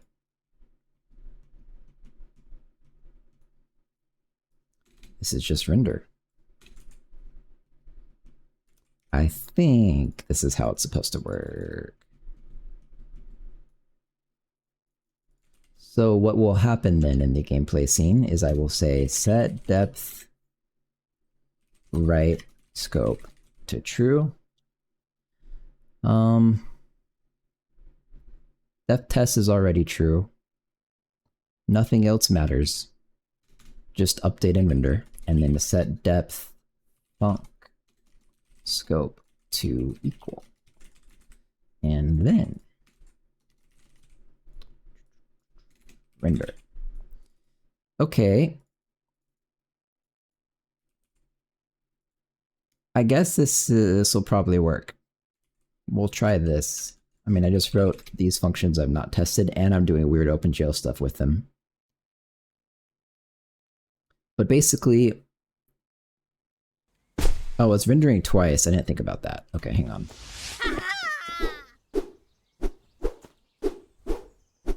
I actually can't tell if this helped. But it's rendering twice, so that's a problem anyways. So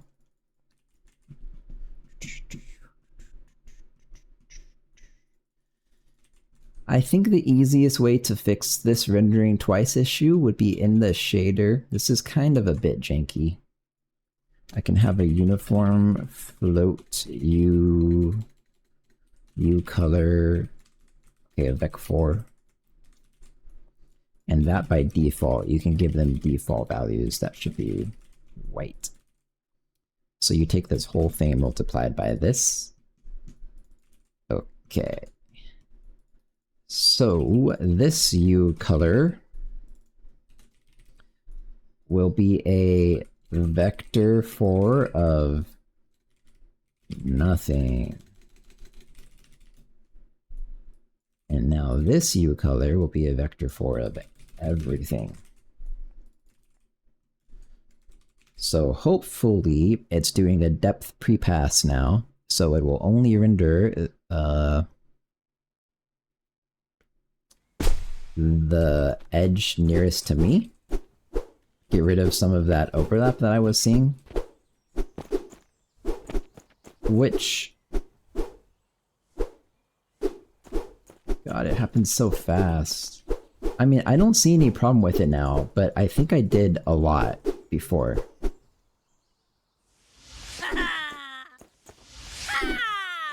So if I undo this, let me look at it one more time then. Let's get rid of the U color. Actually, so let's just comment this whole thing out. So now it draws everything. Twice, but no, it draws everything once.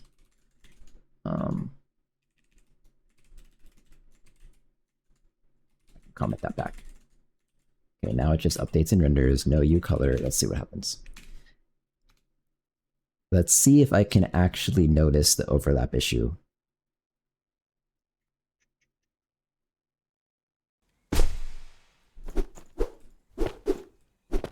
Yeah, I do see it overlapping. Like you can see, yeah, like over to the right when it ends. Okay, I mean, I guess it is better with it being rendered twice then.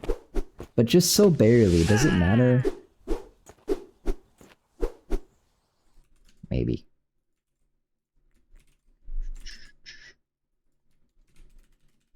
The other weird thing with this is it's actually drawing depth into this, so anything behind it at this point forward is not going to get rendered. So, I don't know what an example of that is. Oh, like hearts. Okay, that's kind of a big problem. That's just weird.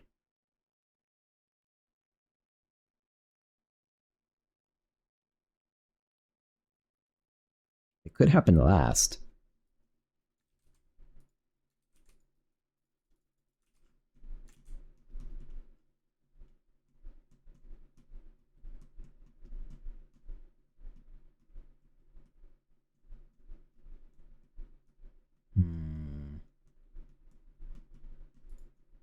I think this messes up fog.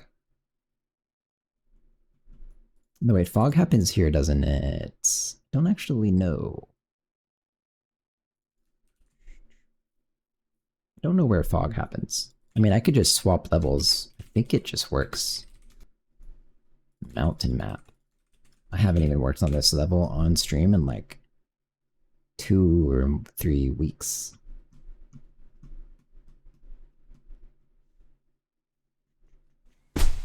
Uh-oh.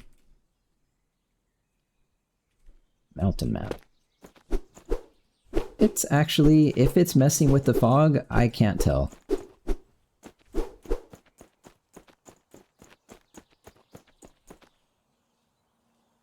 Yeah.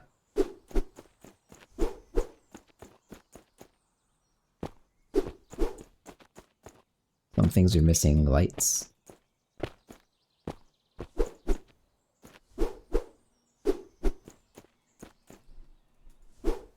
Okay. I think the depth... Oh wait, I do see some issue with it. Yeah, I see it getting darker? How do I word it? Like it's drawing the transparency darker than the fog. So if I go up here where the fog is really thick, yeah, see, it's drawing through the fog. You can see it now. Right? It's like drawing a darker color, which is the background.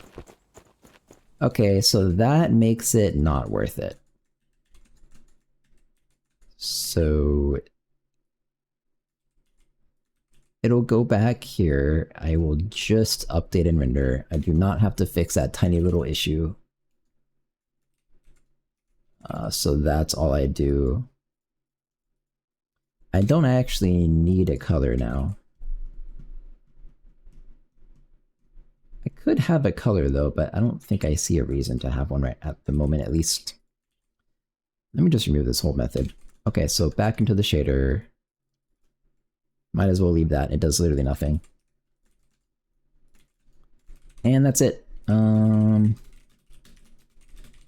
The only other guy that might want this, let's see, weapon trail added to warrior, but it's meh. Only other guy that might want this is the worker that I can think of. the rest of the people don't have swords.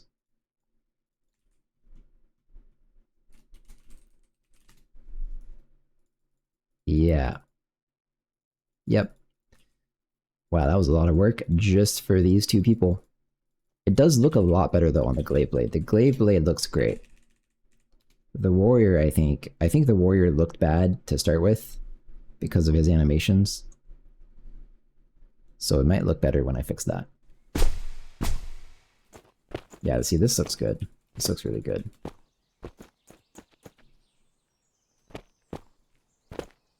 Very happy with this.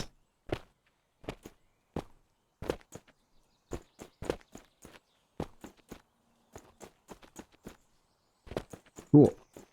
Okay, that's... I don't even know what I'm doing next, actually, before I end stream. Let me figure that out. I'm gonna host someone, though. Trails... This actually should be fixed, now that I think about it. The airflow...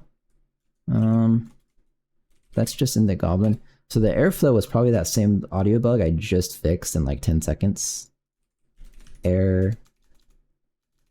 This. So if I just uncomment all this now... I wonder if it's fixed.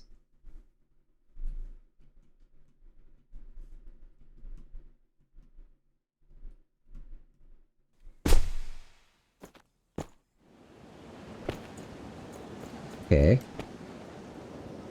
It never goes back down to 0. That's interesting.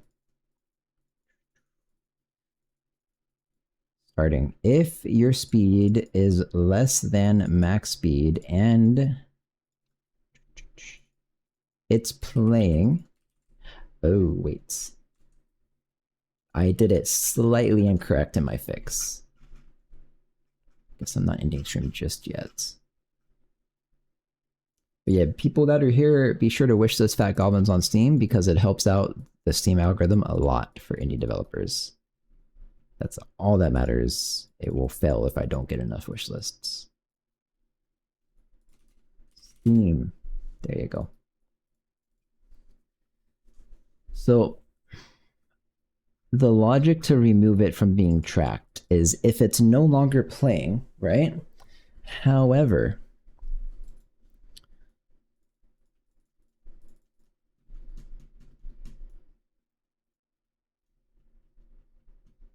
okay, actually, this is probably okay.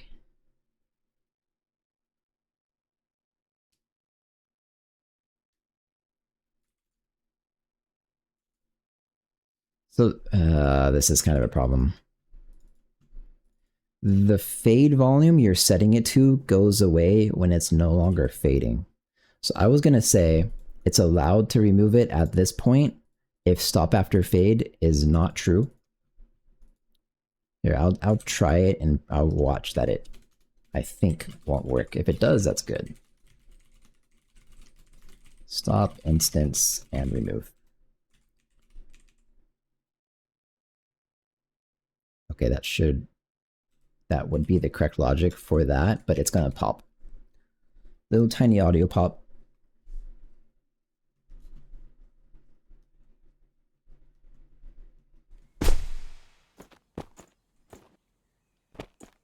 Didn't even hear it.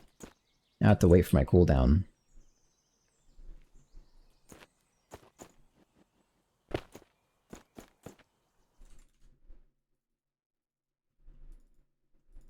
I guess it's not that I need to stop it so much as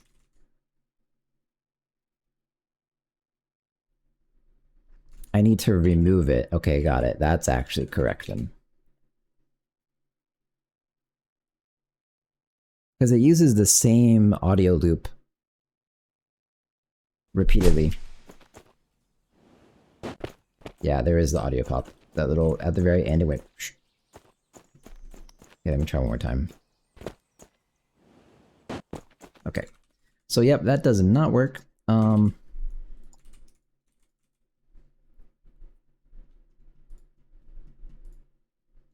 I could do it here. Is fading. So this would work. To determine if you're still fading, you check this.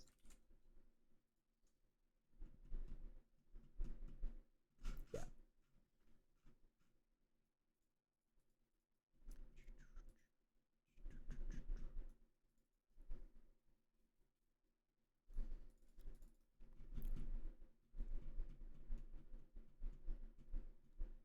The problem is,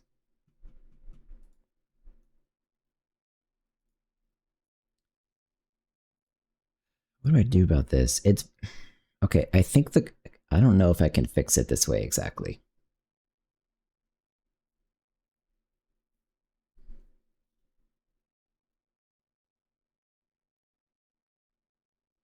This is definitely going to mess stuff up, but I'll do this for now just to see if it works.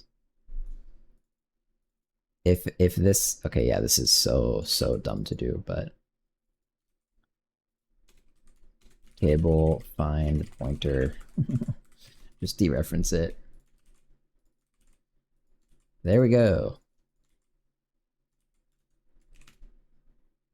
It will technically be not fading once the time is up, but it will still exist in the table. So this can be context time. We'll find pointer wanted. Oh, okay, that just becomes this. So the correct way to do it is when you set the volume of something, it should basically respect that volume forever. Okay, it did not pop. It didn't pop, but I also don't hear anything.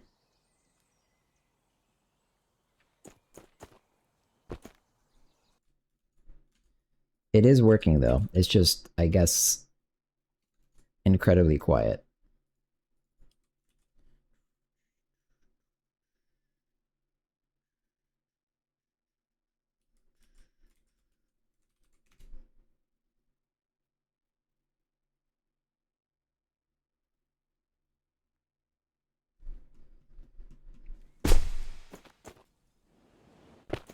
I heard it a little bit.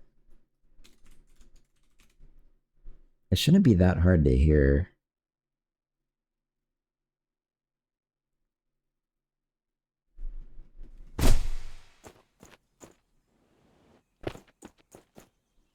Is there another class that can go faster? This guy makes too much noise though. Yeah, it's too much noise. I don't think any other class can, like, this doesn't count, right? No.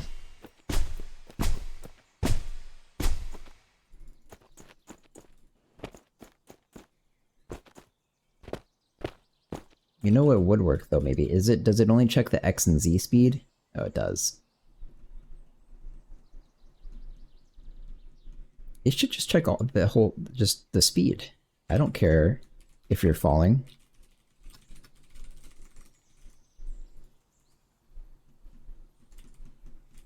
Okay, well now I can test it if I can just fall.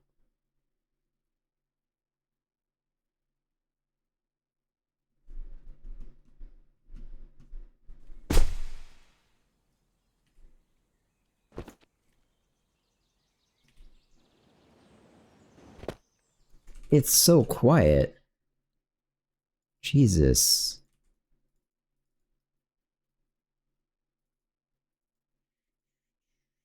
If it's not playing, if it's not fading. What?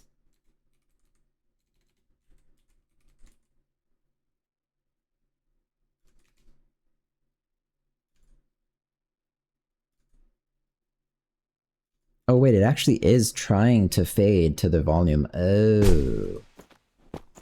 Okay. Anyways, this is actually a real bug then. I thought this would be like immediately fixable. So I'll fix this off stream. I just actually didn't know what to do anymore because I'll have to look at my task list. I think tomorrow I did that. Well, I can't cancel it. Okay. Tomorrow I'm going to be working on ultimates. Either ultimates or I'm missing one frost mage ability where ice shoots up from the ground and grabs you. One of those two things. So let me try and find someone to host.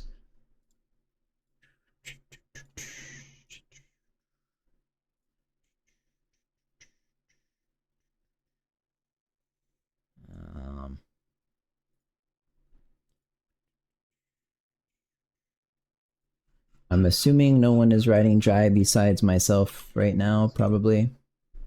Yep. Damn it.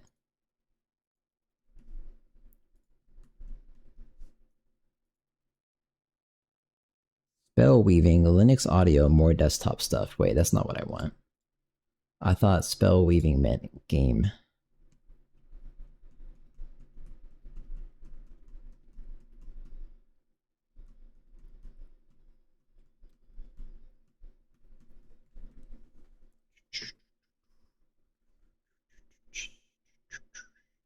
Well, damn it. Maybe there's someone with fewer viewers I can host. No one's doing like custom engine stuff. Custom game engine. What I hosted this guy like yesterday. Game jam work. Damn it.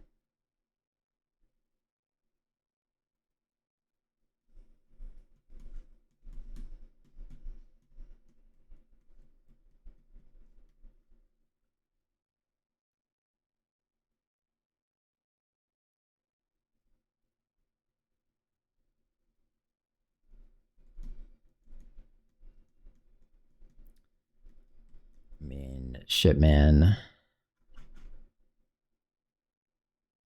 I have to host someone. Why don't people do more interesting stuff?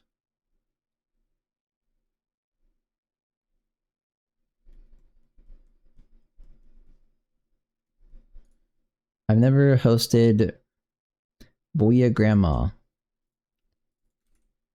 And he's offline. God damn it.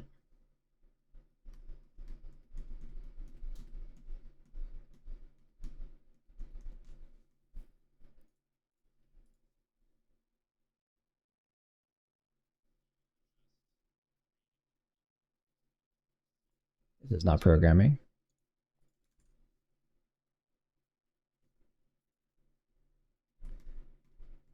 All right, this guy's making. I'll host him. I was trying to host someone I haven't hosted before, but no one. Everyone is just like doing Unity stuff, something, something. This guy's making an old school style retro FPS game. Also in Godot, but you know, at least it's a game that's getting made. All right, I'll be back tomorrow to work on Ultimates. Goodbye.